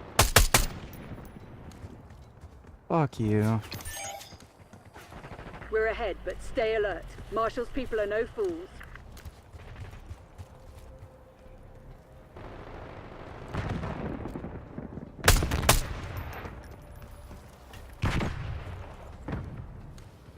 I don't even know where that guy is. Great. Oh, yes. It just spawned there right after I killed you. We're about to win anyway, whatever. Stupid match. That's how the CIA gets it done. Burkan, sir, can you open the Discord, please? I would like to debate you while you game. My proposition is that rape is a justifiable form. Yeah, go fuck yourself, dude. If I ever see you at a veg fest, I'm gonna shove a fucking banana down your throat. Eyes on enemy.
No, I never played Croc on PS1. I never had a PS1.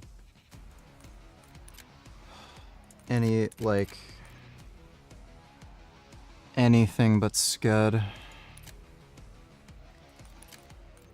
Oh, Jesus. Not again.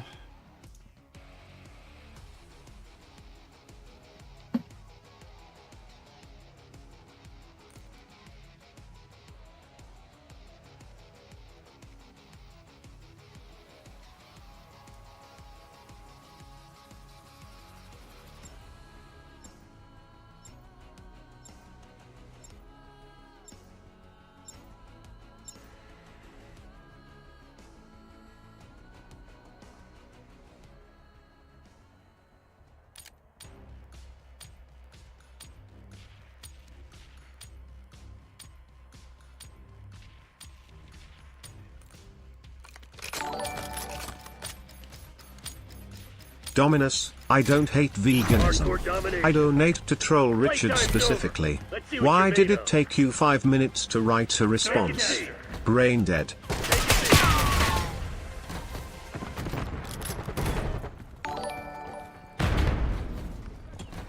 Richard what's your plans for a new video? Have you watched Freely the Banana Deer's ex-boyfriend? There's long guns, and there's long guns.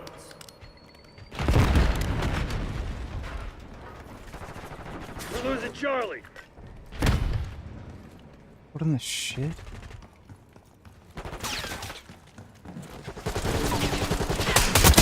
Taking it.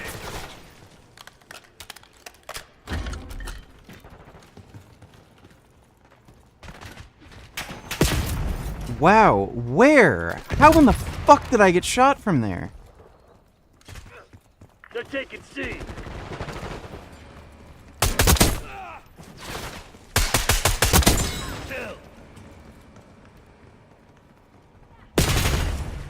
Oh my god. Lost C.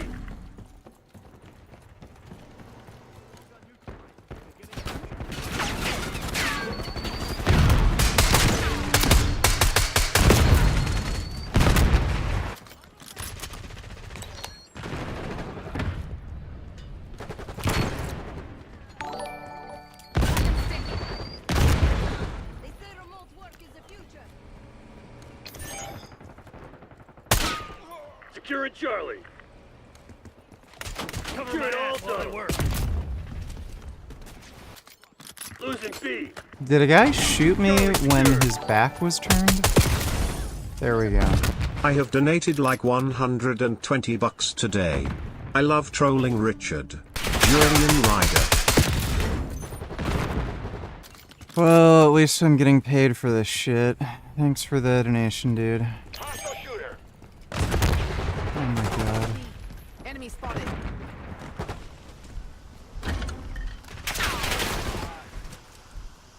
We're losing Charlie. I don't even know, like, where I'm getting shot from half the fucking time.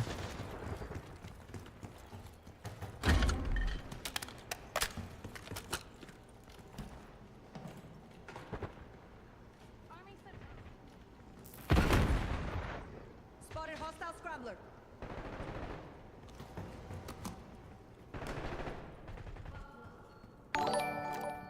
They're taking C. I don't hate Richard. I love him. Again! I'm leaving. Oh my god. Like, every fucking time. This game has the worst fucking netcode of any fucking Call of Duty of all fucking time. It's just insane. How many games have they made? They still... I love him as much as Richard loves feeding his cats vegan diets and killing them. That's great, dude.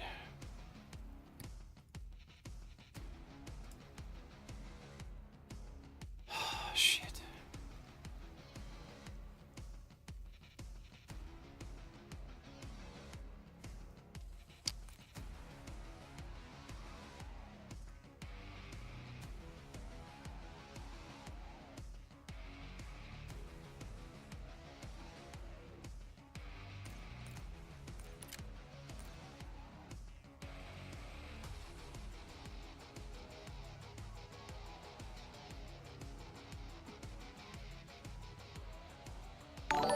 I'm not gonna play zombies. Richard, are you feeling better yet?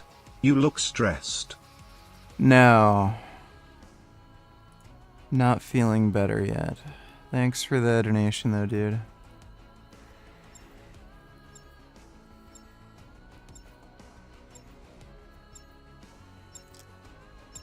Thank fuck nicotine exists.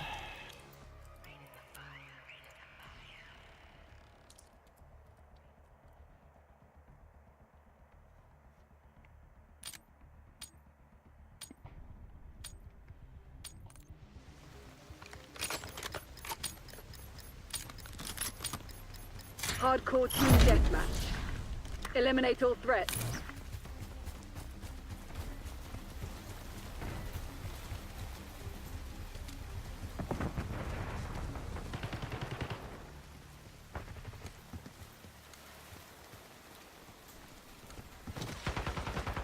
Waypoint marked. Move. Disregard. Keep it that way. Jurian Ryder. Are you upset about something?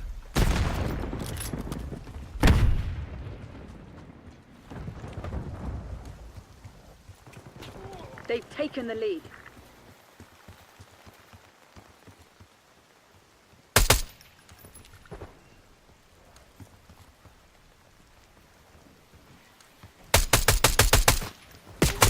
What in the f-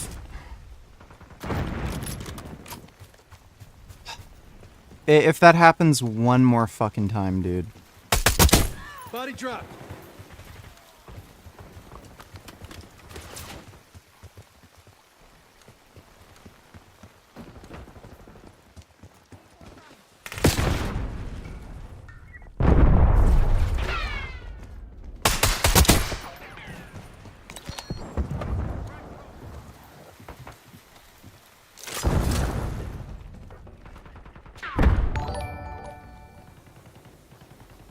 Your eyes look glossy.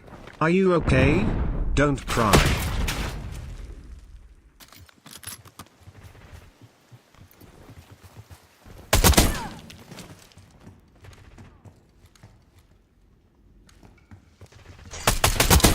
Sharpshooter threat removed.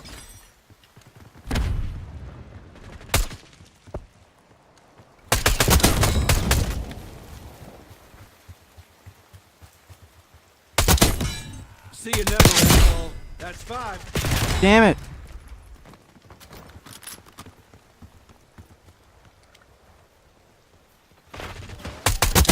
Hostile long gun neutralized.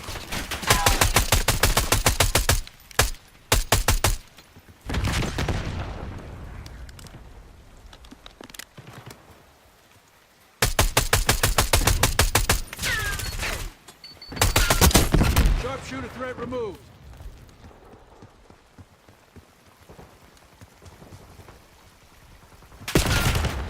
And I get shot in the back. That makes sense. Shooter in the open.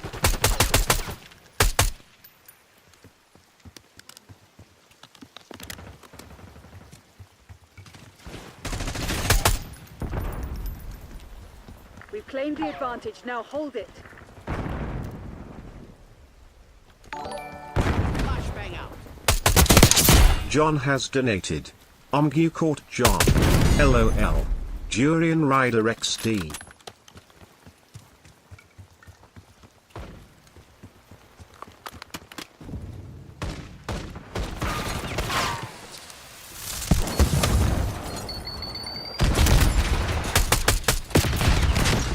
Oh, okay.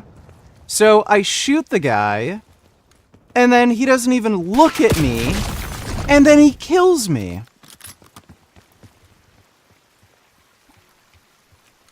Like, the network in this game is, like,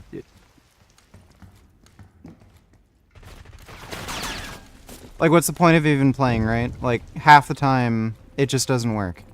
Hostile front. Central indicated location.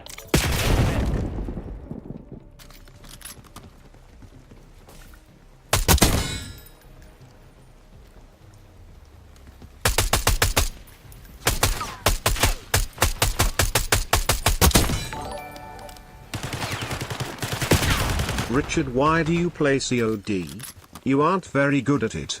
I think you'd be better at something else. Also look at your stress levels. You shouldn't play or you're going to need to take drugs to calm down. Jeez.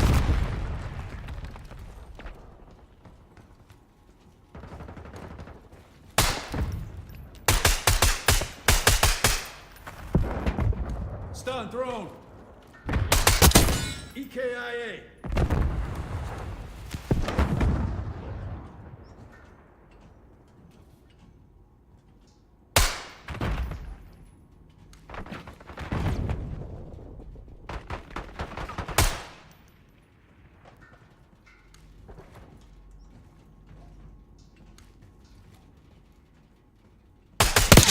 Neutralized.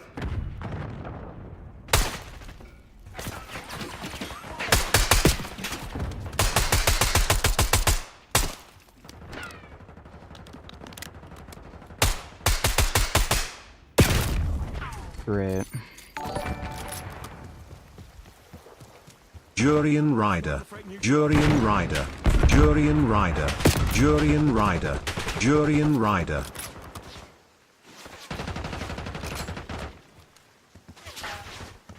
Love how it spawns me in the exact same fucking spot every fucking time, too. It's perfect.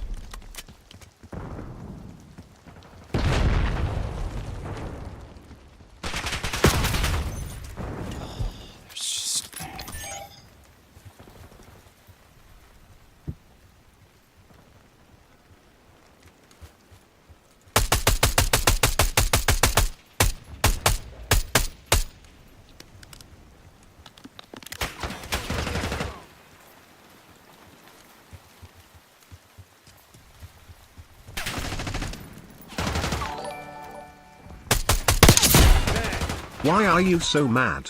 Why are you so mad? Why are you so mad? Why are you so mad? Why are you so mad?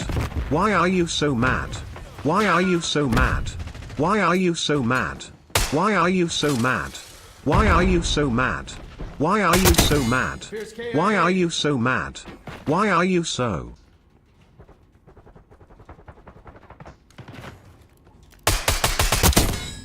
Shot's good.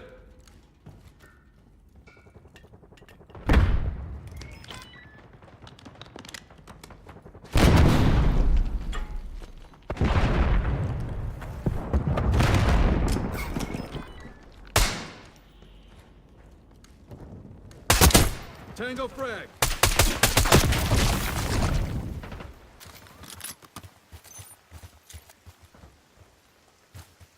And the game just keeps stuttering fucking constantly. Yeah.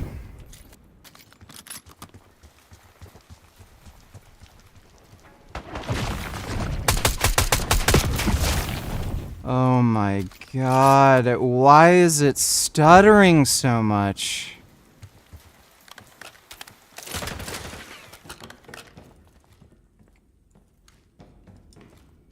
Eyes on it. Hostile dusted.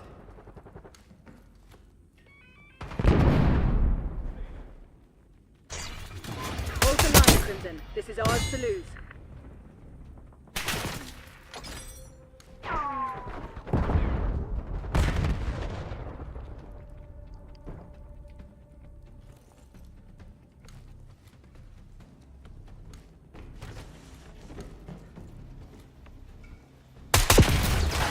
Bullshit.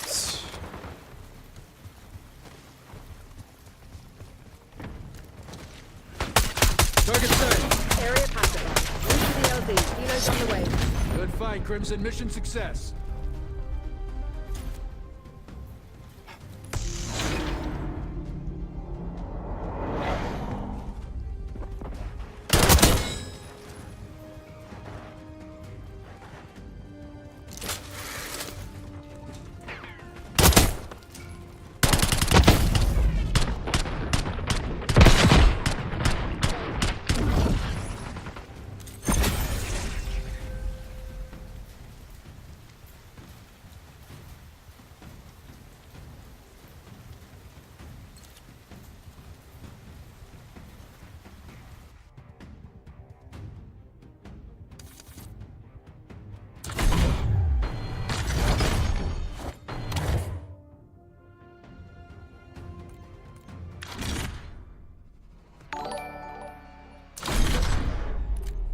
I'm donating so you can buy more drugs.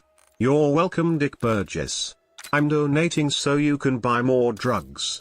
You're welcome, Dick Burgess. I'm donating so you can buy more drugs. You're welcome, Dick Burgess. I'm donating so you can buy more drugs. You're W. Well, thanks, I guess.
Now you're at 500.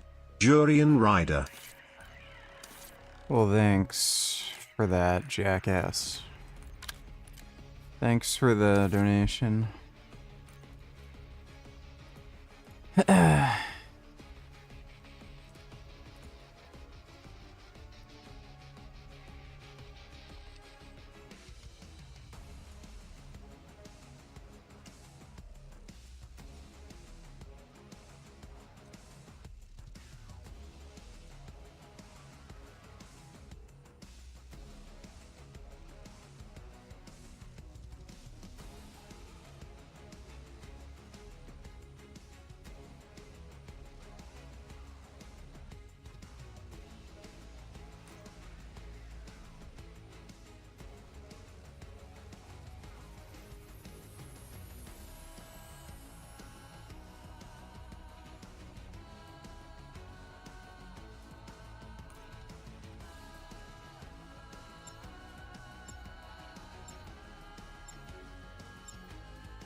I predict Richard Denson stream Hardcore soon. hardpoint. Engagement windows open. Go, go, go!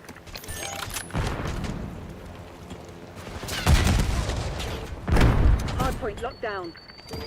Watchdog Hilo incoming on your location. Enemy UAV inbound.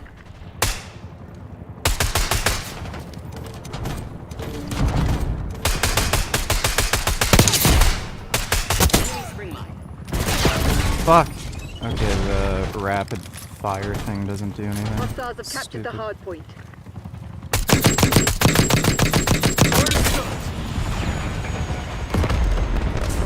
Hardpoint located.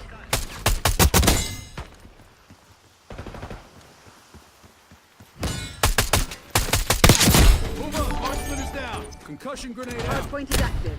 How's it going, VG? What's up with new schedule? And how's training? I only just started getting back into real serious training today. Hostiles have the hardpoint.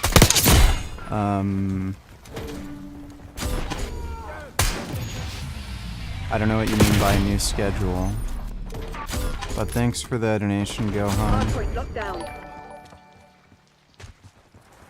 Jurian Rider, Jurian Rider, Jurian Rider, Jurian Rider, Jurian Rider, Jurian.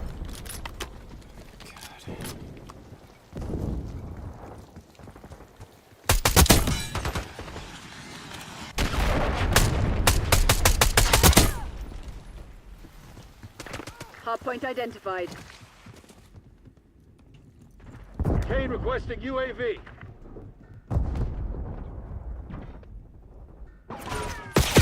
Damn it. Hardpoint active. Are they really that Hostiles have captured stupid? the hardpoint. Get a Enemy UAV on station above. Contact, 12 o'clock.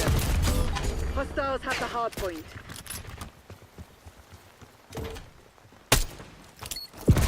Great.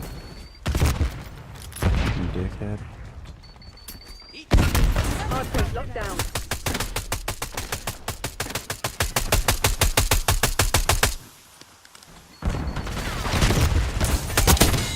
You thought this was up? Right.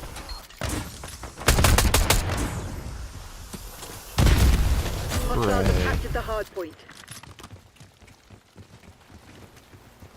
Hard point located. Jurian Rider, Jurian Rider, Jurian Rider, Jurian Rider. Hard point is active. Hostiles have the hard point. Oh my god.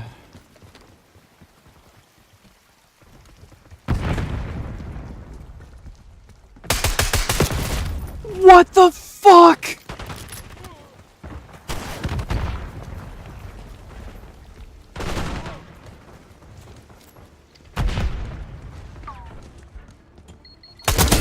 Good effect on target. Hostile long gun neutral. Jurian Rider, Jurian Rider, Jurian Rider.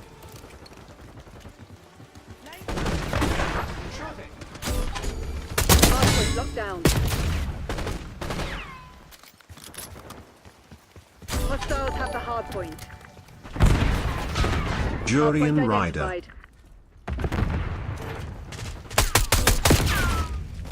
The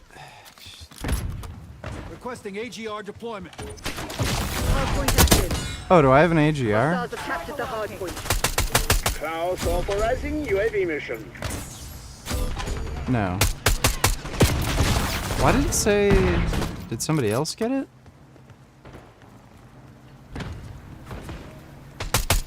Eyes on hostile long gun.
Anybody who chooses payback is fucking retarded asshole, dude. You have to be a complete retarded asshole. No, wrong. What's the good one? Whatever. Who cares?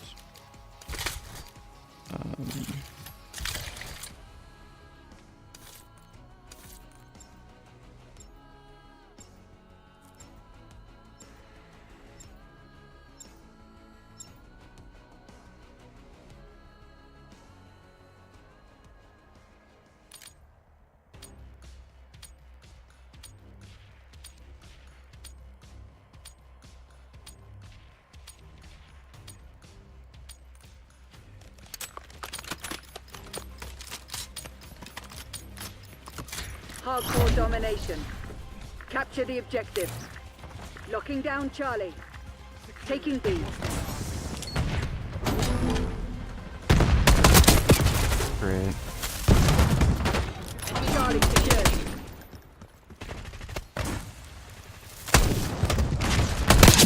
Move up. Marksman is down. Taking the Controlling objective. Watch my Bravo. six.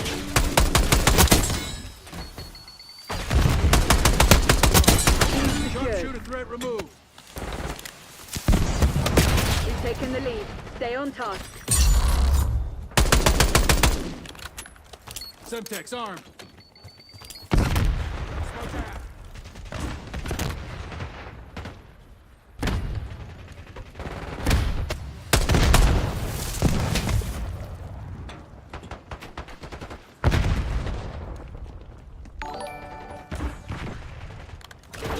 You know what else is retarded? Not getting a refund and being stuck with this game. You could say that. Location secure. Maintain current posture. We're losing Alpha. They're taking C. Lost A. Losing Bravo.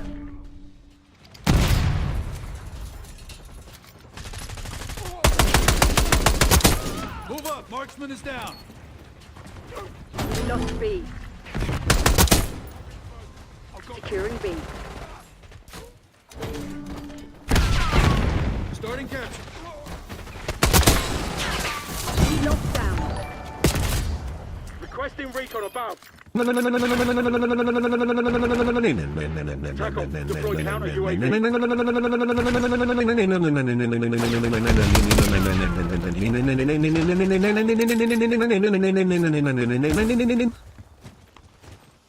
Thank you for that.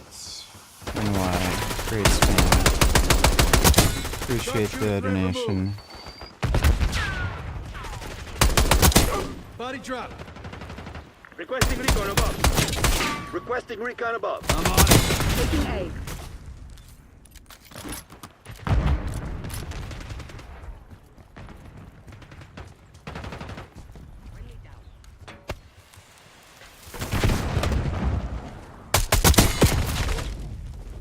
Hostile UAV established overhead.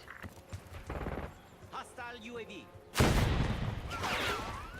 Securing Zone A.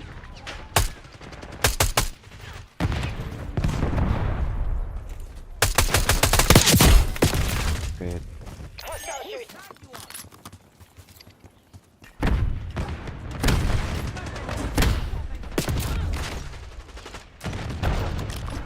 God. Losing B. Losing Bravo.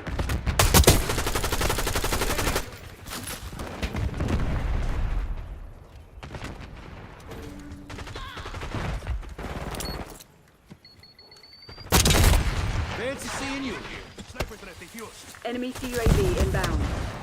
Enemy UAV inbound.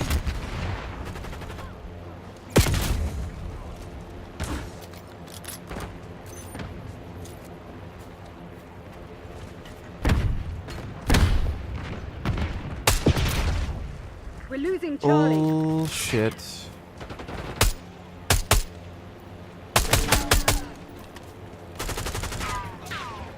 Losing B.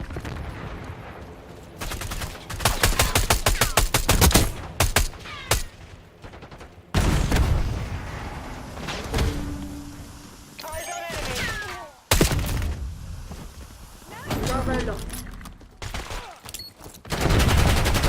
Taking Bravo underway. They're taking C. Concussion grenade out. Hostile down.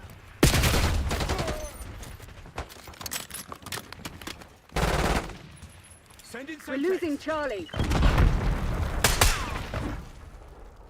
Hostile UAV established overhead. Controlling Bravo.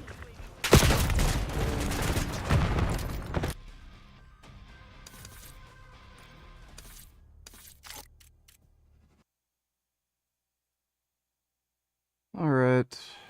I've had a long night.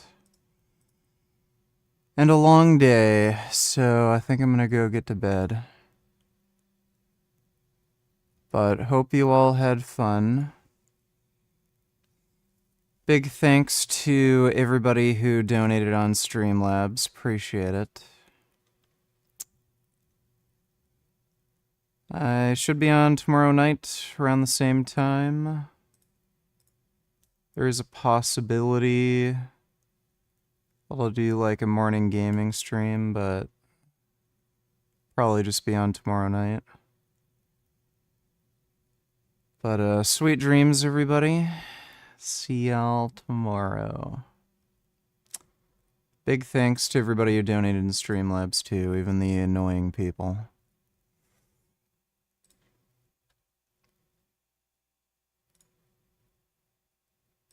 Listen, I'm gonna come right out and say it. This is the best vegan ham I've ever had.